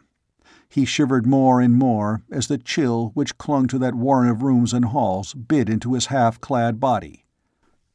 He was certain of only one thing about this place: he could not possibly be in the crude buildings of the Valley Village. However, he was unable to guess where he was and how he had come there. Finally, they went down a narrow room filled with bulky metal objects of bright scarlet or violet that gleamed weirdly and were equipped with rods along which all the colors of the rainbow ringed. Here was a round door, and when one of the guards used both hands to tug it open, the cold that swept in at them was a frigid breath that burned as it touched bare skin. End of Chapter 10. Chapter 11.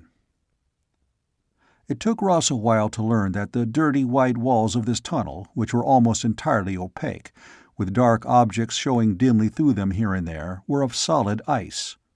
A black wire was hooked overhead and at regular intervals hung with lights, which did nothing to break the sensation of glacial cold about them. Ross shuddered. Every breath he drew stung in his lungs. His bare shoulders and arms and the exposed section of thigh between kilt and boot were numb. He could only move on stiffly, pushed ahead by his guards when he faltered. He guessed that were he to lose his footing here and surrender to the cold, he would forfeit the battle entirely, and with it his life. He had no way of measuring the length of the boring through the solid ice, but they were at last fronted by another opening, a ragged one, which might have been hacked with an axe. They emerged from it into the wildest scene Ross had ever seen. Of course, he was familiar with ice and snow, but here was a world surrendered completely to the brutal force of winter in a strange, abnormal way. It was a still, dead white-gray world in which nothing moved, save the wind which curled the drifts. His guards covered their eyes with the murky lenses they had worn pushed up on their foreheads within the shelter, for above them the sunlight dazzled on the ice crest. Ross, his eyes smarting, kept his gaze centered on his feet. He was given no time to look about. A rope was produced, a loop of it flipped in a noose about his throat, and he was towed along like a leashed dog.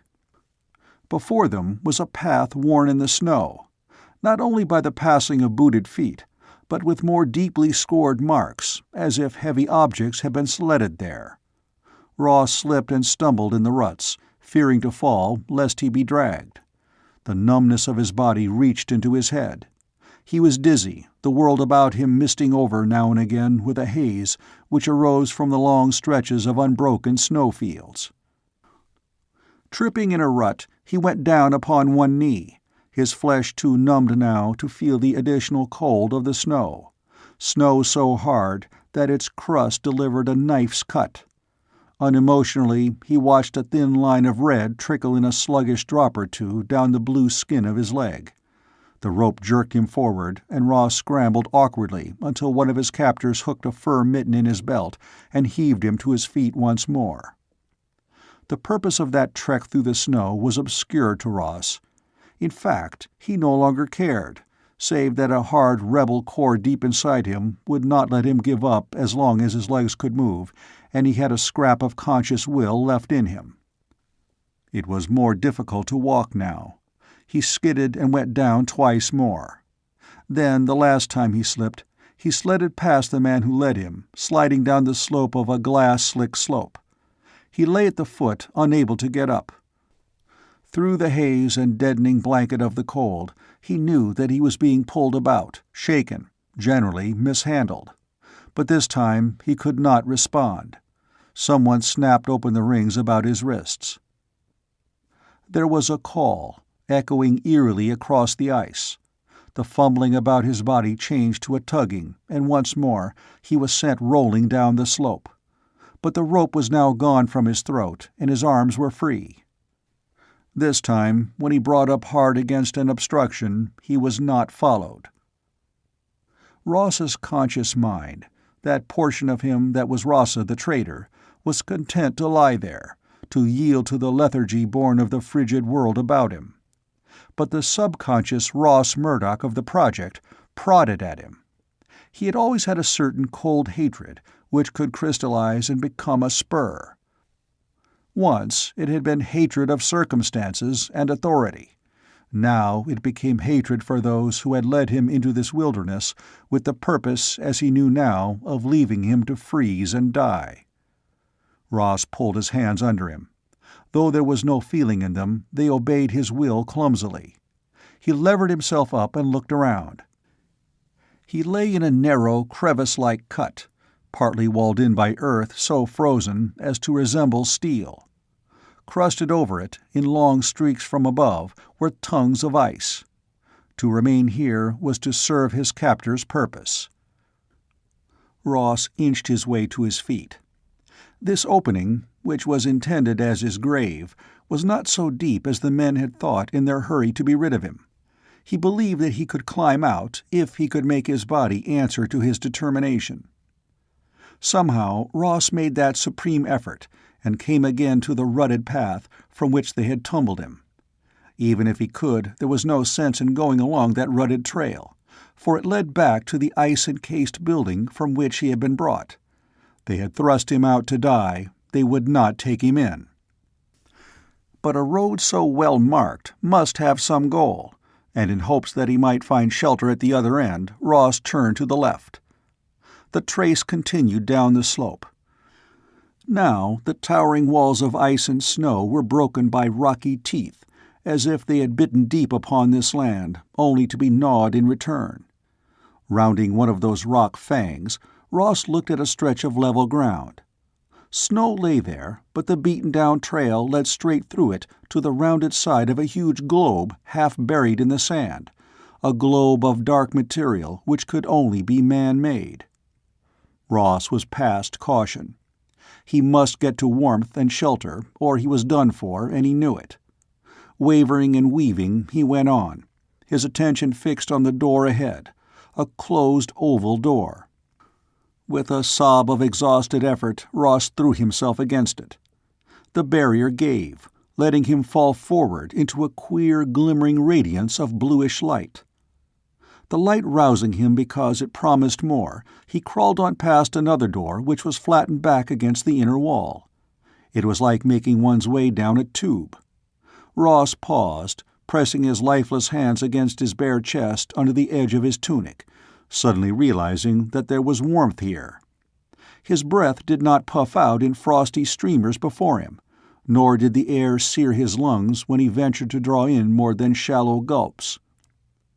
With that realization, a measure of animal caution returned to him. To remain where he was, just inside the entrance, was to court disaster. He must find a hiding place before he collapsed, for he sensed he was very near the end of his ability to struggle. Hope had given him a flash of false strength, the impetus to move, and he must make the most of that gift.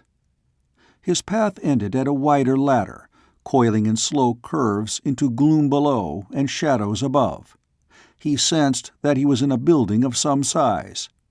He was afraid to go down, for even looking in that direction almost finished his sense of balance, so he climbed up. Step by step, Ross made that painful journey, passing levels from which 3 or 4 hallways ran out like the radii of a spider's web. He was close to the end of his endurance when he heard a sound, echoed, magnified from below. It was someone moving. He dragged his body into the 4th level where the light was very faint, hoping to crawl far enough into one of the passages to remain unseen from the stair. But he had gone only part way down his chosen road when he collapsed, panting, and fell back against the wall. His hands pawed vainly against the sleek surface. He was falling through it. Ross had a second, perhaps 2, of stupefied wonder. Lying on a soft surface, he was enfolded by a warmth which eased his bruised and frozen body. There was a sharp prick in his thigh, another in his arm, and the world was a hazy dream until he finally slept in the depths of exhaustion. There were dreams, detailed ones, and Ross stirred uneasily as his sleep thinned to waking. He lay with his eyes closed, fitting together odd bits of dreams? No, he was certain that they were memories. Rossa of the Beaker Traders and Ross Murdock of the Project were again fused into one and the same person. How it had happened he did not know, but it was true. Opening his eyes, he noticed a curved ceiling of soft blue, which misted at the edges into gray. The restful color acted on his troubled waking mind like a soothing word. For the first time since he had been struck down in the night, his headache was gone.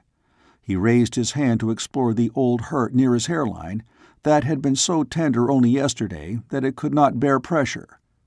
There remained only a thin, rough line, like a long-healed scar, that was all. Ross lifted his head to look about him. His body lay supported in a cradle-like arrangement of metal, almost entirely immersed in a red gelatinous substance with a clean, aromatic odor. Just as he was no longer cold, neither was he hungry. He felt as fit as he ever had in his life. Sitting up in the cradle, he stroked the jelly away from his shoulders and chest. It fell from him cleanly, leaving no trace of grease or dampness on his skin. There were other fixtures in the small, cylinder-like chamber besides that odd bed in which he had lain. 2 bucket-shaped seats were placed at the narrow forepart of the room, and before those seats was a system of controls he could not comprehend. As Ross swung his feet to the floor, there was a click from the side which brought him around, ready for trouble. But the noise had been caused by the opening of a door into a small cupboard. Inside the cupboard lay a fat package. Obviously, this was an invitation to investigate the offering. The package contained a much-folded article of fabric, compressed and sealed in a transparent bag, which he fumbled twice before he succeeded in releasing its fastening. Ross shook out a garment of material such as he had never seen before. Its sheen and satin-smooth surface suggested metal, but its stuff was as supple as fine silk. Color rippled across it with every twist and turn he gave to the length, dark blue fading into pale violet, accented with wavering streaks of vivid and startling green.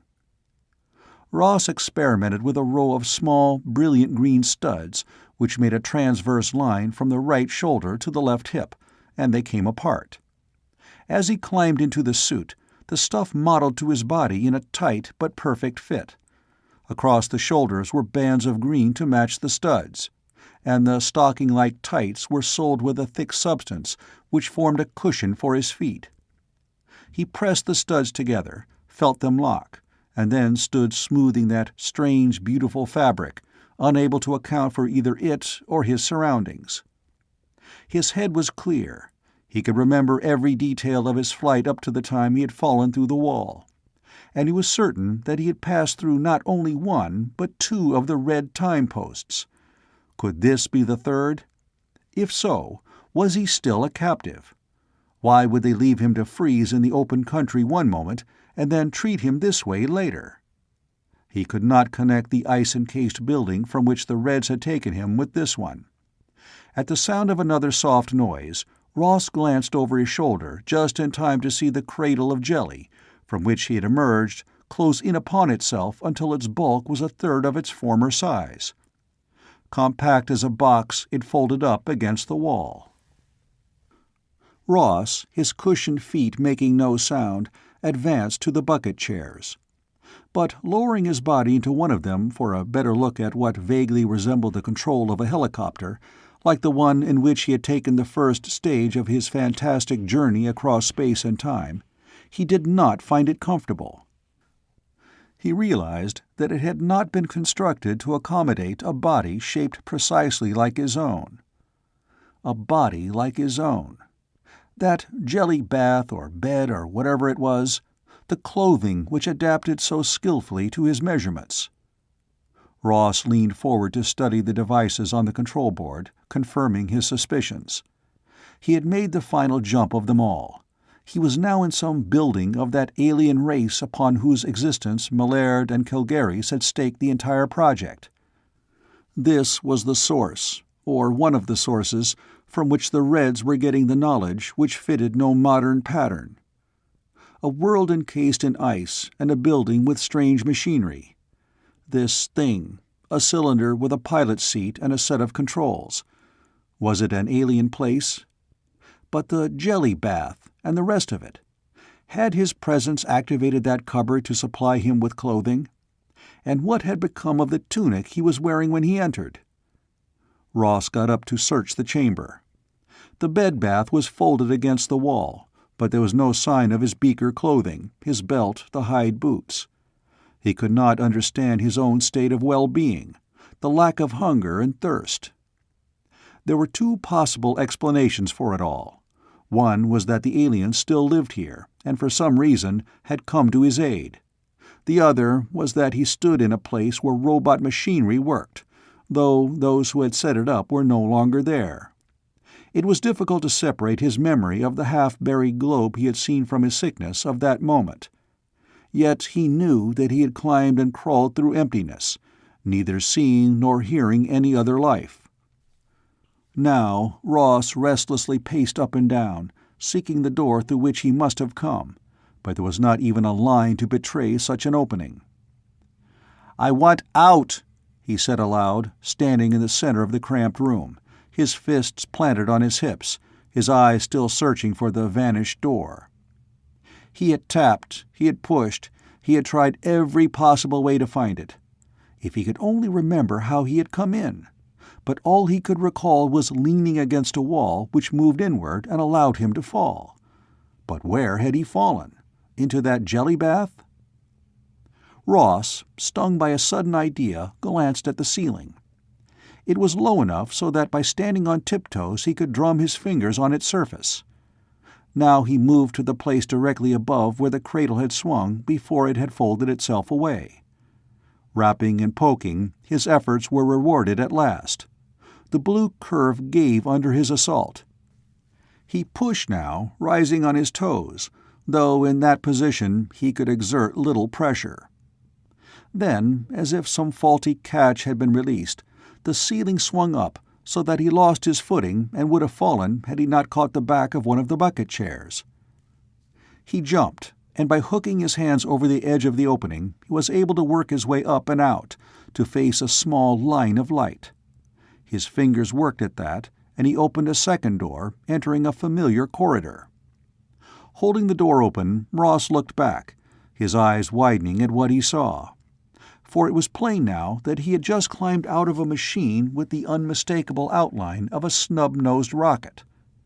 The small flyer, or a jet or whatever it was, had been fitted into a pocket in the side of the big structure as a ship into a berth, and it must have been set there to shoot from that enclosing chamber as a bullet is shot from a rifle barrel.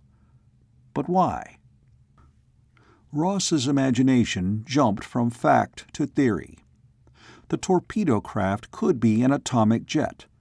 All right, he had been in bad shape when he fell into it by chance, and the bed machine had caught him, as if it had been created for just such a duty.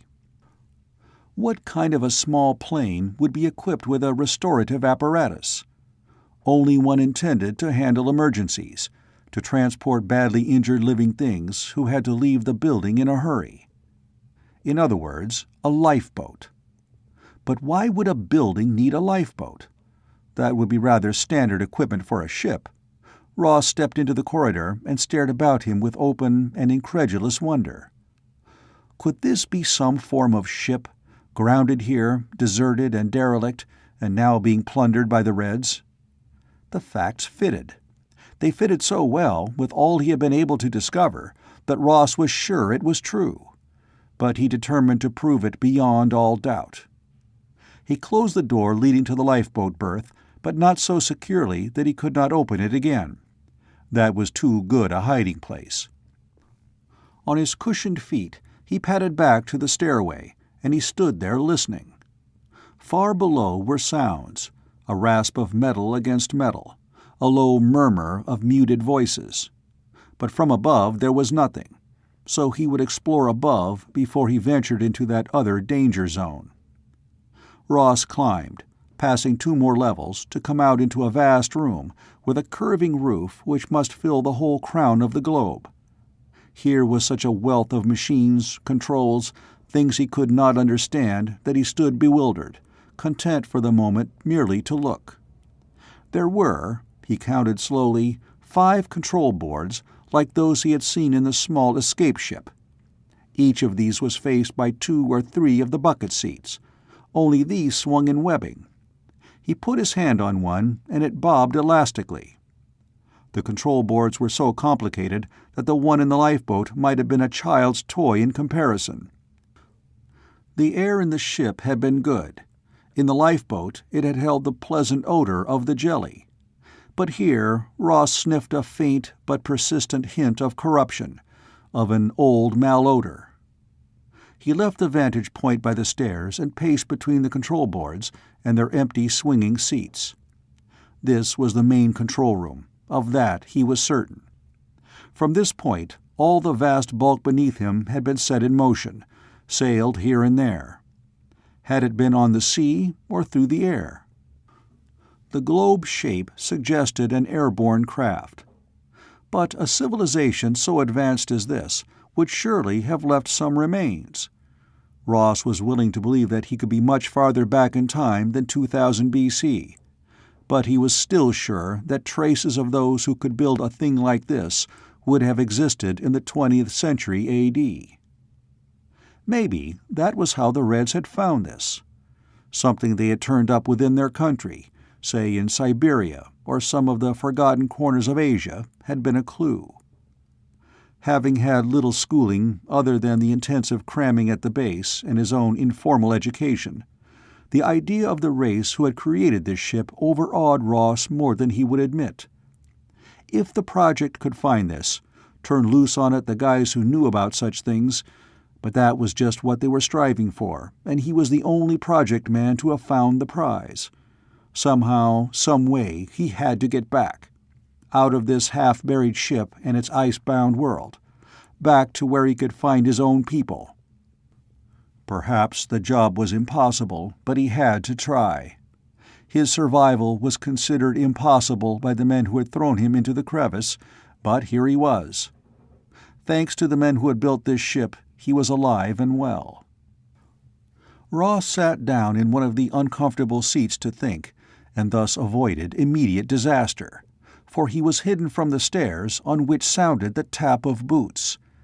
A climber, maybe two, were on their way up, and there was no other exit from the control cabin. End of Chapter 11. Chapter 12. Ross dropped from the web-slung chair to the floor and made himself as small as possible under the platform at the front of the cabin. Here, where there was a smaller control board and two seats placed closely together, the odd, unpleasant odor clung and became stronger to Ross's senses as he waited tensely for the climbers to appear. Though he had searched, there was nothing in sight even faintly resembling a weapon. In a last, desperate bid for freedom, he crept back to the stairwell. He had been taught a blow during his training period, one which required a precise delivery, and, he had been warned, was often fatal. He would use it now. The climber was very close. A cropped head arose through the floor opening, and Ross struck, knowing, as his hand chopped against the folds of a fur hood, that he had failed. But the impetus of that unexpected blow saved him after all. With a choked cry, the man disappeared, crashing down upon the one following him. A scream and shouts were heard from below, and a shot ripped up the well as Ross scrambled away from it. He might have delayed the final battle, but they had him cornered. He faced that fact bleakly. They need only sit below and let nature take its course. His session in the lifeboat had restored his strength, but a man could not live forever without food and water.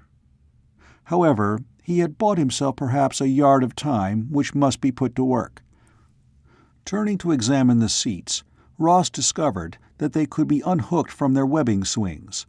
Freeing all of them, he dragged their weight to the stairwell and jammed them together to make a barricade.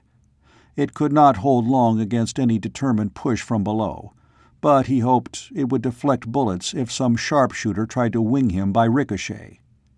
Every so often there was a crash of a shot and some shouting, but Ross was not going to be drawn out of cover by that. He paced around the control cabin, still hunting for a weapon. The symbols on the levers and buttons were meaningless to him.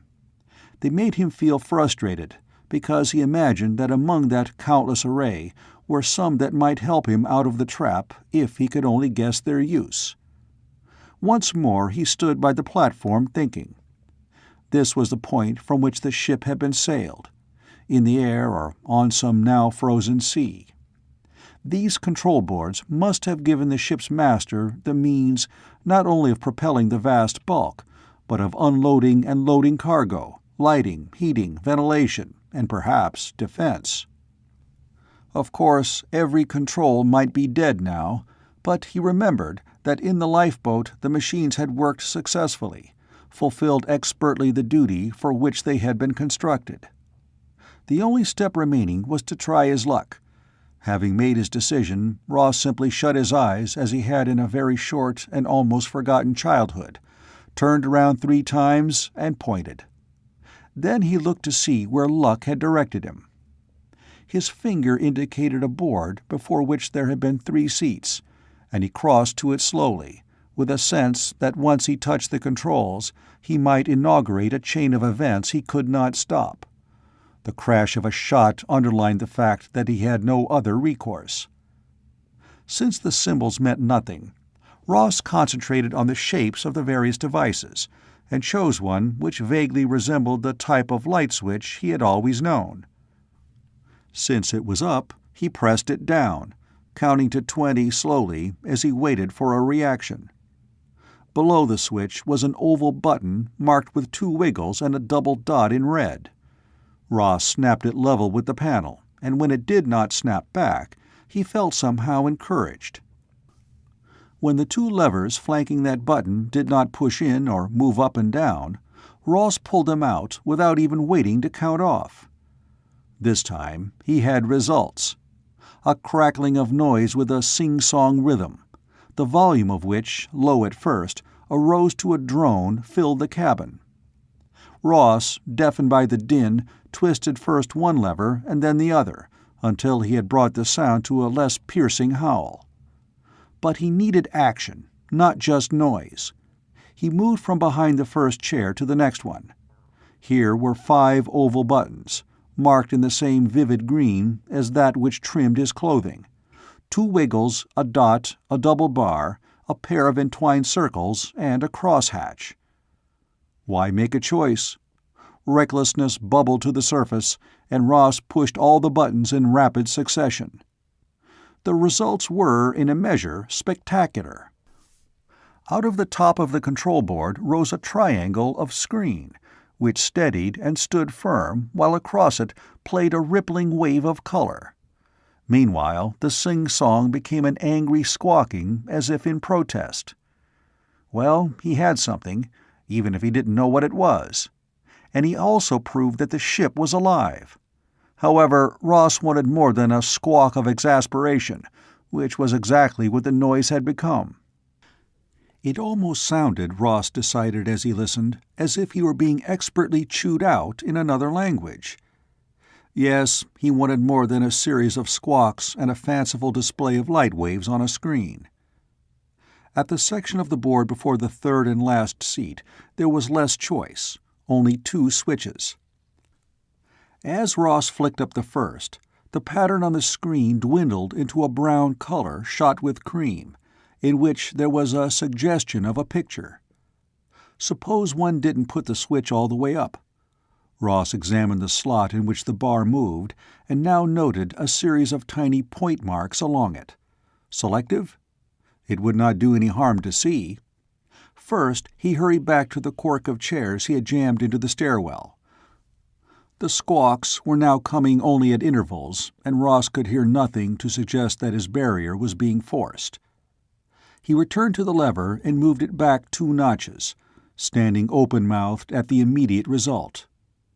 The cream and brown streaks were making a picture. Moving another notch down caused the picture to skitter back and forth on the screen. With memories of TV tuning to guide him, Ross brought the other lever down to a matching position, and the dim and shadowy images leaped into clear and complete focus. But the color was still brown, not the black and white he had expected. Only he was also looking into a face. Ross swallowed, his hand grasping one of the strings of chair webbing for support. Perhaps because in some ways it did resemble his own, that face was more preposterously non-human. The visage on the screen was sharply triangular with a small, sharply pointed chin, and a jawline running at an angle from a broad upper face. The skin was dark, covered largely with a soft and silky down, out of which hooked a curved and shining nose set between 2 large round eyes. On top of that astonishing head, the down rose to a peak, not unlike a cockatoo's crest. Yet there was no mistaking the intelligence in those eyes, nor the other's amazement at the sight of Ross. They might have been staring at each other through a window. Squawk, squeak, squawk. The creature in the mirror, on the vision plate or outside the window, moved its absurdly small mouth in time to those sounds. Ross swallowed again and automatically made answer. "Hello?" His voice was a weak whistle, and perhaps it did not reach the furry-faced one, for he continued his questions, if questions they were. Meanwhile, Ross, over his first stupefaction, tried to see something of the creature's background. Though the objects were slightly out of focus, he was sure he recognized fittings similar to those about him. He must be in communication with another ship of the same type, and one which was not deserted. Furryface had turned his head away to squawk rapidly over his shoulder, a shoulder which was crossed by a belt or sash with an elaborate pattern. Then he got up from his seat and stood aside to make room for the one he had summoned. If Furryface had been a startling surprise, Ross was now to have another. The man who now faced him on the screen was totally different. His skin registered as pale, cream-colored, and his face was far more human in shape, though it was hairless as was the smooth dome of his skull.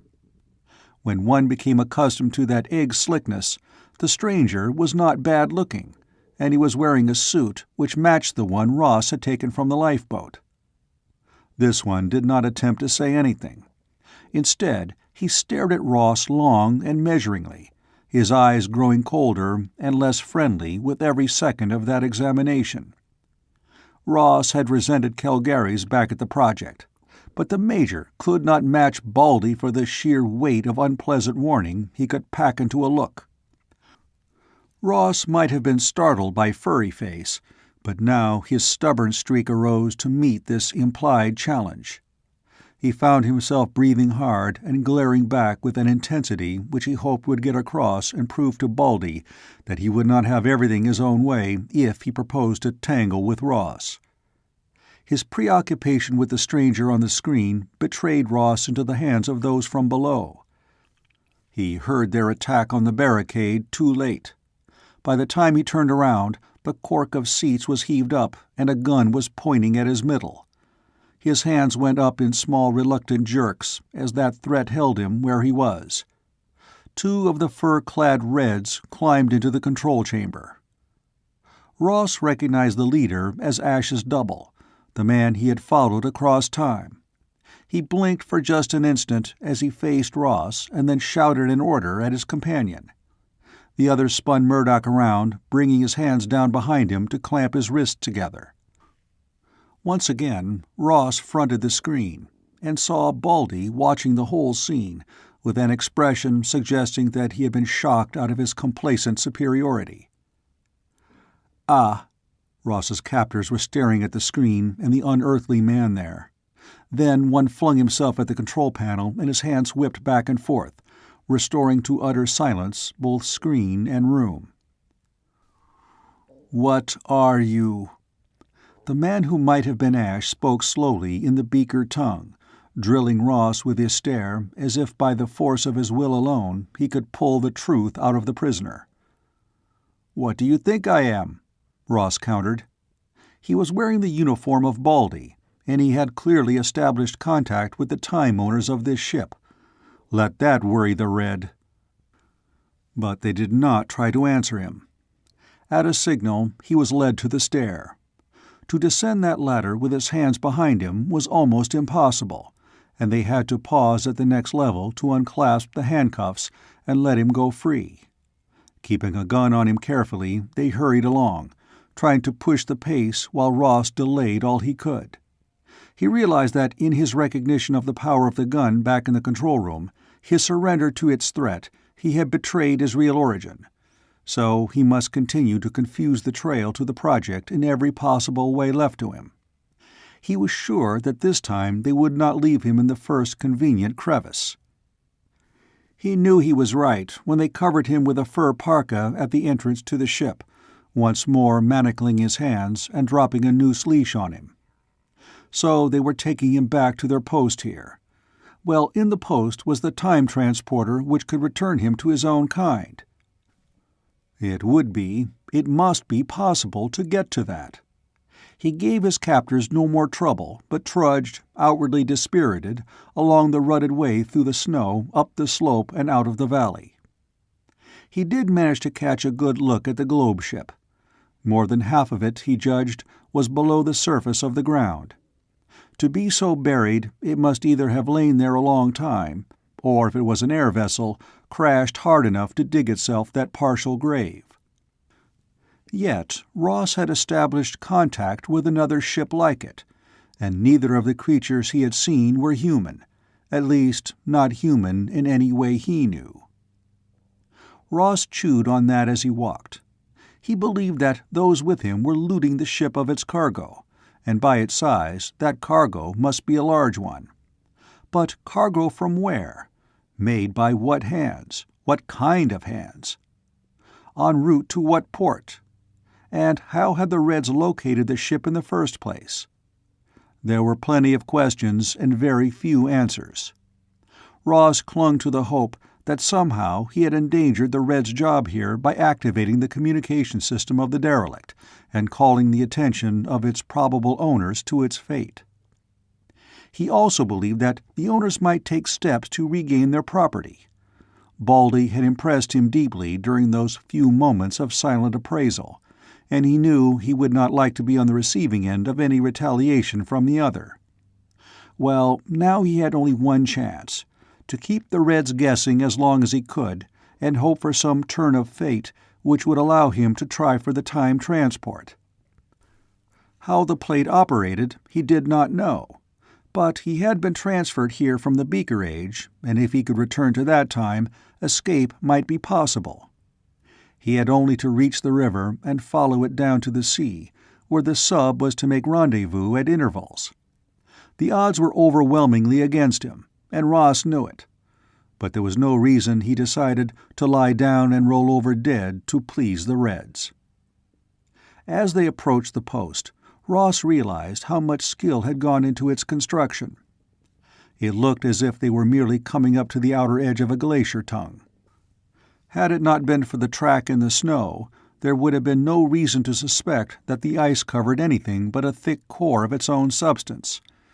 Ross was shoved through the white-walled tunnel to the building beyond. He was hurried through the chain of rooms to a door and thrust through, his hands still fastened. It was dark in the cubby and colder than it had been outside. Ross stood still, waiting for his eyes to adjust to the gloom. It was several moments after the door had slammed shut that he caught a faint thud, a dull and hollow sound. "Who is here?" He used the Beaker speech, determining to keep to the rags of his cover, which probably was a cover no longer. There was no reply, but after a pause that distant beat began again. Ross stepped cautiously forward, and by the simple method of running full face into the walls, discovered that he was in a bare cell. He also discovered that the noise lay behind the left-hand wall, and he stood with his ear flat against it, listening. The sound did not have the regular rhythm of a machine in use. There were odd pauses between some blows. Others came in a quick rain. It was as if someone were digging. Were the Reds engaged in enlarging their ice-bound headquarters? Having listened for a considerable time, Ross doubted that, for the sound was too irregular. It seemed almost as if the longer pauses were used to check up on the result of labor. Was it the extent of the excavation, or the continued preservation of secrecy? Ross slipped down along the wall, his shoulders still resting against it, and rested with his head twisted so he could hear the tapping. Meanwhile, he flexed his wrists inside the hoops which confined them, and folding his hands as small as possible, tried to slip them through the rings. The only result was that he chafed his skin raw to no advantage. They had not taken off his parka, and in spite of the chill about him, he was too warm. Only that part of his body covered by the suit he had taken from the ship was comfortable. He could almost believe that it possessed some built-in conditioning device. With no hope of relief, Ross rubbed his hands back and forth against the wall, scraping the hoops on his wrists. The distant pounding had ceased, and this time the pause lengthened into so long a period that Ross fell asleep, his head falling forward on his chest, his raw wrists still pushed against the surface behind him. He was hungry when he awoke, and with that hunger his rebellion sparked into flame. Awkwardly, he got to his feet and lurched along the door through which he had been thrown, where he proceeded to kick at the barrier. The cushiony stuff forming the soles of his tights muffled most of the force of those blows. But some noise was heard outside, for the door opened and Ross faced one of the guards. "Food! I want to eat!" He put into the beaker language all the resentment boiling in him. The fellow ignored him, reached in a long arm, and nearly tossing the prisoner off balance, dragged him out of the cell. Ross was marched into another room to face what appeared to be a tribunal.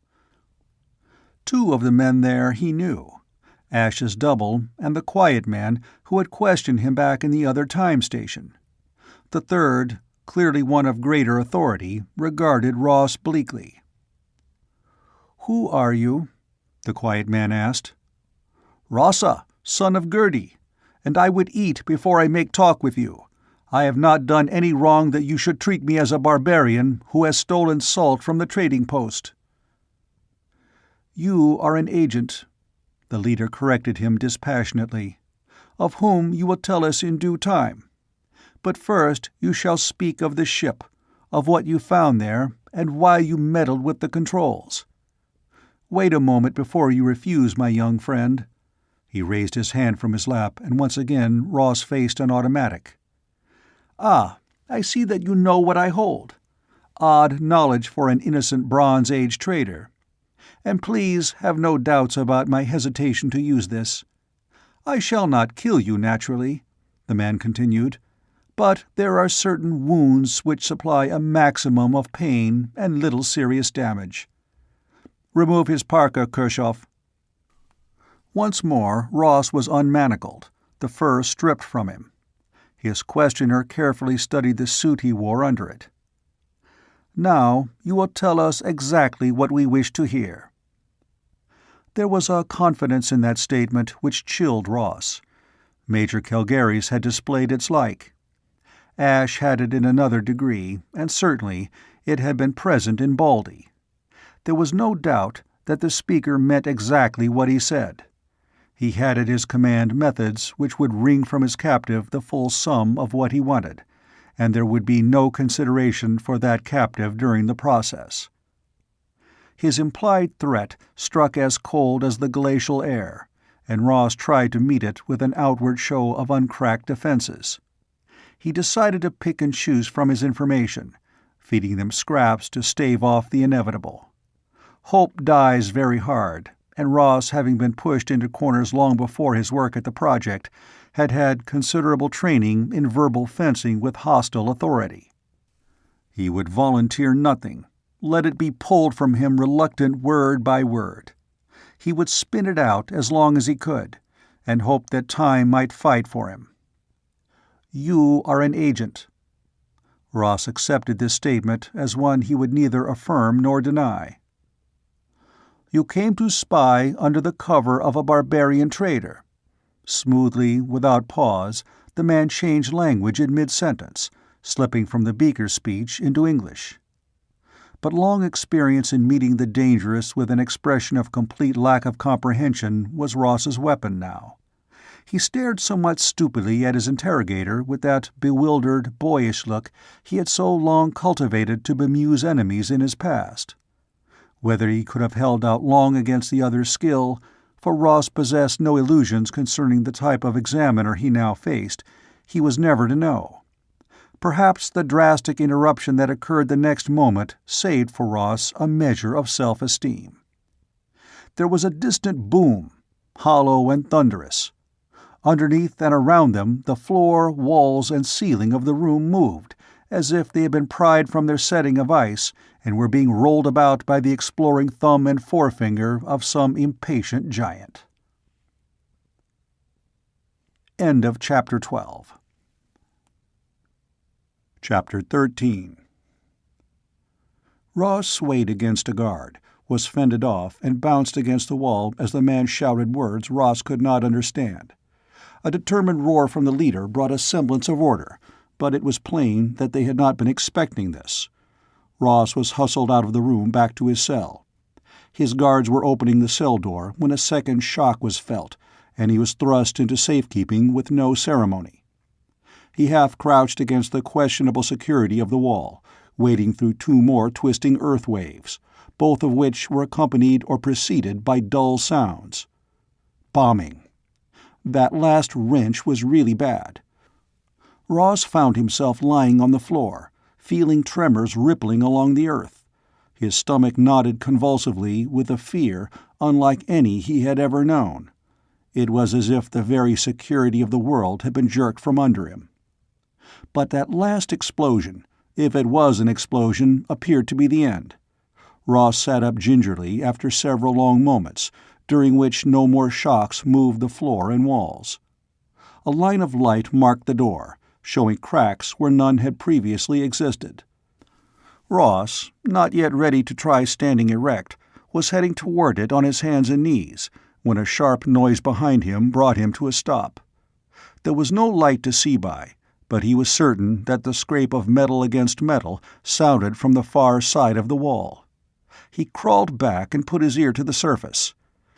Now he heard not only that scraping, but an undercurrent of clicks, chippings. Under his exploring hands, the surface remained as smooth as ever, however. Then suddenly, perhaps a foot from his head, there sounded a rip of metal. The wall was being holed from the other side. Ross caught a flicker of very weak light, and moving in it was the point of a tool pulling at the smooth surface of the wall. It broke away with a brittle sound, and a hand holding a light reached through the aperture. Ross wondered if he should catch that wrist, but the hope that the digger might just possibly be an ally kept him motionless. After the hand with the light whipped back beyond the wall, a wide section gave away, and a hunched figure crawled through, followed by a second. In the limited glow he saw the first tunneler clearly enough. "Asha!" Ross was unprepared for what followed his cry. The lean brown man moved with a panther-striking speed, and Ross was forced back. A hand like a steel ring on his throat shut the breath away from his bursting lungs. The other's muscular body held him flat in spite of his struggles. The light of the small flash glowed inches beyond his eyes as he fought to fill his lungs. Then the hand on his throat was gone, and he gasped, a little dizzy. "Murdock, what are you doing?" Ash's clipped voice was muffled by another sudden explosion. This time the earth tremors not only hurled them from their feet, but seemed to run along the walls and across the ceiling. Ross, burying his face in the crook of his arm, could not rid himself of the fear that the building was being slowly twisted into scrap. When the shock was over, he raised his head. "What's going on?" he heard McNeil ask. "Attack." That was Ash. "But why and by whom, don't ask me. You are a prisoner, I suppose, Murdock?" "Yes, sir." Ross was glad that his voice sounded normal enough. He heard someone sigh and guessed it was McNeil. "Another digging party." There was tired disgust in that. "I don't understand." Ross appealed to that section of the dark where Ash had been. "Have you been here all the time? Are you trying to dig your way out? I don't see how you can cut out of this glacier that we're parked under." "Glacier!" Ash's exclamation was as explosive as the tremors. "So, we're inside a glacier. That explains it. Yes, we've been here." "On ice," McNeil commented, and then laughed. "Glacier, ice, that's right, isn't it?" "We're collaborating," Ash continued, "supplying our dear friends with a lot of information they already have, and some flights of fancy they never dreamed about. However, they didn't know we had a few surprise packets of our own strewn about. It's amazing what the boys back at the project can pack away in a belt, or between layers of a hide in a boot. So we've been engaged in some research of our own." "But I didn't have any escape gadgets." Ross was struck by the unfairness of that. "No," Ash agreed, his voice even and cold. "They're not entrusted to first-run men. You might slip up and use them at the wrong moment. However, you appear to have done fairly well." The heat of Ross's rising anger was chilled by the noise, which cracked over their heads, ground to them through the walls, flattened and threatened them. He had thought those first shocks the end of this ice burrow and the world. He knew that this one was. And the silence that followed was as threatening in its way as the clamor had been. Then there was a shout, a shriek. The space of light near the cell door was widening as that barrier, broken from its lock, swung open slowly. The fear of being trapped sent the men in that direction. "Out!" Ross was ready enough to respond to that order, but they were stopped by a crackle of sound that could have been only one thing: rapid-fire guns. Somewhere in this warren a fight was in progress. Ross, remembering the arrogant face of the bald ship's officer, wondered if this was not an attack in force, the aliens against the looting Reds. If so, would the ship people distinguish between those found here? He feared not. The room outside was clear, but not for long. As they lay watching, two men backed in, then whirled to stare at each other. A voice roared from beyond as if ordering them back to some post. One of them took a step forward in reluctant obedience, but the other grabbed his arm and pulled him away. They turned to run, and an automatic cracked. The man nearest Ross gave a queer little cough and folded forward to his knees, sprawling on his face.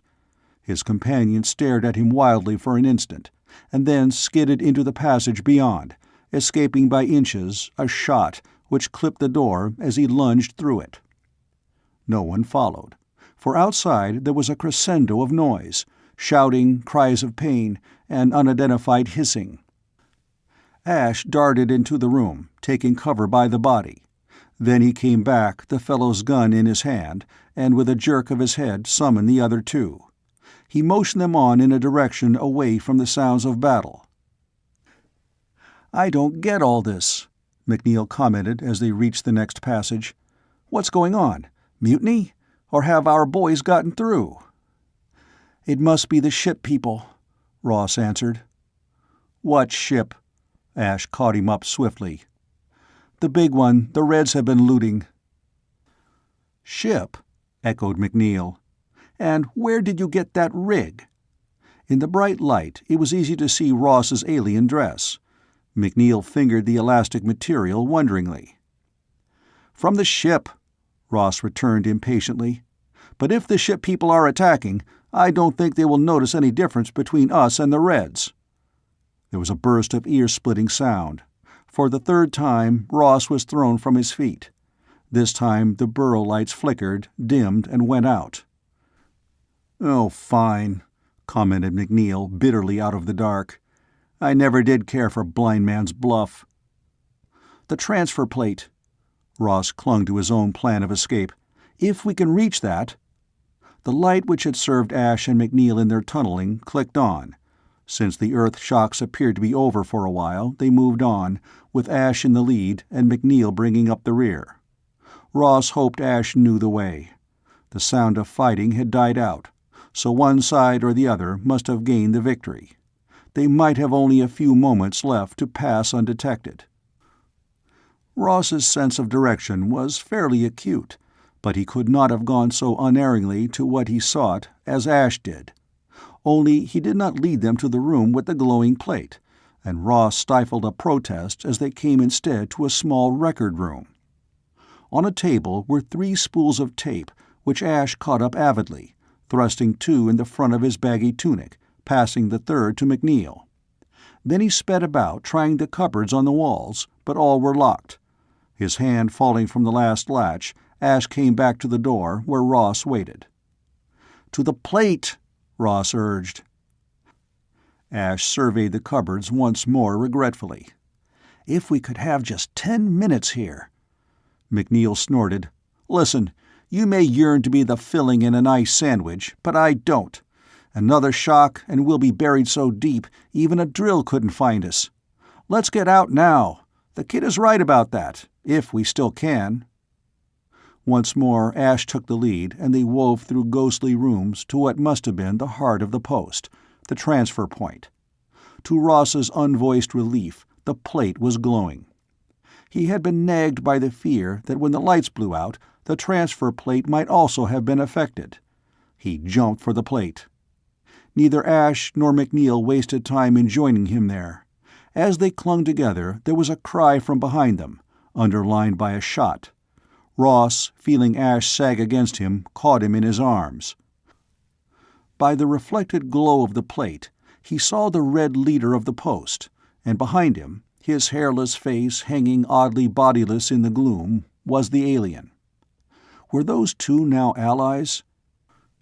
Before Ross could be sure that he had really seen them, the racking of space-time caught him, and the rest of the room faded away. "Free! Get a move on!" Ross glanced across Ash's bowed shoulders to McNeil's excited face. The other was pulling at Ash, who was only half conscious. A stream of blood from a hole in his bare shoulder soaked the upper edge of his beaker tunic, but as they steadied him between them, he gained some measure of awareness and moved his feet as they pulled him off the plate. Well, they were free, if only for a few seconds, and there was no reception committee waiting for them. Ross gave thanks silently for those two small favors.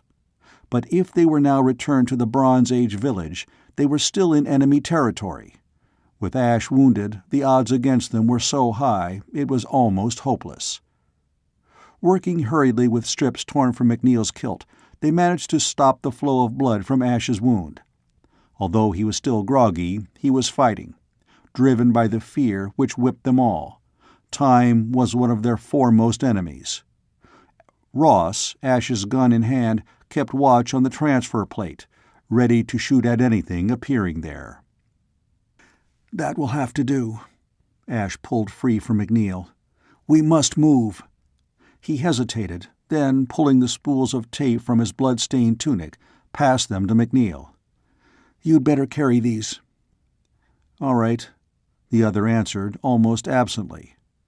"Move!" The force of that order from Ash sent them into the corridor beyond. The plate!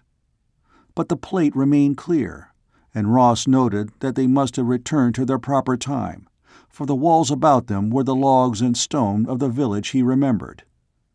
"Somebody coming through?" "Should be, soon." They fled, the hide boots of the other two making only the faintest whisper of sound, Ross's foam-soled feet none at all. He could not have found the other door to the outer world, but again Ash guided them, and only once did they have to seek cover. At last they faced a barred door. Ash leaned against the wall, McNeil supporting him, as Ross pulled free the locking beam. They let themselves out into the night. "Which way?" McNeil asked. To Ross's surprise, Ash did not turn to the gate in the outer stockade. Instead, he gestured at the mountain wall in the opposite direction. "They'll expect us to try for the valley pass, so we had better go up the slope there." "That has the look of a tough climb," ventured McNeil. Ash stirred. "When it becomes too tough for me," his voice was dry, "I shall say so, never fear." He started out with some of his old ease of movement, but his companions closed in on either side, ready to offer aid. Ross often wondered later if they could have won free of the village on their own efforts that night. He was sure their resolution would have been equal to the attempt, but their escape would have depended upon a fabulous run of luck such as men seldom encounter. As it was, they had just reached a pool of shadow beside a small hut some 2 buildings away from the one they had fled, when the fireworks began. As if on signal, the 3 fugitives threw themselves flat. From the roof of the building at the center of the village, a pencil of brilliant green light pointed straight up into the sky, and around that spear of radiance the roof sprouted tongues of more natural red and yellow flames. Figures shot from doors as the fire lapped down the peak of the roof. "Now!"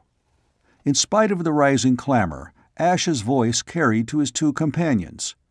The 3 sprinted for the palisade, mingling with bewildered men who ran out of the other cabins. The waves of fire washed on, providing light, too much light. Ash and McNeil could pass as part of the crowd, but Ross's unusual clothing might be easily marked. Others were running for the wall. Ross and McNeil boosted Ash to the top, saw him over in safety. McNeil followed. Ross was just reaching to draw himself up when he was enveloped in a beam of light. A high, screeching call, unlike any shout he had heard, split the clamor. Frantically, Ross tried for a hold, knowing that he was presenting a perfect target for those behind. He gained the top of the stockade, looked down into a black block of shadow, not knowing whether Ash and McNeil were waiting for him or had gone ahead. Hearing that strange cry again, Ross leaped blindly out into the darkness. He landed badly, hitting hard enough to bruise, but thanks to the skill he had learned for parachuting, he broke no bones. He got to his feet and blundered on in the general direction of the mountain Ash had picked as their goal. There were others coming over the wall of the village and moving through the shadows, so he dared not call out for fear of alerting the enemy. The village had been set in the widest part of the valley. Behind its stockade, the open ground narrowed swiftly, like the point of a funnel, and all fugitives from the settlement had to pass through that channel to escape. Ross's worst fear was that he had lost contact with Ash and McNeil, and that he would never be able to pick up their trail in the wilderness ahead. Thankful for the dark suit he wore, which was protective covering in the night, he twice ducked into the brush to allow parties of refugees to pass him. Hearing them speak the guttural, clicking speech he had learned from Ulfa's people, Ross deduced that they were innocent of the village's real purpose. These people were convinced that they had been attacked by night demons. Perhaps there had only been a handful of Reds in that hidden retreat. Ross pulled himself up a hard climb, and pausing to catch his breath, looked back. He was not overly surprised to see figures moving leisurely about the village, examining the cabins, perhaps in search of the inhabitants.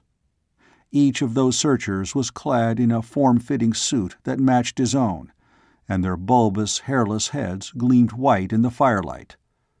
Ross was astonished to see that they passed straight through walls of flame, apparently unconcerned and unsinged by the heat.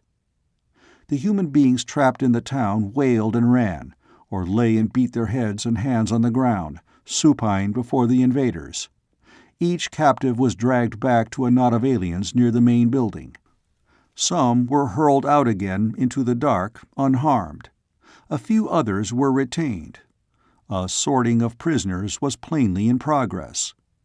There was no question that the ship people had followed through into this time, and that they had their own arrangements for the Reds. Ross had no desire to learn the particulars. He started climbing again, finding the pass at last. Beyond, the ground fell away again, and Ross went forward into the full darkness of the night with a vast surge of thankfulness. Finally, he stopped, simply because he was too weary, too hungry to keep on his feet without stumbling, and a fall in the dark on these heights could be costly.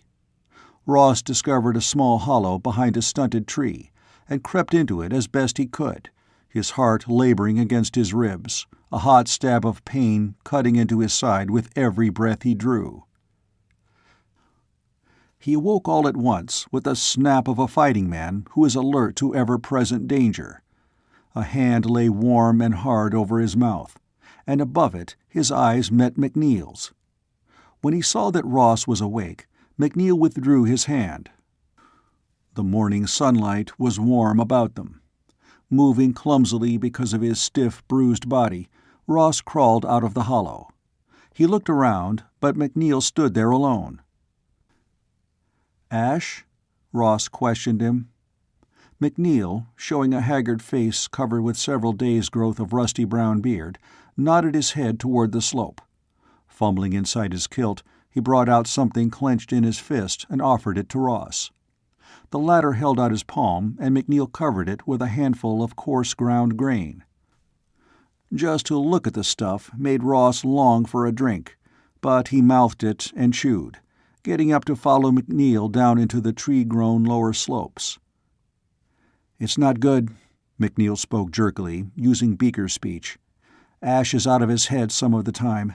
That hole in his shoulder is worse than we thought it was, and there's always the threat of infection. This whole wood is full of people flushed out of that blasted village. Most of them, all I've seen, are natives, but they have it firmly planted in their minds now that there are devils after them. If they see you wearing that suit—" "I know, and I'd strip if I could," Ross agreed. "But I'll have to get other clothing first. I can't run bare in this cold." "That might be safer," McNeil growled. "I don't know just what happened back there, but it certainly must have been plenty." Ross swallowed a very dry mouthful of grain and then stooped to scoop up some leftover snow in the shadow of a tree root. It was not as refreshing as a real drink, but it helped. "You said Ash is out of his head. What do we do for him, and what are your plans?" "We have to reach the river somehow. It drains to the sea, and at its mouth we are supposed to make contact with the sub." The proposal sounded impossible to Ross, but so many impossible things had happened lately he was willing to go along with the idea, as long as he could. Gathering up more snow, he stuffed it into his mouth before he followed the already disappearing McNeil. End of Chapter 13. Chapter 14. "That's my half of it. The rest of it you know." Ross held his hands close to the small fire sheltered in the pit he had helped dig, and flexed his cold, numbed fingers in the warmth. From across the handful of flames Ash's eyes, too bright in a fever-flushed face, watched him demandingly. The fugitives had taken cover in an angle where the massed remains of an old avalanche provided a cave pocket. McNeil was off scouting in the gray drizzle of the day, and their escape from the village was now some 48 hours behind them. "So, the crackpots were right after all. They only had their times mixed." Ash shifted on the bed of brush and leaves they had raked together for his comfort. "I don't understand." "Flying saucers," Ash returned with an odd little laugh. "It was a wild possibility, but it was on the books from the start. This certainly will make Calgary's turn red." "Flying saucers?" Ash must be out of his head from the fever, Ross supposed. He wondered what he should do if Ash tried to get up and walk away. He could not tackle a man with a bad hole in his shoulder, nor was he certain he could wrestle Ash down in a real fight. "That globe ship was never built on this world. Use your head, Murdock. Think about your furry-faced friend and the baldy with him. Did either look like normal Terrans to you?"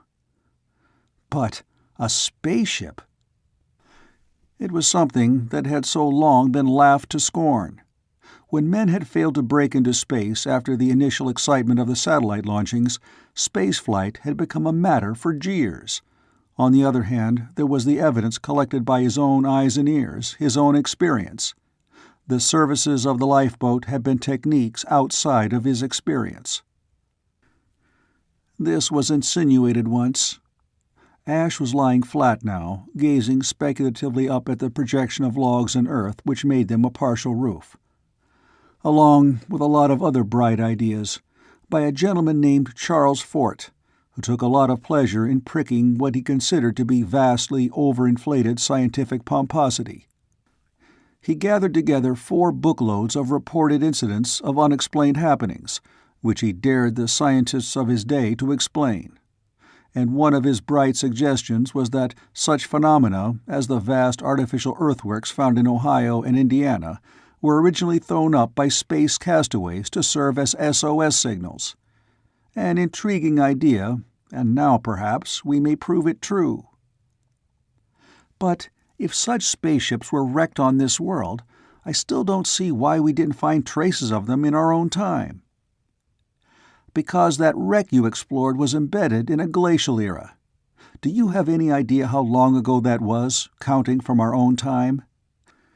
"There were at least 3 glacial periods, and we don't know in which one the Reds went visiting.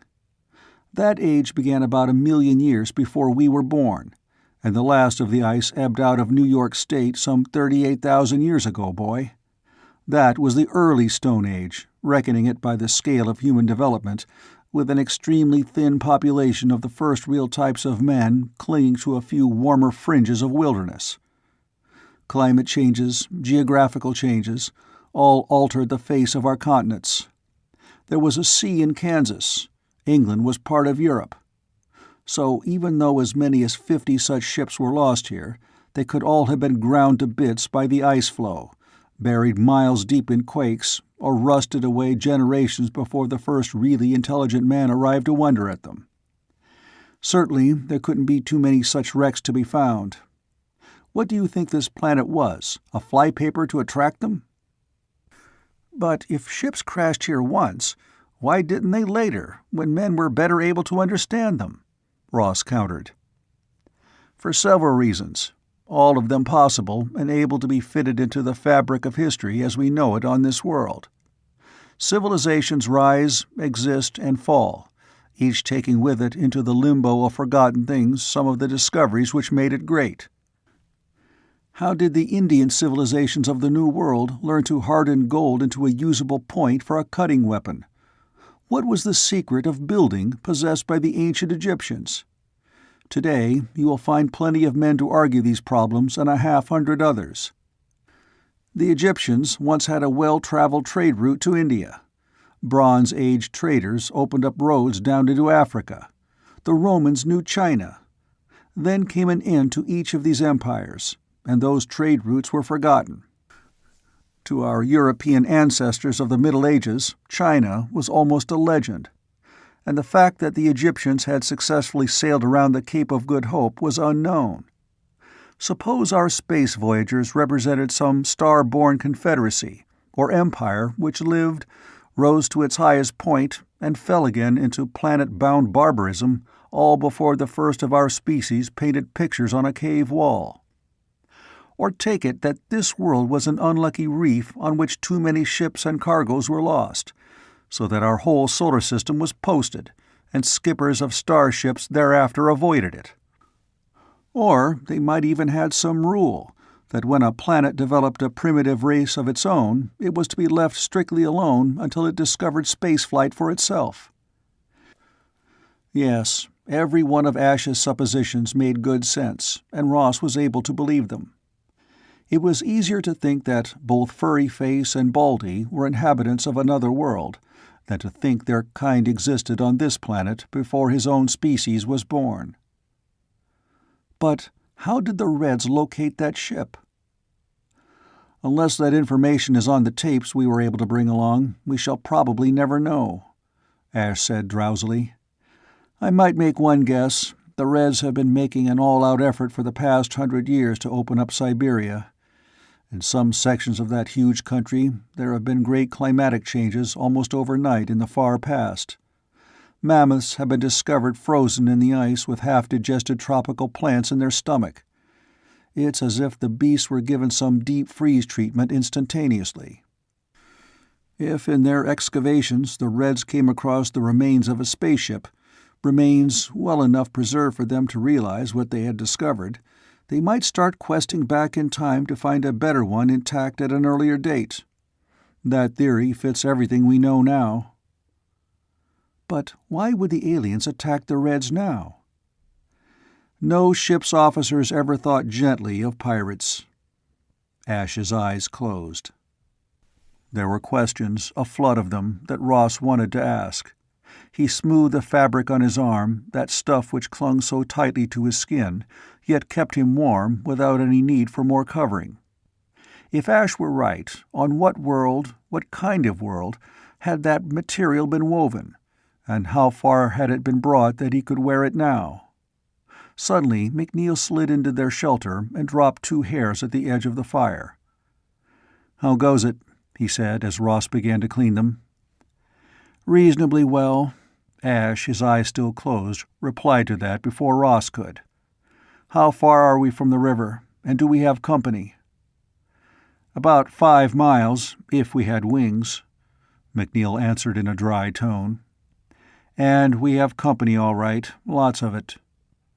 That brought Ash up, leaning forward on his good elbow. "What kind?" "Not from the village." McNeil frowned at the fire, which he fed with economic handfuls of sticks. "Something's happening on this side of the mountains. It looks as if there's a mass migration in progress. I counted 5 family clans on their way west, all in just this one morning." "The village refugee stories about devils might send them packing," Ash mused. "Maybe," but McNeil did not sound convinced. "The sooner we head downstream, the better. And I hope the boys will have that sub waiting where they promised. We do possess one thing in our favor. The spring floods are subsiding.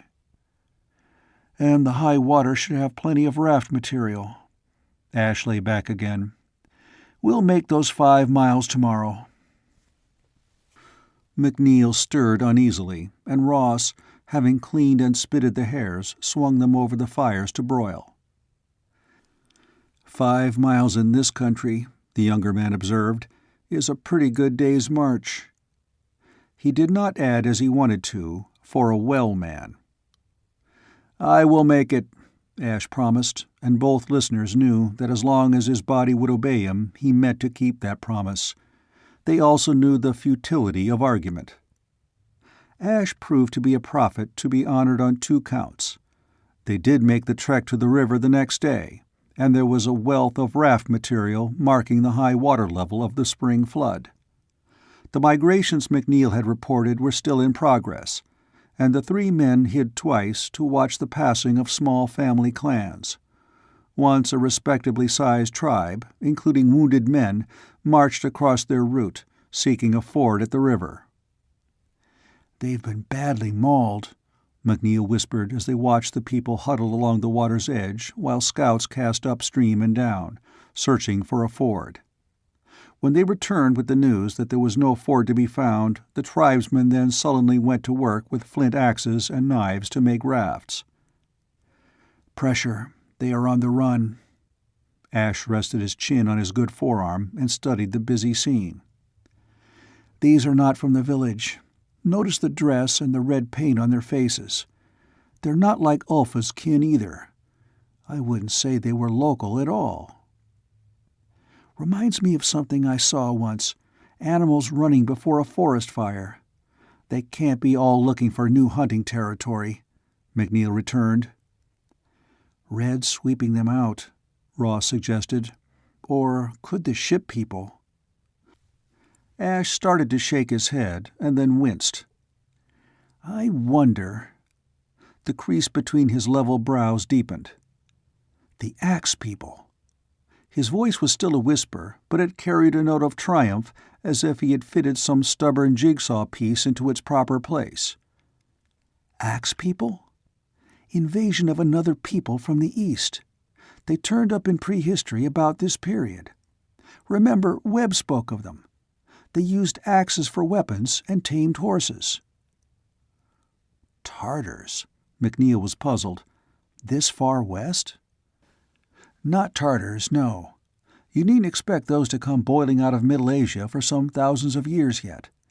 We don't know too much about the Axe people, save that they moved west from the interior plains.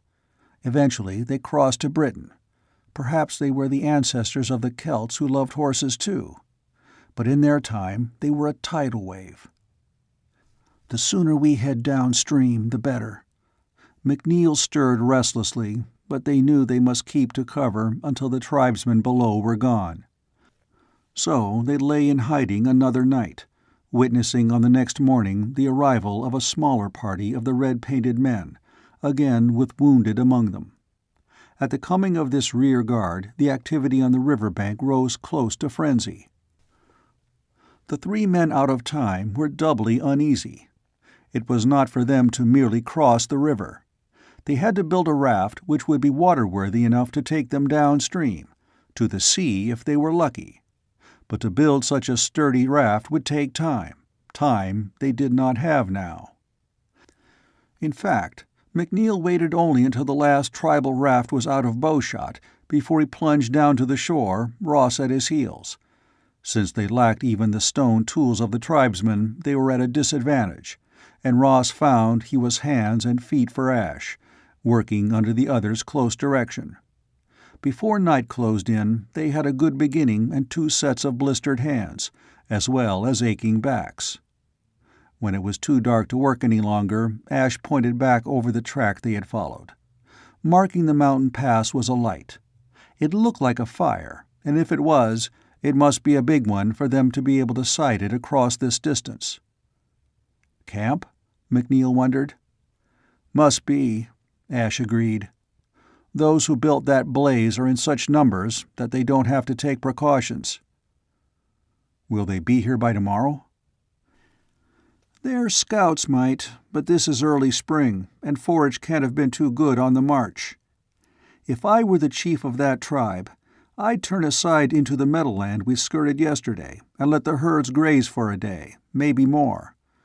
On the other hand, if they need water—" "They will come straight ahead," McNeil finished grimly, "and we can't be here when they arrive."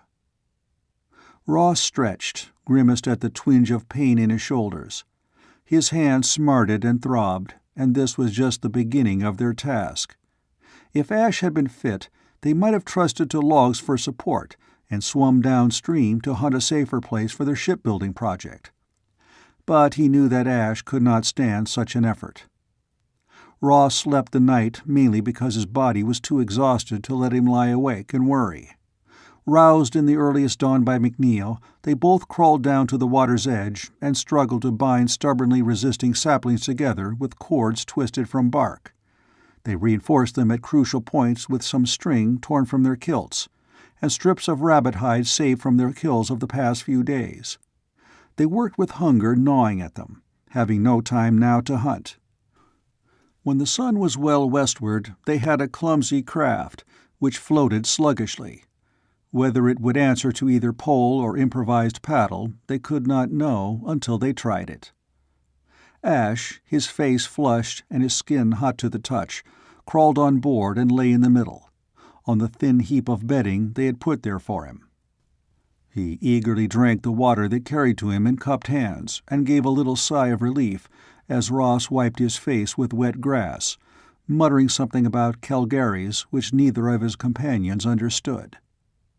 McNeil shoved off, and the bobbing craft spun around dizzily as the current pulled it free from the shore. They made a brave start, but luck deserted them before they had gotten out of sight of the spot where they embarked. Striving to keep them in mid-current, McNeil pulled furiously, but there were too many rocks and snagged trees projecting from the banks. Sharing that sweep of water with them, and coming up fast, was a full-sized tree. Twice its mat of branches caught on some snag, holding it back, and Ross breathed a little more freely, but it soon tore free again and rolled on, as menacing as a battering ram. "Get closer to shore," Ross shouted the warning. Those great twisted roots seemed aimed straight at the craft, and he was sure that if that mass struck them fairly, they would not have a chance. He dug in with his own pole, but his hasty push did not meet bottom. The stake in his hands plunged into some pothole in the hidden riverbed. He heard McNeil cry out as he toppled into the water, gasping as the murky liquid flooded his mouth, choking him. Half dazed by the shock, Ross struck out instinctively. The training at the base had included swimming, but to fight water in a pool under controlled conditions was far different from fighting death in a river of icy water when one had already swallowed a sizable quantity of that flood. Ross had a half-glimpse of a dark shadow. Was it the edge of the raft? He caught at it desperately, skinning his hands on the rough bark, dragged on by it. The tree. He blinked his eyes to clear them of water to try to see, but he could not pull his exhausted body high enough out of the water to see past the screen of roots. He could only cling to the small safety he had won and hope that he could rejoin the raft somewhere downstream. After what seemed like a very long time, he wedged one arm between 2 water-washed roots, sure that the support would hold his head above the surface. The chill of the stream struck at his hands and head, but the protection of the alien clothing was still effective, and the rest of his body was not cold. He was simply too tired to wrest himself free and trust again to the haphazard chance of making shore through the gathering dusk. Suddenly, a shock jarred his body and strained the arm he had thrust among the roots, wringing a cry out of him. He swung around and brushed footing under the water. The tree had caught on a shore snag. Pulling loose from the roots, he floundered on his hands and knees, falling afoul a mass of reeds whose roots were covered with stale-smelling mud. Like a wounded animal, he dragged himself through the ooze to higher land, coming out upon an open meadow flooded with moonlight. For a while he lay there, his cold, sore hands under him, plastered with mud and too tired to move.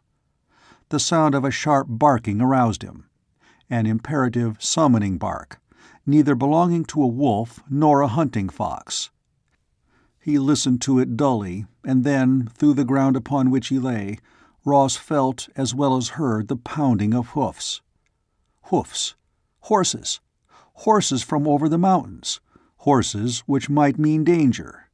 His mind seemed as dull and numb as his hands, and it took quite a long time for him to fully realize the menace horses might bring. Getting up, Ross noticed a winged shape sweeping across the disk of the moon like a silent dart. There was a single despairing squeak out of the grass about 100 feet away, and the winged shape arose again with its prey. Then the barking sound once more, eager, excited barking. Ross crouched back on his heels and saw a smoky brand of light moving along the edge of the meadow where the band of trees began. Could it be a herd guard? Ross knew he had to head back toward the river, but he had to force himself on the path, for he did not know whether he dared enter the stream again. But what would happen if they hunted him with a dog? Confused memories of how water-spoiled scent spurred him on. Having reached the rising bank he had climbed so laboriously before, Ross miscalculated and tumbled back, rolling down into the mud of the reed bed. Mechanically, he wiped the slime from his face. The tree was still anchored there. By some freak, the current had rammed its rooted end up on a sand spit. Above in the meadow, the barking sounded very close, and now it was answered by a second canine belling. Ross wormed his way back through the reeds to a patch of water between the tree and the bank. His few poor efforts at escape were almost half-consciously taken. He was too tired to really care now.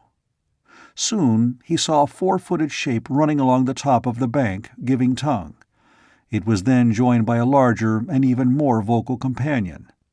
The dogs drew even with Ross, who wondered dully if the animals could sight him in the shadows below, or whether they only scented his presence. Had he been able, he would have climbed over the log and taken his chances in the open water, but now he could only lie where he was, the tangle of roots between him and the bank serving as a screen, which would be little enough protection when the men came with torches. Ross was mistaken, however, for his worm's progress across the reed bed had liberally besmeared his dark clothing and masked the skin of his face and hands, giving him better cover than any he could have wittingly devised. Though he felt naked and defenseless, the men who trailed the hounds to the riverbank, thrusting out the torch over the edge to light the sandspit, saw nothing but the trunk of the tree wedged against a mound of mud. Ross heard a confused murmur of voices, broken by the clamor of the dogs. Then the torch was raised out of line of his dazzled eyes. He saw one of the indistinct figures above cuff away a dog and move off, calling the hounds after it. Reluctantly, still barking, the animals went. Ross, with a little sob, subsided limply in the uncomfortable net of roots, still undiscovered. End of Chapter 14. Chapter 15.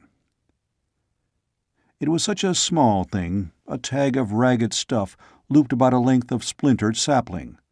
Ross climbed stiffly over the welter of drift caught on the sandspit and pulled it loose, recognizing the string even before he touched it.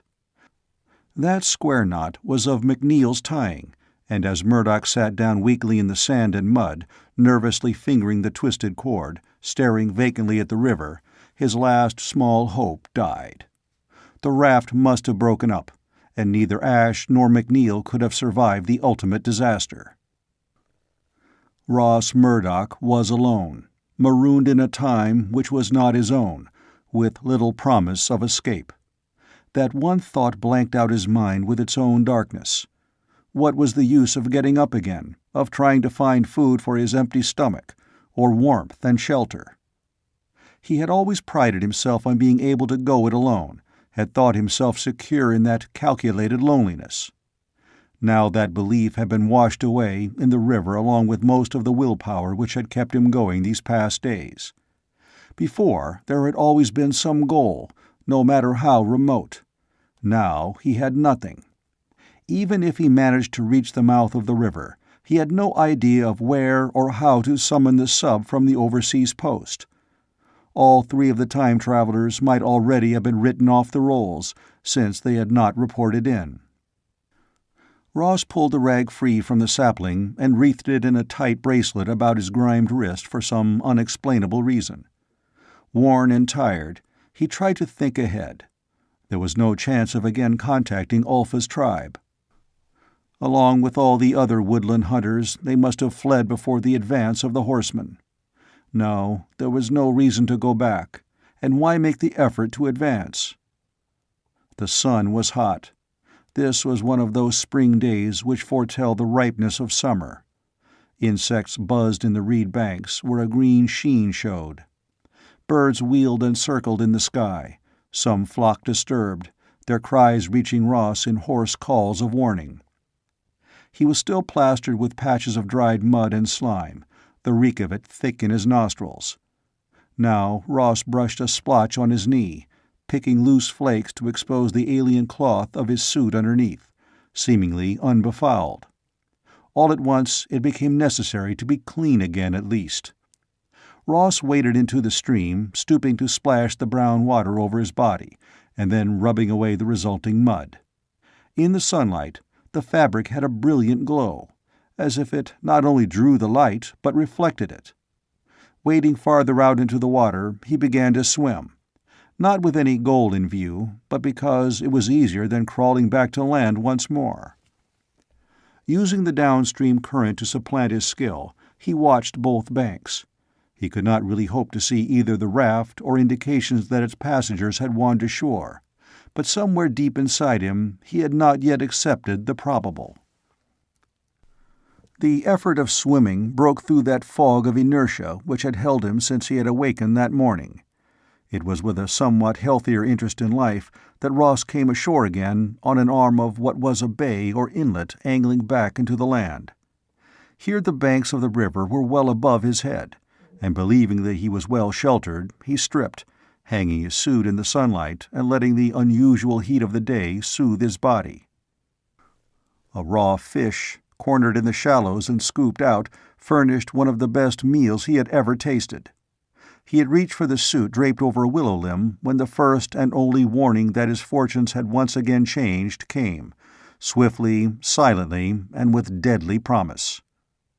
One moment the willows had moved gently in the breeze, and then a spear suddenly set them all quivering. Ross, clutching the suit to him with a frantic grab, skated about in the sand, going to one knee in his haste.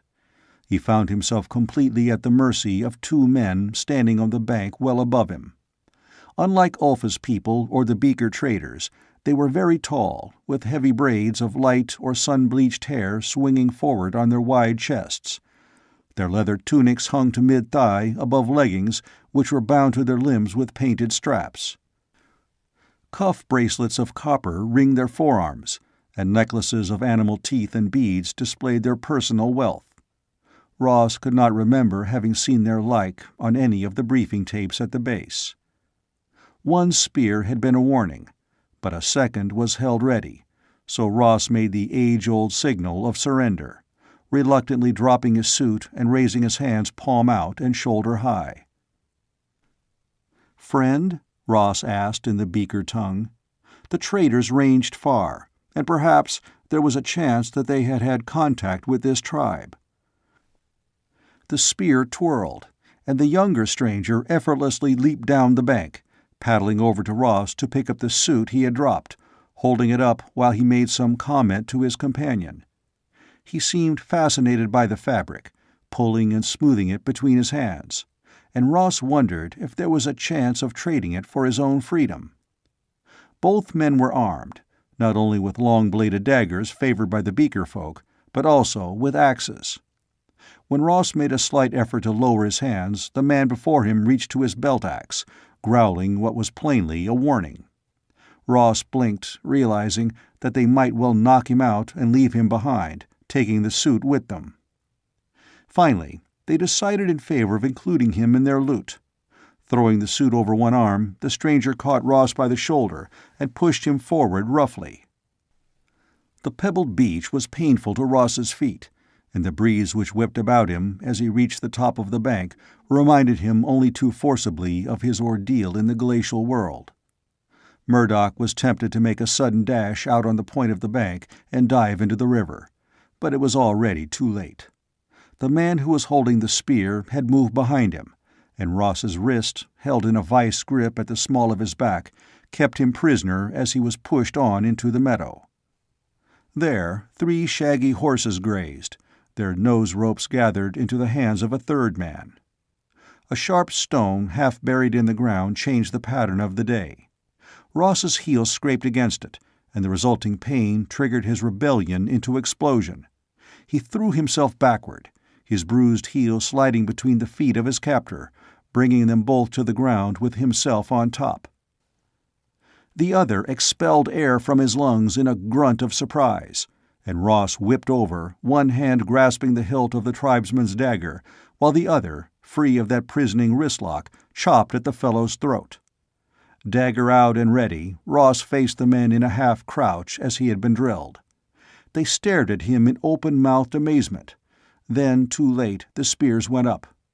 Ross placed the point of his looted weapon at the throat of the now quiet man by whom he knelt, and he spoke the language he had learned from Ulfa's people. "You strike, this one dies." They must have read the determined purpose in his eyes, for slowly, reluctantly, the spears went down. Having gained so much of a victory, Ross dared more. "Take," he mentioned to the waiting horses. "Take and go." For a moment he thought that this time they would meet his challenge, but he continued to hold the dagger above the brown throat of the man who was now moaning faintly. His threat continued to register, for the other man shrugged the suit from his arm, left it lying on the ground, and retreated. Holding the noose rope of his horse, he mounted, waved the herder up also, and both of them rode slowly away. The prisoner was slowly coming around, so Ross only had time to pull on the suit. He had not even fastened the breast studs before those blue eyes opened. A sunburned hand flashed to a belt, but the dagger and axe which had once hung there were now in Ross's possession. He watched the tribesman carefully as he finished dressing. "What you do?" The words were in the speech of the forest people, distorted by a new accent. "You go." Ross pointed to the third horse the others had left behind. "I go." He indicated the river. "I take these." He patted the dagger and the axe. The other scowled. "Not good." Ross laughed, a little hysterically. "Not good you," he agreed. "Good me." To his surprise, the tribesman's stiff face relaxed, and the fellow gave a bark of laughter. He sat up, rubbing at his throat, a big grin pulling at the corners of his mouth. "You hunter?" The man pointed northeast to the woodlands fringing the mountains. Ross shook his head. "Trader me." "Trader," the other repeated. Then he tapped one of the wide metal cuffs at his wrist. "Trade this?" "That, more things." "Where?" Ross pointed downstream. "Buy bitter water. Trade there." The man appeared puzzled. "Why you here?" Ride river water, like you ride, he said, pointing to the horse. Ride on trees, many trees tied together. Trees break apart, I come here. The conception of a raft voyage apparently got across, for the tribesman was nodding. Getting to his feet, he walked across to take up the nose rope of the waiting horse. You come camp. Foskar. Foskar chief. He like you show trick how you take Tulka, make him sleep. Hold his axe, knife. Ross hesitated. This Tulka seemed friendly now, but would that friendliness last? He shook his head. I go to Bitter Water. My chief there. Tulka was scowling again. You speak crooked words. Your chief there. He pointed eastward with a dramatic stretch of the arm. Your chief speak Foskar. Say he give much these. He touched his copper cuffs.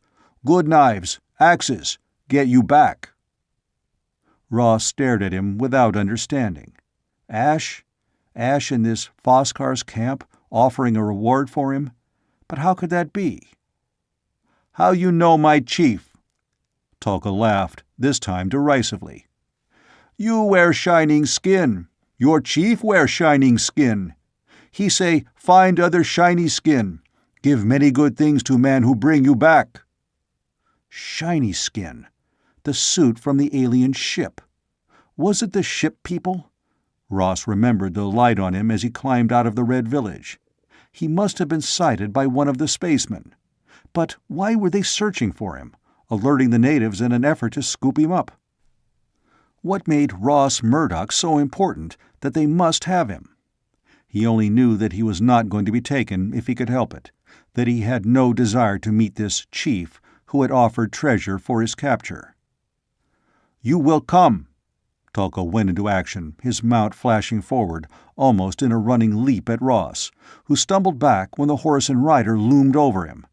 He swung up the axe, but it was a weapon with which he had no training, too heavy for him. As his blow met only thin air, the shoulder of the mount hit him, and Ross went down, avoiding by less than a finger's breadth the thud of an unshod hoof against his skull. Then the rider landed on him, crushing him flat. A fist connected with his jaw, and for Ross the sun went out. He found himself hanging across a support which moved with a rocking gait, whose pounding hurt his head, keeping him half-dazed. Ross tried to move, but he realized that his arms were behind his back, fastened wrist to wrist, and a warm weight centered in the small of his spine to hold him face down on a horse. He could do nothing except endure the discomfort as best he could, and hope for a speedy end to the gallop. Over his head passed the cackle of speech. He caught short glimpses of another horse matching pace to the one that carried him. Then they swept into a noisy place where the shouting of many men made a din.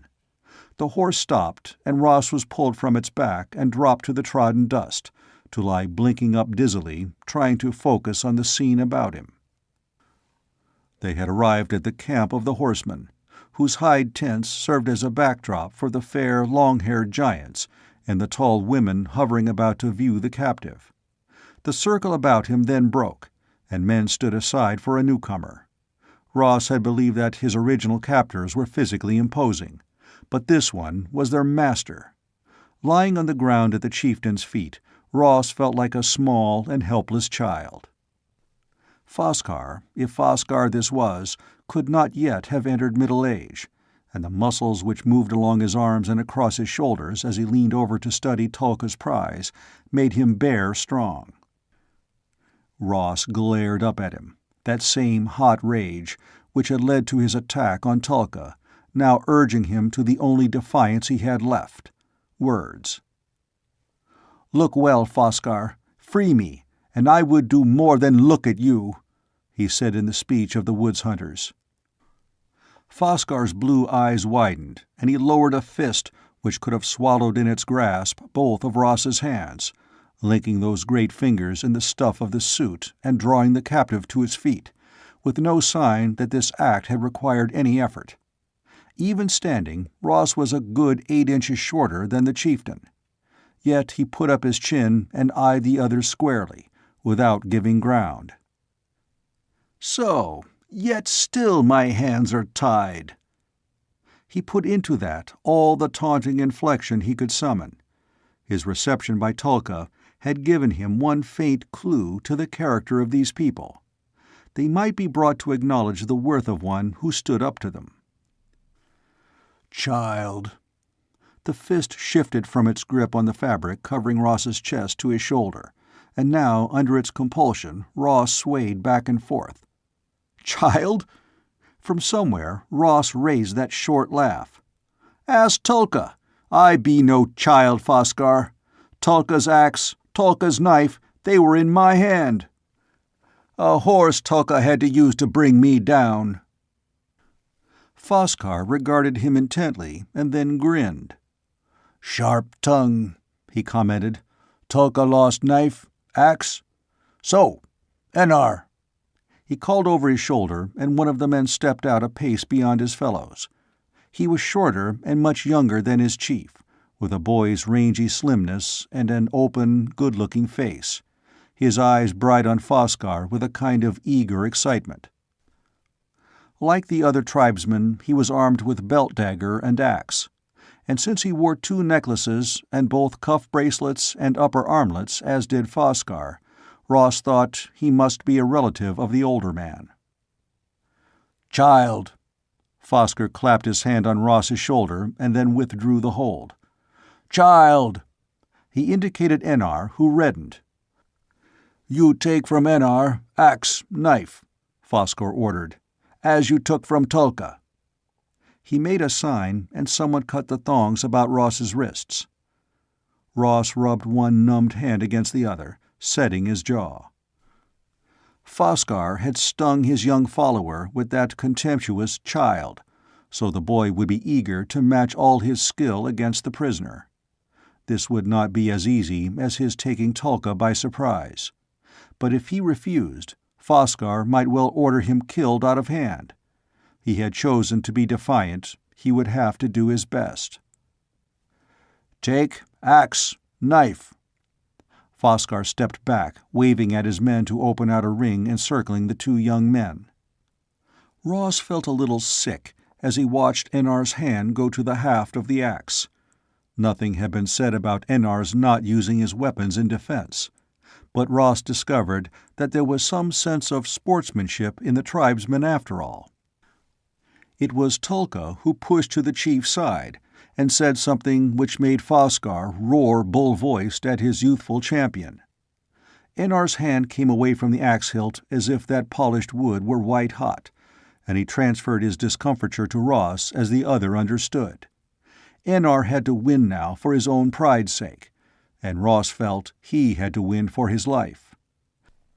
They circled warily, Ross watching his opponent's eyes rather than those half-closed hands held at waist level. Back at the base, he had been matched with Ash, and before Ash with the tough-bodied, skilled, and merciless trainers in unarmed combat. He had had beaten into his bruised flesh knowledge of holds and blows intended to save his skin in just such an encounter. But then he had been well-fed, alert, prepared. He had not been knocked silly and then transported for miles slung across a horse after days of exposure and hard usage. It remained to be learned. Was Ross Murdock as tough as he always thought himself to be? Tough or not, he was in this until he won or dropped. Comments from the crowd aroused Enar to the first definite action. He charged, stooping low in a wrestler's stance, but Ross squatted even lower. One hand flicked to the churned dust of the ground and snapped up again, sending a cloud of grit into the tribesman's face. Then their bodies met with a shock, and Enar sailed over Ross's shoulder to skid along the earth. Had Ross been fresh, the contest would have ended there and then in his favor. But when he tried to whirl and throw himself on his opponent, he was too slow. Enar was not waiting to be pinned flat, and it was Ross's turn to be caught at a disadvantage. A hand shot out to catch his leg just above the ankle, and once again Ross obeyed his teaching, falling easily at that pull to land across his opponent. Enar, disconcerted by the too quick success of his attack, was unprepared for this. Ross rolled, trying to escape steel-fingered hands, his own chopping out in edgewise blows, striving to serve Enar as he had Tulka. He had to take a lot of punishment, though he managed to elude the powerful bear's hug in which he knew the other was laboring to engulf him, a hold which would speedily crush him into submission. Clinging to the methods he had been taught, he fought on, only now he knew with a growing panic that his best was not good enough. He was too spent to make an end. Unless he had some piece of great good luck, he could only delay his own defeat. Fingers clawed viciously at his eyes, and Ross did what he had never thought to do in any fight. He snapped wolfishly, his teeth closing on flesh, as he brought up his knee and drove it home into the body wriggling on his. There was a gasp of hot breath in his face as Ross called upon the last few rags of his strength, tearing loose from the other's slackened hold. He scrambled to one knee. Enar was also on his knees, crouching like a four-legged beast ready to spring. Ross risked everything on a last gamble. Clasping his hands together, he raised them as high as he could, and brought them down on the nape of the other's neck. Enar sprawled forward, face down in the dust, where seconds later Ross joined him. End of Chapter 15. Chapter 16. Murdock lay on his back, gazing up at the laced hides which stretched to make the tent roofing. Having been battered just enough to feel all one aching bruise, Ross had lost interest in the future. Only the present mattered, and it was a dark one. He might have fought Enar to a standstill, but in the eyes of the horsemen he had also been beaten, and he had not impressed them as he had hoped. That he still lived was a minor wonder, but he deduced that he continued to breathe only because they wanted to exchange him for the reward offered by the aliens from out of time, an unpleasant prospect to contemplate. His wrists were lashed over his head to a peg driven deeply into the ground. His ankles were bound to one another. He could turn his head from side to side, but any further movement was impossible. He ate only bits of food dropped into his mouth by a dirty-fingered slave, a cowed hunter captured from a tribe overwhelmed in the migration of the horsemen. "Ho, taker of axes!" A toe jarred into his ribs, and Ross bit back the grunt of pain which answered that rude bid for his attention. He saw in the dim light Enar's face and was savagely glad to note the discolorations about the right eye and along the jawline, the signatures left by his own skinned knuckles. "Ho, warrior!" Ross returned hoarsely, trying to lade that title with all the scorn he could summon. Enar's hand, holding a knife, swung into his limited range of vision. "To clip a sharp tongue is a good thing." The young tribesman grinned as he knelt down beside the helpless prisoner. Ross knew a thrill of fear worse than any pain. Enar might be about to do just what he hinted. Instead, the knife swung up, and Ross felt the sawing at the cords about his wrists, enduring the pain in the raw gouges they had cut in his flesh with gratitude that it was not mutilation which had brought Enar to him. He knew that his arms were free, but to draw them down from over his head was almost more than he could do, and he lay quiet as Enar loosed his feet. "Up!" Without Enar's hands pulling at him, Ross could not have reached his feet, nor did he stay erect once he had been raised, crashing forward on his face as the other let him go, hot anger eating at him because of his own helplessness. In the end, Enar summoned 2 slaves who dragged Ross into the open, where a council assembled about a fire. A debate was in progress, sometimes so heated that the speakers fingered their knife or axe hilts when they shouted their arguments. Ross could not understand their language, but he was certain that he was the subject under discussion, and that Foskar had the deciding vote and had not yet given the nod to either side. Ross sat where the slaves had dumped him, rubbing his smarting wrists, so deathly weary in mind and beaten in body that he was not really interested in the fate they were planning for him. He was content merely to be free of his bonds, a small favor, but one he savored dully. He did not know how long the debate lasted, but at length Enar came to stand over him with a message. "Your chief, he give many good things for you. Foskar take you to him." "My chief is not here," Ross repeated wearily, making a protest he knew they would not heed. "My chief sits by the bitter water and waits. He will be angry if I do not come. Let Foskar fear his anger." Enar laughed. "You run from your chief. He will be happy with Foskar when you lie again under his hand. You will not like that. I think it so." "I think it so, too," Ross agreed silently. He spent the rest of that night lying between the watchful Enar and another guard, though they had the humanity not to bind him again. In the morning he was allowed to feed himself, and he fished chunks of venison out of a stew with his unwashed fingers. But in spite of the messiness, it was the best food he had eaten in days. The trip, however, was not to be a comfortable one. He was mounted on one of the shaggy horses, a rope run under the animal's belly to loop one foot to the other. Fortunately, his hands were bound, so he was able to grasp the coarse, wiry mane and keep his seat after a fashion.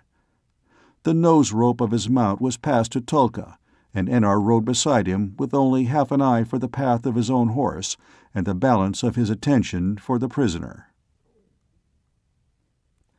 They headed northeast, with the mountains as a sharp green-and-white goal against the morning sky. Though Ross's sense of direction was not too acute, he was certain that they were making for the general vicinity of the hidden village, which he believed the ship people had destroyed. He tried to discover something of the nature of the contact which had been made between the aliens and the horsemen. "How find other chief?" he asked Enar. The young man tossed one of his braids back across his shoulder and turned his head to face Ross squarely. "Your chief come our camp. Talk with Foskar. 4 sleeps ago." "How talk with Foskar? With hunter talk?" For the first time, Enar did not appear altogether certain. He scowled and then snapped. "He talk, Foskar us. We hear right words, not woods creeper talk. He speak to us good." Ross was puzzled. How could the alien out of time speak the proper language of a primitive tribe some thousands of years removed from his own era? Were the ship people also familiar with time travel? Did they have their own stations of transfer? Yet their fury with the Reds had been hot. This was a complete mystery. "This chief, he look like me?" Again Enar appeared at a loss. "He wear covering like you." "But was he like me?" persisted Ross. He didn't know what he was trying to learn, only that it seemed important at that moment to press home to at least one of the tribesmen that he was different from the man who had put a price on his head and to whom he was to be sold. "Not like," Tulka spoke over his shoulder. "You look like hunter people. Hair, eyes. Strange chief, no hair on head. Eyes not like." "You saw him too?" Ross demanded eagerly. "I saw. I ride to camp. They come so. Stand on rock. Call to Foskar. Make magic with fire. It jump up." He pointed his arm stiffly at a bush before them on the trail. "They point little spear. Fire come out of the ground and burn. They say burn our camp if we do not give them man. We say not have man.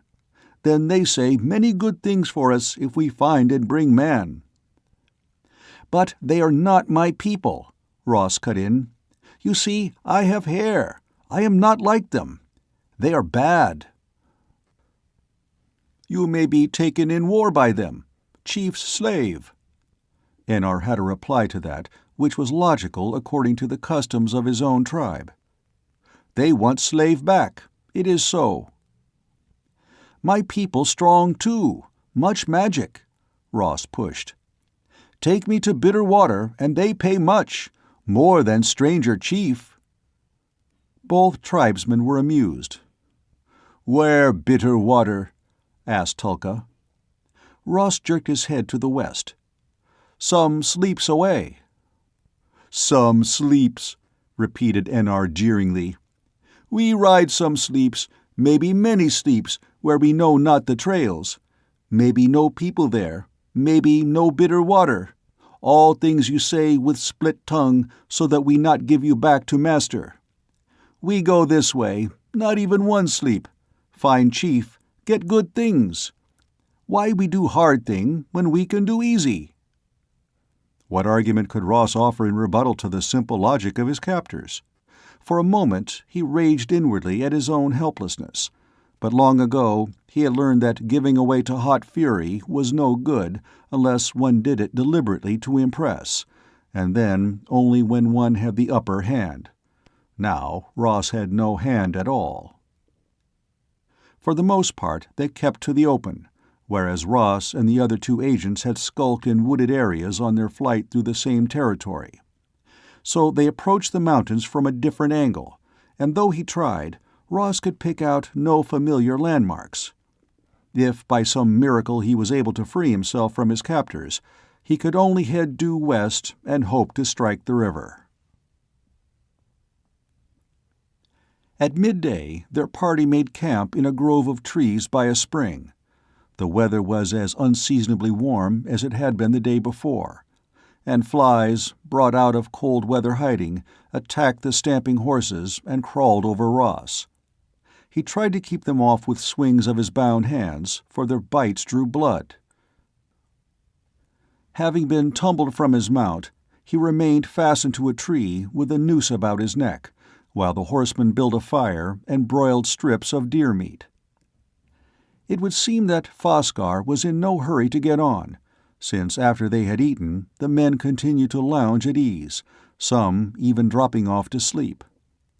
When Ross counted faces, he learned that Tulka and another had both disappeared, possibly to contact and warn the aliens they were coming. It was mid-afternoon before the scouts reappeared, as unobtrusively as they had gone. They went before Foskar with a report which brought the chief over to Ross. "We go. Your chief waits." Ross raised his swollen, bitten face and made his usual protest. "Not my chief!" Foskar shrugged. "He say so. He give good things to get you back under his hand. So, he your chief." Once again Ross was boosted on his mount and bound, but this time the party split into two groups as they rode off. He was with Enar again, just behind Foskar, with two other guards bringing up the rear. The rest of the men, leading their mounts, melted into the trees. Ross watched that quiet withdrawal speculatively. It argued that Foskar did not trust those he was about to do business with, that he was taking certain precautions of his own. Only Ross could not see how that distrust, which might be only ordinary prudence on Foskar's part, could in any way be an advantage for him. They rode at a pace hardly above a walk into a small open meadow narrowing at the east. Then, for the first time, Ross was able to place himself. They were at the entrance to the valley of the village, about a mile away from the narrow throat above which Ross had lain to spy and had been captured, for he had come from the north over the spurs of rising ridges. Ross's horse was pulled up as Foskar drove his heel into the ribs of his own mount, sending it at a brisker pace toward the neck of the valley. There was a lot of blue there. More than one of the aliens were waiting. Ross caught his lip between his teeth and bit down on it hard. He had stood up to the Reds, to Foskar's tribesmen, but he shrank from meeting those strangers with an odd fear that the worst the men of his own species could do would be but a pale shadow to the treatment he might meet at their hands. Foskar was now a toy man astride a toy horse. He halted his galloping mount to sit facing the handful of strangers. Ross counted 4 of them. They seemed to be talking, though there was still a good distance separating the mounted man and the blue suits. Minutes passed before Foskar's arm raised in a wave to summon the party guarding Ross. Enar kicked his horse to a trot, towing Ross's mount behind, the other 2 men thudding along more discreetly. Ross noted that they were both armed with spears which they carried to the fore as they rode.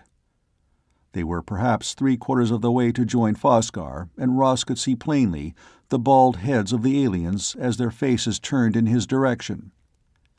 Then the strangers struck. One of them raised a weapon shaped similarly to the automatic Ross knew, except that it was longer in the barrel. Ross did not know why he cried out, except that Foskar had only an axe and dagger, which were both still sheathed at his belt. The chief sat very still, and then his horse gave a swift, sidewise swerve, as if in fright. Foskar collapsed, limp bonelessly to the trodden turf, to lie unmoving face down. Enar whooped, a cry combining defiance and despair in one.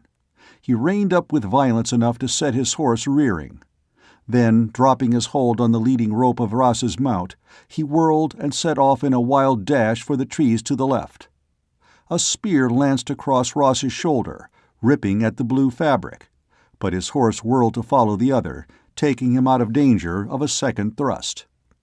Having lost his opportunity, the man who had wielded the spear dashed by at Enar's back.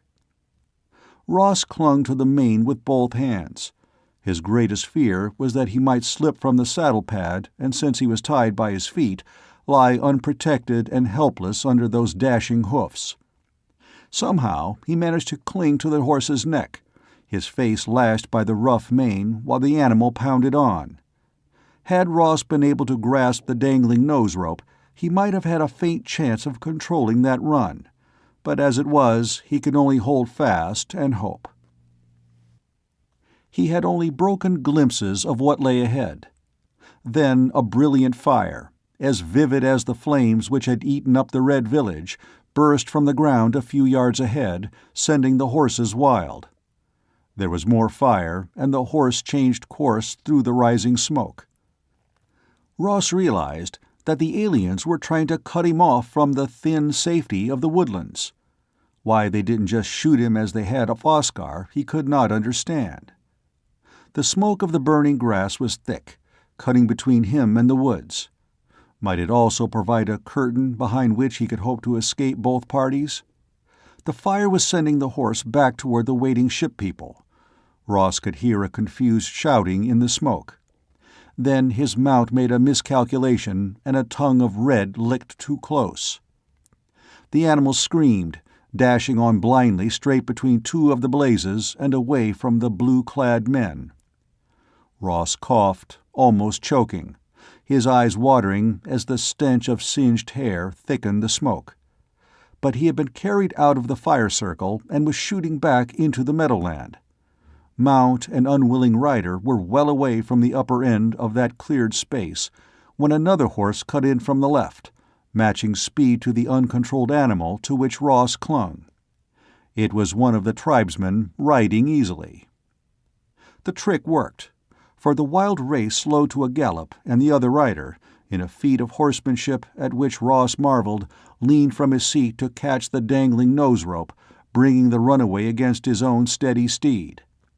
Ross, shaken, still coughing from the smoke and unable to sit upright, held to the mane. The gallop slowed to a rocking pace and finally came to a halt, both horses blowing, white foam patches on their chests and their riders' legs. Having made his capture, the tribesman seemed indifferent to Ross, looking back instead at the wide curtain of grass smoke, frowning as he studied the swift spread of the fire. Muttering to himself, he pulled the lead rope and brought Ross's horse to follow in the direction from which Enar had brought the captive less than half an hour earlier. Ross tried to think. The unexpected death of their chief might well mean his own, should the tribe's desire for vengeance now be aroused. On the other hand, there was a faint chance that he could now better impress them with the thought that he was indeed of another clan, and that to aid him would be to work against a common enemy. But it was hard to plan clearly, though wits alone could save him now. The parley which had ended with Foscar's murder had brought Ross a small measure of time. He was still a captive, even though of the tribesmen and not the unearthly strangers. Perhaps to the ship people these primitives were hardly higher in scale than the forest animals. Ross did not try to talk to his present guard, who towed him into the western sun of late afternoon. They halted at last in that same small grove where they had rested at noon. The tribesmen fastened the mounts and then walked around to inspect the animal Ross had ridden. With a grunt, he loosened the prisoner and spilled him unceremoniously on the ground, while he examined the horse. Ross levered himself up to sight the mark of the burn across that roan hide where the fire had blistered the skin. Thick handfuls of mud from the side of the spring were brought and plastered over the seared strip. Then, having rubbed down both animals with twists of grass, the man came over to Ross, pushed him back to the ground, and studied his left leg. Ross understood. By rights, his thigh should also have been scorched where the flame had hit, yet he had felt no pain. Now, as the tribesman examined him for a burn, he could not see even the faintest discoloration of the strange fabric. He remembered how the aliens had strolled unconcerned through the burning village. As the suit had insulated him against the cold of the ice, so it would seem that it had also protected him against the fire, for which he was duly thankful.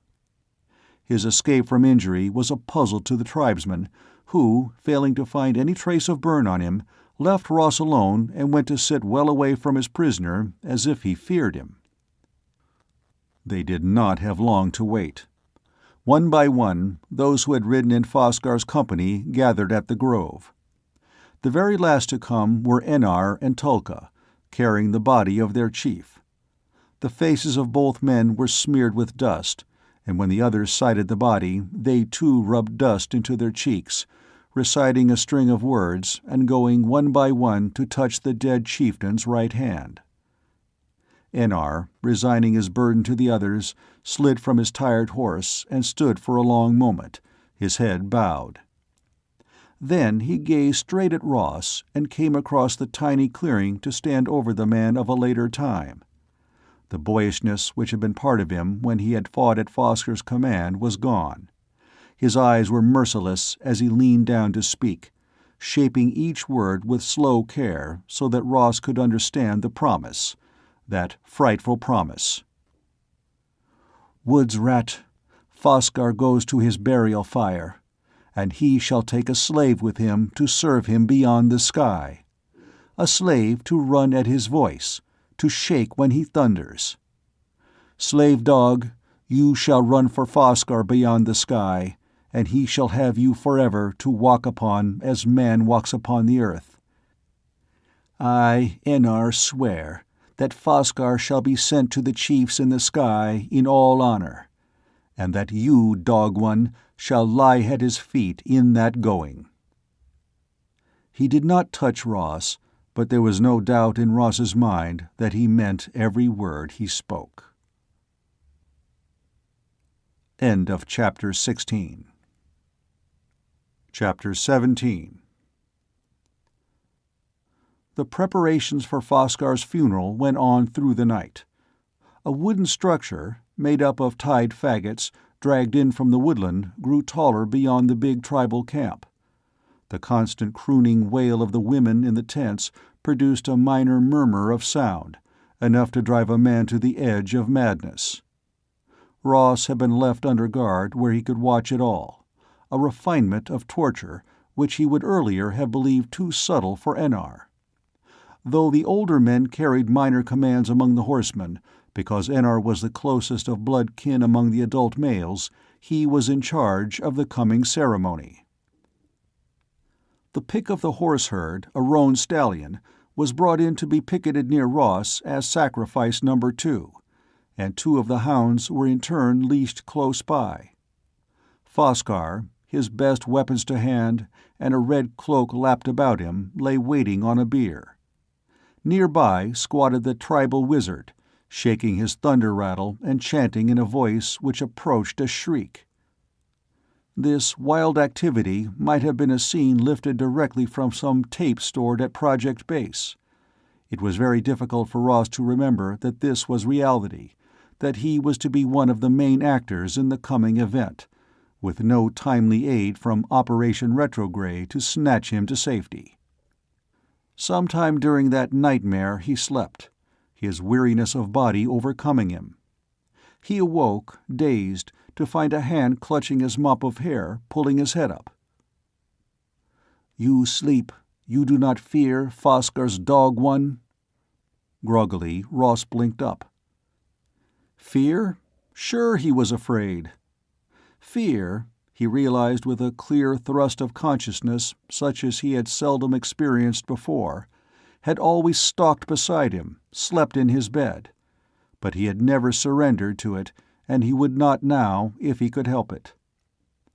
"I do not fear." He threw that creed into Enar's face in one hot boast. He would not fear.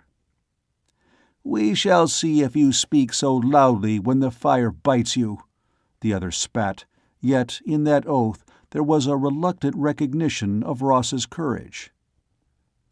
When the fire bites. That sang in Ross's head. There was something else, if he could only remember. Up to that moment he had kept a poor little shadow of hope. It is always impossible, he was conscious again with that strange clarity of mind, for a man to face his own death honestly. A man always continues to believe to the last moment of his life that something will intervene to save him. The men led the horse to the mound of faggots, which was now crowned with Foskar's bier. The stallion went quietly until a tall tribesman struck true with an axe, and the animal fell. The hounds were also killed and laid at their dead master's feet. But Ross was not to fare so easily. The wizard danced about him, a hideous figure in a beast mask, a curled fringe of dried snakeskin swaying from his belt. Shaking his rattle, he squawked like an angry cat as they pulled Ross to the stacked wood.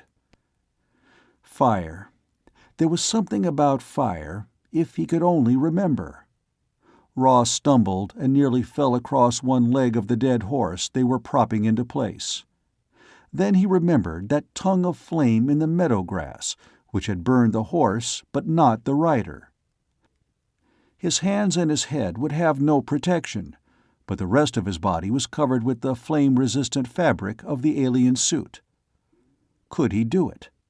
There was such a slight chance, and they were already pushing him onto that mound, his hands tied. Enar stooped and bound his ankles, securing him to the brush. So fastened, they left him. The tribe ringed around the pyre at a safe distance, Enar and 5 other men approaching from different directions, torches aflame. Ross watched those blazing knots thrust into the brush and heard the crackle of the fire. His eyes, hard and measuring, studied the flash of flame from dried brush to seasoned wood. A tongue of yellow-red flame licked up at him. Ross hardly dared to breathe as it wreathed about his foot, his hide fetters smoldering. The insulation of the suit did not cut all the heat, but it allowed him to stay put for the few seconds he needed to make his escape spectacular. The flame had eaten through his foot bonds, and yet the burning sensation on his feet and legs was no greater than it would have been from the direct rays of a bright summer sun. Ross moistened his lips with his tongue. The impact of heat on his hands and his face was different. He leaned down, held his wrist to the flame, taking in stoical silence the burns which freed him. Then, as the fire curled up so that he seemed to stand in a frame of writhing red banners, Ross leaped through that curtain, protecting his bowed head with his arms as best he could. but to the onlookers it seemed he passed unhurt through the heart of a roaring fire. He kept his footing and stood facing that part of the tribal ring directly before him. He heard a cry, perhaps of fear, and a blazing torch flew through the air and struck his hip. Although he felt the force of the blow, the burning bits of the head merely slid down his thigh and leg, leaving no mark on the smooth blue fabric. "Ah!" Now the wizard capered before him, shaking his rattle to make a deafening din. Ross struck out, slapping the sorcerer out of his path, and stooped to pick up the smoldering brand which had been thrown at him. Whirling it about his head, though every movement was torture to his scorched hands, he set it flaming once more. Holding it in front of him as a weapon, he stalked directly at the men and women before him.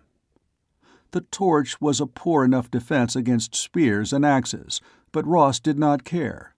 He put into his last gamble all the determination he could summon. Nor did he realize what a figure he presented to the tribesmen. A man who had crossed a curtain of fire without apparent hurt, who appeared to wash in tongues of flame without harm, and who now called upon fire in turn as a weapon, was no man but a demon. The wall of people wavered and broke. Women screamed and ran. Men shouted.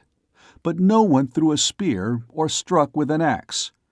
Ross walked on, a man possessed, looking neither to the right or left. He was in the camp now, stalking toward the fire burning before Foscar's tent. He did not turn aside for that either, but holding the torch high, strode through the heart of the flames, risking further burns for the sake of ensuring his ultimate safety. The tribesmen melted away as he approached the last line of tents, with the open land beyond. The horses of the herd, which had been driven to this side to avoid the funeral pyre, were shifting nervously, the scent of burning making them uneasy. Once more Ross whirled the dying torch about his head. Recalling how the aliens had sent his horse mad, he tossed it behind him into the grass between the tents and the herd. The tinder-dry stuff caught immediately. Now, if the men tried to ride after him, they would have trouble. Without hindrance, he walked across the meadow at the same even pace, never turning to look behind. His hands were two separate worlds of smarting pain. His hair and eyebrows were singed, and a finger of burn ran along the angle of his jaw. But he was free, and he did not believe that Foscar's men would be in any haste to pursue him. Somewhere before him lay the river which ran to the sea. Ross walked on in the sunny morning, while behind him black smoke raised a dark beacon to the sky. Afterward, he guessed that he must have been light-headed for several days, remembering little save the pain in his hands and the fact that it was necessary to keep moving. Once he fell to his knees and buried both hands in the cool, moist earth, where a thread of stream trickled from a pool. The muck seemed to draw out a little of the agony while he drank with a fever thirst. Ross seemed to move through a haze which lifted at intervals during which he noted his surroundings, was able to recall a little of what lay behind him, and to keep to the correct route. However, the gaps of time in between were forever lost to him. He stumbled along the banks of a river and fronted a bear fishing. The massive beast rose on its hind legs, growled, and Ross walked by it uncaring, unmenaced by the puzzled animal. Sometimes he slept through the dark periods which marked the nights, or he stumbled along under the moon, nursing his hands against his breast, whimpering a little when his foot slipped and the jar of that mishap ran through his body. Once he heard singing, only to realize that it was himself who sang hoarsely a melody which would be popular thousands of years later in the world through which he wavered. But always Ross knew that he must go on, using that thick stream of running water as a guide to his final goal, the sea. After a long while, those spaces of mental clarity grew longer, appearing closer together. He dug small shelled things from under stones along the river and ate them avidly. Once he clubbed a rabbit and feasted. He sucked birds' eggs from a nest hidden among some reeds, just enough to keep his gaunt body going, though his gray eyes were now set in what was almost a death's head. Ross did not know just when he realized that he was again being hunted. It started with an uneasiness which differed from his previous fever-bred hallucinations. This was an inner pulling, a growing compulsion to turn and retrace his way back toward the mountains to meet something, or someone, waiting for him on the backward path. But Ross kept on, fearing sleep now and fighting it. For once he had laid down to rest and had wakened on his feet, heading back as if that compulsion had the power to take over his body when his waking will was off guard. So he rested, but he dared not sleep, the desire constantly tearing at his will, striving to take over his weakened body and draw it back. Perhaps against all reason he believed that it was the aliens who were trying to control him. Ross did not even venture to guess why they were so determined to get him. If there were tribesmen on his trail as well, he did not know, but he was sure that this was now purely a war of wills. As the banks of the river were giving way to marshes, he had to wade through mud and water, detouring the boggy sections. Gray clouds of birds whirled and shrieked their protests at his coming, and sleek water animals paddled and poked curious heads out of the water as this two-legged thing walked mechanically through their green land. Always that pull was with him, until Ross was more aware of fighting it than of traveling. Why did they want him to return? Why did they not follow him? Or were they afraid to venture too far from where they had come through the transfer? Yet the unseen rope which was tugging at him did not grow less tenuous as he put more distance between himself and the mountain valley. Ross could understand neither their motives nor their methods, but he would continue to fight. The bog was endless. He found an island and lashed himself with his suit belt to the single willow which grew there, knowing that he must have sleep, or he could not hope to last through the next day. Then he slept, only to waken cold, shaking, and afraid. Shoulder deep in a pool, he was aware that in his sleep he must have opened the belt buckle and freed himself, and only the mishap of falling into the water had brought him around to sanity. Somehow he got back to the tree, rehooked the buckle and twisted the belt around the branches so that he was sure he could not work it free until daybreak. He lapsed into a deepening doze and awoke, still safely anchored, with the morning cries of the birds. Ross considered the suit as he untangled the belt. Could the strange clothing be the tie by which the aliens held to him? If he were to strip, leaving the garment behind, would he be safe? He tried to force open the studs across his chest, but they would not yield to the slight pressure which was all his seared fingers could exert, and when he pulled at the fabric he was unable to tear it. So, still wearing the livery of the off-world men, Ross continued on his way, hardly caring where he went or how. The mud plastered on him by his frequent falls was some protection against the swarm of insect life his passing stirred into attack. However, he was able to endure a swollen face and slitted eyes, being far more conscious of the wrenching feeling within him than the misery of his body. The character of the marsh began to change once more. The river was splitting into a dozen smaller streams, shaping out fan-like.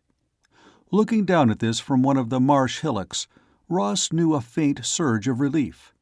Such a place had been on the map Ash had made them memorize. He was close to the sea at last, and for the moment that was enough. A salt-sharpened wind cut at him with the force of a fist in the face. In the absence of sunlight, the leaden clouds overhead set a winter-like gloom across the countryside. To the constant sound of bird calls, Ross tramped heavily through small pools, beating a path through tangles of marsh grass. He stole eggs from nests, sucking his nourishment eagerly with no dislike for the fishy flavor, and drinking from stagnant, brackish ponds. Suddenly, Ross halted, at first thinking that the continuous roll of sound he heard was thunder. Yet the clouds overhead were massed no more than before, and there was no sign of lightning. Continuing on, he realized that the mysterious sound was the pounding of surf. He was near the sea. Willing his body to run, he weaved forward at a reeling trot, pitting all his energy against the incessant pull from behind. His feet skidded out of marsh mud into sand. Ahead of him were dark rocks surrounded by the white lace of spray. Ross headed straight toward that spray until he stood knee-deep in the curling, foam-edged water and felt its tug on his body almost as strong as that other tug upon his mind. He knelt, letting the salt water sting to life every cut, every burn, sputtering as it filled his mouth and nostrils, washing from him the slime of the boglands. It was cold and bitter, but it was the sea. He had made it. Ross Murdock staggered back and sat down suddenly in the sand. Glancing about, he saw that his refuge was a rough triangle between two of the small river arms, littered with the debris of the spring floods which had grounded here after rejection by the sea. Although there was plenty of material for a fire, he had no means of kindling a flame, having lost the flint old Beaker traders carried for such a purpose. This was the sea, and against all odds he had reached it. He lay back, his self-confidence restored to the point where he dared once more to consider the future. He watched the swooping flight of gulls drawing patterns under the clouds above. For the moment, he wanted nothing more than to lie here and rest. But he did not surrender to this first demand of his overdriven body for long. Hungry and cold, sure that a storm was coming, he knew he had to build a fire. A fire on shore could provide him with the means of signaling the sub. Hardly knowing why, because one part of the coastline was as good as another, Ross began to walk again, threading a path in and out among the rocky outcrops. So he found it, a hollow between two such windbreaks within which was a blackened circle of small stones holding charred wood, with some empty shells piled nearby. Here was unmistakable evidence of a camp. Ross plunged forward, thrusting a hand impetuously into the black mass of the dead fire. To his astonishment, he touched warmth. Hardly daring to disturb those precious bits of charcoal, he dug around them, then carefully blew into what appeared to be dead ashes. There was an answering glow. He could not have just imagined it. From a pile of wood that had been left behind, Ross snatched a small twig, poking it at the coal after he had rubbed it into a brush on the rough rock. He watched, all one ache of hope. The twig caught. With his stiff fingers so clumsy, he had to be very careful, but Ross had learned patience in a hard school. Bit by bit, he fed that tiny blaze until he had a real fire. Then, leaning back against the rock, he watched it. It was now obvious that the placement of the original fire had been chosen with care, for the outcrops gave it wind shelter. They also provided a dark backdrop, partially hiding the flames on the landward side, but undoubtedly making them more visible from the sea. The site seemed just right for a signal fire, but to what? Ross's hands shook slightly as he fed the blaze. It was only too clear why anyone would make a signal on this shore. McNeil, or perhaps both he and Ash, had survived the breakup of the raft after all.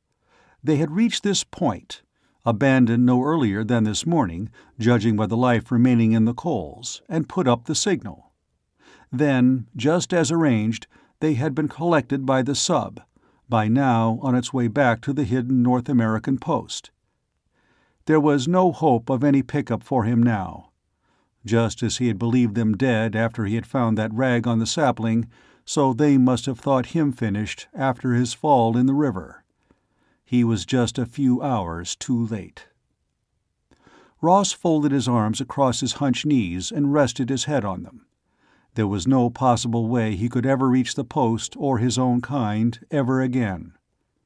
Thousands of miles lay between him and the temporary installation in this time.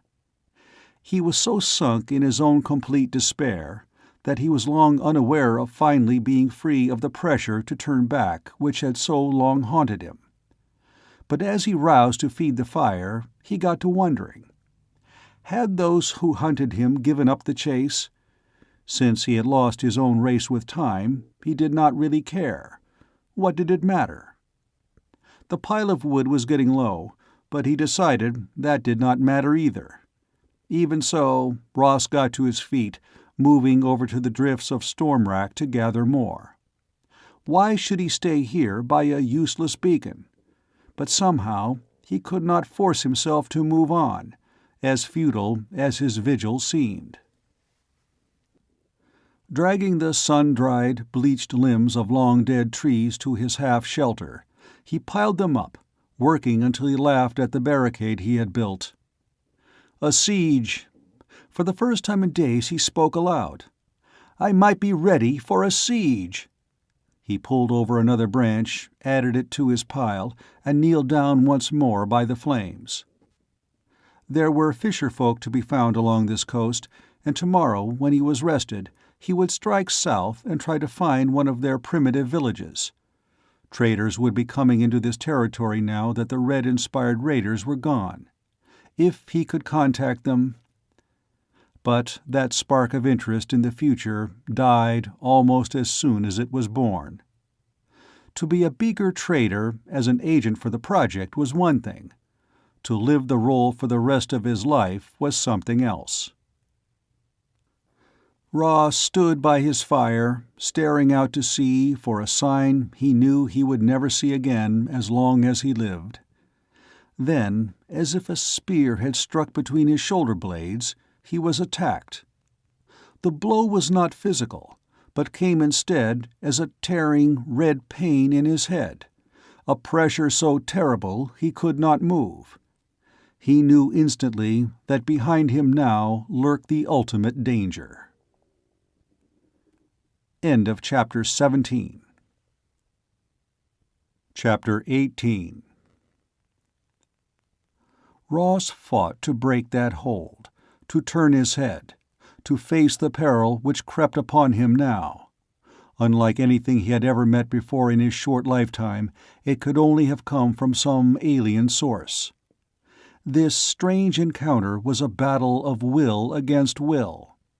The same rebellion against authority which had ruled his boyhood, which had pushed him into the orbit of the project, stiffened him to meet this attack. He was going to turn his head. He was going to see who stood there.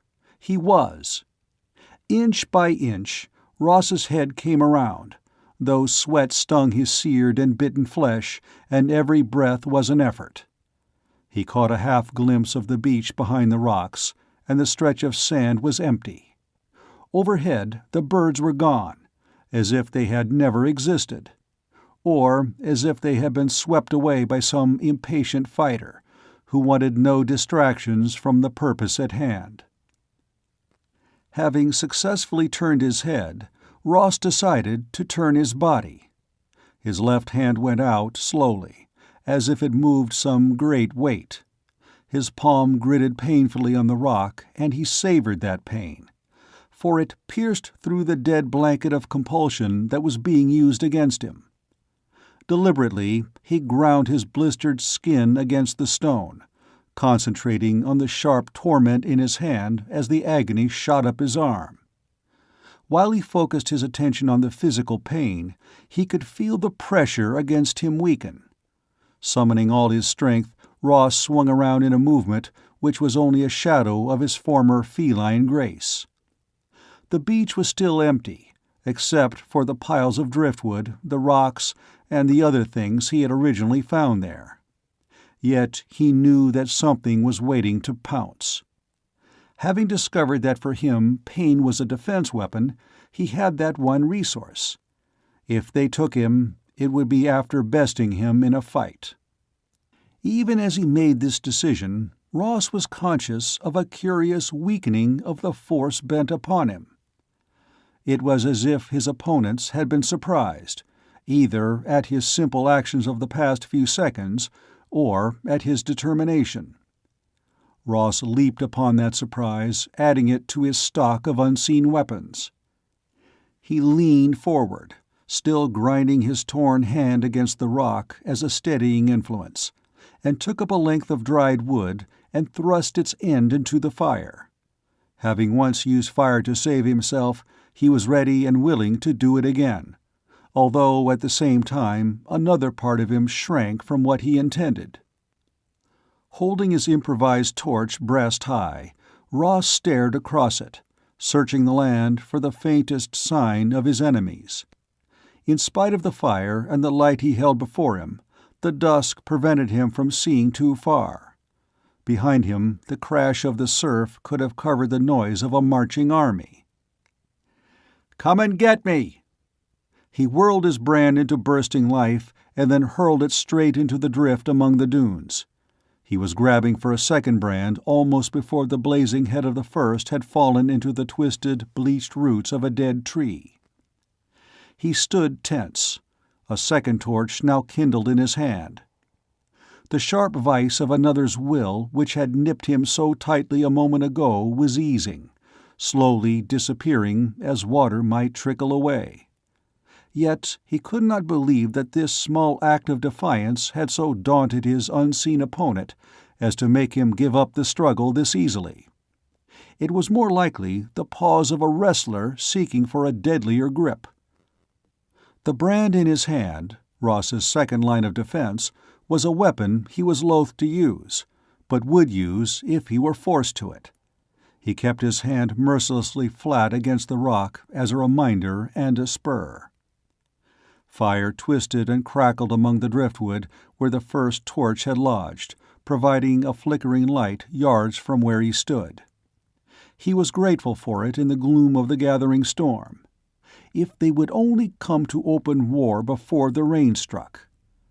Ross sheltered his torch with his body as spray, driven inward from the sea, spattered his shoulders and his back. If it rained, he would lose what small advantage the fire gave him, but then he would find some other way to meet them. They would neither break him nor take him, even if he had to wade into the sea and swim out into the lash of the cold northern waves until he could not move his tired limbs any longer.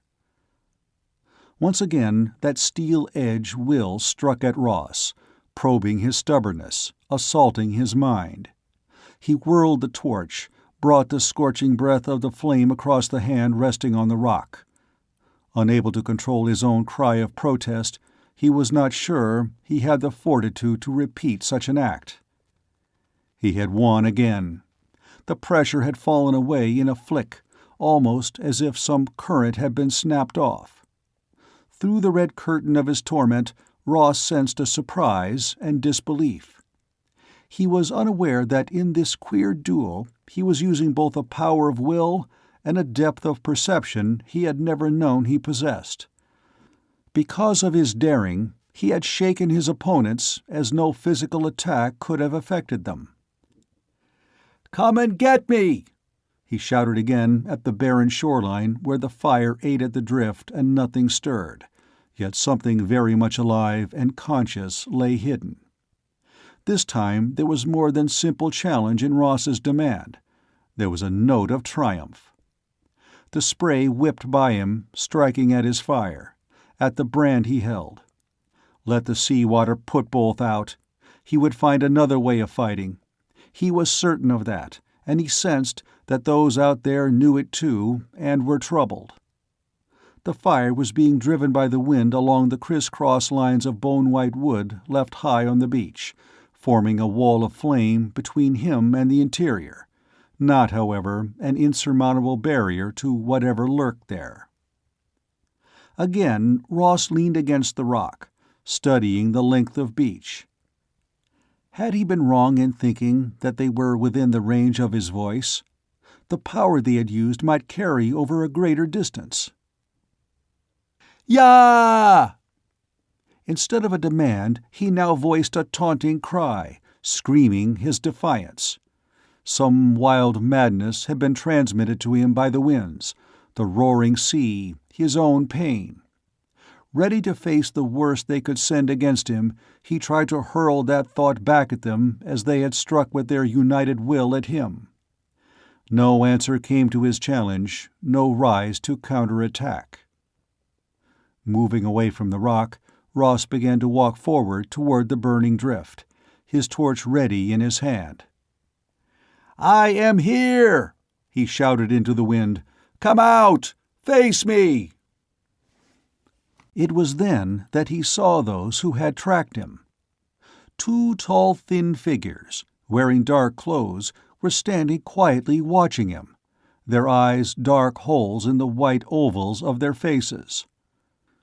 Ross halted. Though they were separated by yards of sand and rock and a burning barrier, he could feel the force they wielded. The nature of that force had changed, however. Once it had struck with a vigorous spear point. Now it formed a shield of protection. Ross could not break through that shield, and they dared not drop it. A stalemate existed between them in this strange battle, the like of which Ross's world had not known before. He watched those expressionless white faces, trying to find some reply to the deadlock. There flashed into his mind the certainty that while he lived and moved, and they lived and moved, this struggle, this unending pursuit would continue. For some mysterious reason, they wanted to have him under their control, but that was never going to happen if they all had to remain here on this strip of water-washed sand until they starved to death. Ross tried to drive that thought across to them. "Murdock!" That croaking cry borne out of the sea by the wind might almost have come from the bill of a sea-bird. "Murdock!" Ross spun around. Visibility had been drastically curtailed by the lowering clouds and the dashing spray, but he could see a round dark thing bobbing on the waves. The sub? A raft? Sensing a movement behind him, Ross wheeled about as one of the alien figures leaped the blazing drift, heedless of the flames, and ran light-footedly toward him in what could only be an all-out attempt at capture. The man had ready a weapon like the one that had felled Foskar. Ross threw himself at his opponent in a reckless dive, falling on him with a smashing impact. In Ross's grasp, the alien's body was fragile, but he moved fluidly as Murdock fought to break his grip on the hand-weapon and pin him to the sand. Ross was too intent upon his own part of the struggle to heed the sounds of a shot over his head and a thin, wailing cry. He slammed his opponent's hand against a stone, and the white face, inches away from his own, twisted silently with pain. Fumbling for a better hold, Ross was sent rolling. He came down on his left hand with a force which brought tears to his eyes and stopped him just long enough for the other to regain his feet. The blue-suited man sprinted back to the body of his fellow, where it lay by the drift. He slung his unconscious comrade over the barrier with more ease than Ross would have believed possible, and vaulted the barrier after him. Ross, half crouched on the sand, felt unusually light and empty. The strange tie which had drawn and held him to the strangers had been broken. "Murdock!" A rubber raft rode in on the waves, 2 men aboard it. Ross got up, pulling at the studs of his suit with his right hand. He could believe in what he saw now. The sub had not left after all. The 2 men running toward him through the dusk were of his own kind. "Murdock!" It did not seem at all strange that Calgary's reached him first. Ross, caught up in this dream, appealed to the Major for aid with the studs.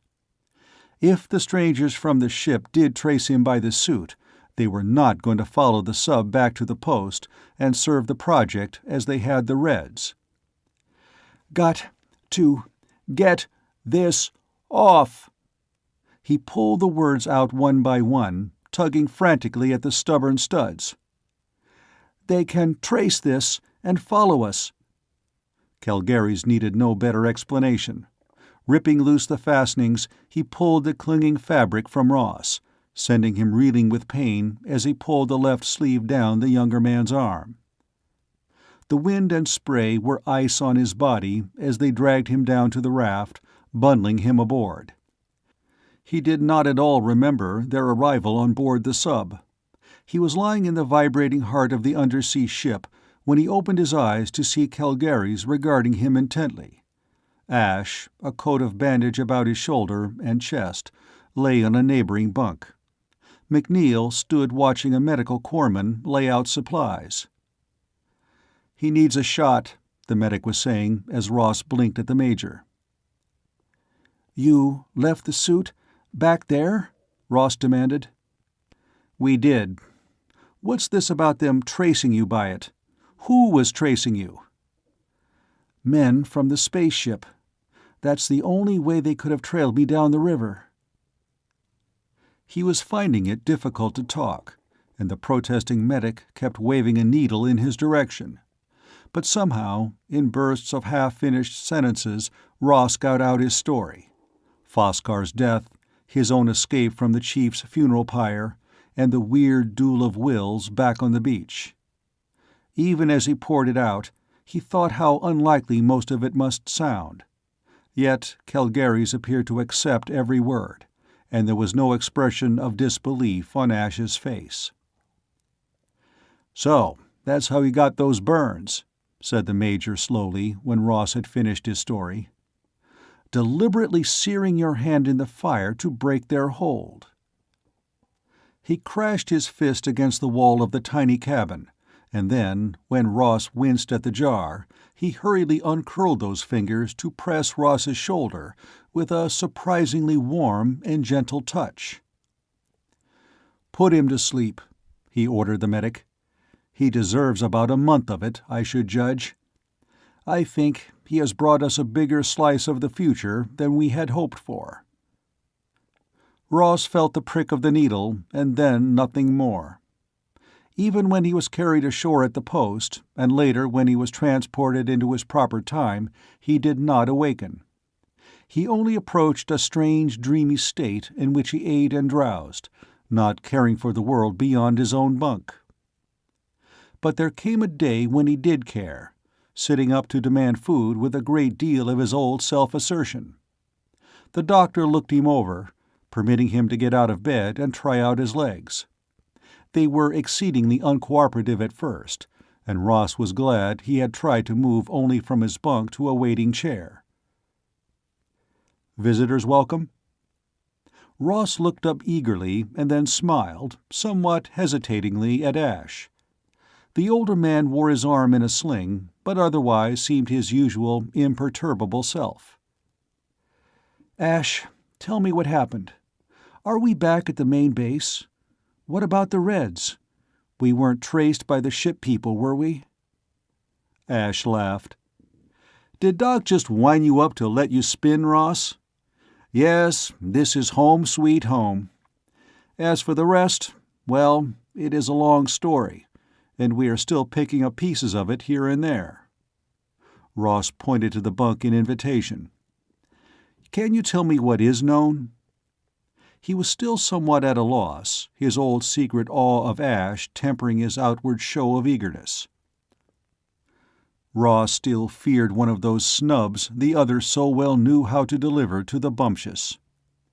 But Ash did come in and sit down, none of his old formality now in evidence. "You have been a surprise package, Murdock." His observation had some of the ring of the old Ash, but there was no withdrawal behind the words. "Rather a busy lad, weren't you, after you were bumped off into that river?" Ross's reply was a grimace. "You heard all about that." He had no time for his own adventures, already receding into a past which made them both dim and unimportant. "What happened to you? And to the project? And—" "One thing at a time, and don't rush your fences." Ash was surveying him with an odd intentness which Ross could not understand. He continued to explain in his instructor voice. "We made it down the river. How, don't ask me. That was something of a project in itself," he laughed. "The raft came apart piece by piece, and we waded most of the last couple of miles, I think. I'm none too clear on the details. You'll have to get those out of McNeil, who was still among those present then. Other than that, we cannot compete with your adventures. We built a signal fire and sat by it toasting our shins for a few days until the sub came to collect us." "And took you off." Ross experienced a fleeting return of that hollow feeling he had known on the shore when the still warm coals of the signal fire had told him the story of his too late arrival. "And took us off. But Calgary's agreed to spin out our waiting period for another 24 hours in case you did manage to survive that toss you took into the river. Then we sighted your spectacular display of fireworks on the beach, and the rest was easy." "The ship people didn't trace us back to post?" "Not that we know of. Anyway, we've closed down the post on that time level. You might be interested in a very peculiar tale our modern agents have picked up, floating over and under the Iron Curtain. A blast went off in the Baltic region of this time, wiping some installation clean off the map. The Reds have kept quiet as to the nature of the explosion and the exact place where it occurred." "The aliens followed them all the way up to this time." Ross half rose from the chair. "But why? And why did they trail me?" "That we can only guess. But I don't believe that they were moved by any private vengeance for the looting of their derelict. There is some more imperative reason why they don't want us to find or use anything from one of their cargoes." "But they were in power thousands of years ago. Maybe they and their worlds are gone now. Why should things we do today matter to them?" "Well, it does matter, and in some very important way. And we have to learn that reason." "How?" Ross looked down at his left hand, encased in a mitten of bandage, under which he very gingerly tried to stretch a finger. Maybe he should have been eager to welcome another meeting with the ship people. But if he were truly honest, he had to admit that he did not. He glanced up, sure that Ash had read all that hesitation and scorned him for it. But there was no sign that his discomfiture had been noticed. "By doing some looting of our own," Ash answered. "Those tapes we brought back are going to be a big help. More than one derelict was located. We were right in our surmise that the Reds first discovered the remains of one in Siberia, but it was in no condition to be explored. They already had the basic idea of the time traveler, so they applied it to the hunting down of other ships, with several way stops to throw people like us off the scent. So they found an intact ship, and also several others. At least 3 are on this side of the Atlantic, where they couldn't get at them very well. Those we can deal with now." "Won't the aliens be waiting for us to try that?" "As far as we can discover, they don't know where any of these ships crashed. Either there were no survivors, or passengers and crew took off in lifeboats while they were still in space. They might never have known of the Reds' activities if you hadn't triggered that communicator on the derelict." Ross was reduced to a small boy who badly needed an alibi for some piece of juvenile mischief. "I didn't mean to." That excuse sounded so feeble that he was surprised into a laugh, only to see Ash grinning back at him. "Seeing as how your action also put a very effective spike in the opposition's wheel, you are freely forgiven. Anyway, you have also provided us with a pretty good idea of what we may be up against with the aliens, and we'll be prepared for that next time." Then there will be a next time? We are calling in all time agents, concentrating our forces in the right period. Yes, there will be a next time. We have to learn just what they are trying so hard to protect. What do you think it is? Space. Ash spoke the word softly, as if he relished the promise it held.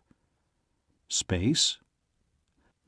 That ship you explored was a derelict from a galactic fleet. But it was a ship, and it used the principle of spaceflight. Do you understand now? In these lost ships lies the secret which will make us free of all the stars. We must claim it. Can we? Can we? Ash was laughing at Ross again with his eyes, though his face remained sober. Then you still want to be counted in on this game? Ross looked down again at his bandaged hand and remembered swiftly so many things. The coast of Britain on a misty morning, the excitement of prowling the alien ship, the fight with Enar, even the long nightmare of his flight down the river, and lastly the exultation he had tasted when he had faced the alien and had locked wills to hold steady. He knew that he could not, would not, give up what he had found here in the service of the project as long as it was in his power to cling to it. Yes. It was a very simple answer, but when his eyes met Ash's, Ross knew that it would serve better than any solemn oath. The End of the Time Traders by Andre Norton.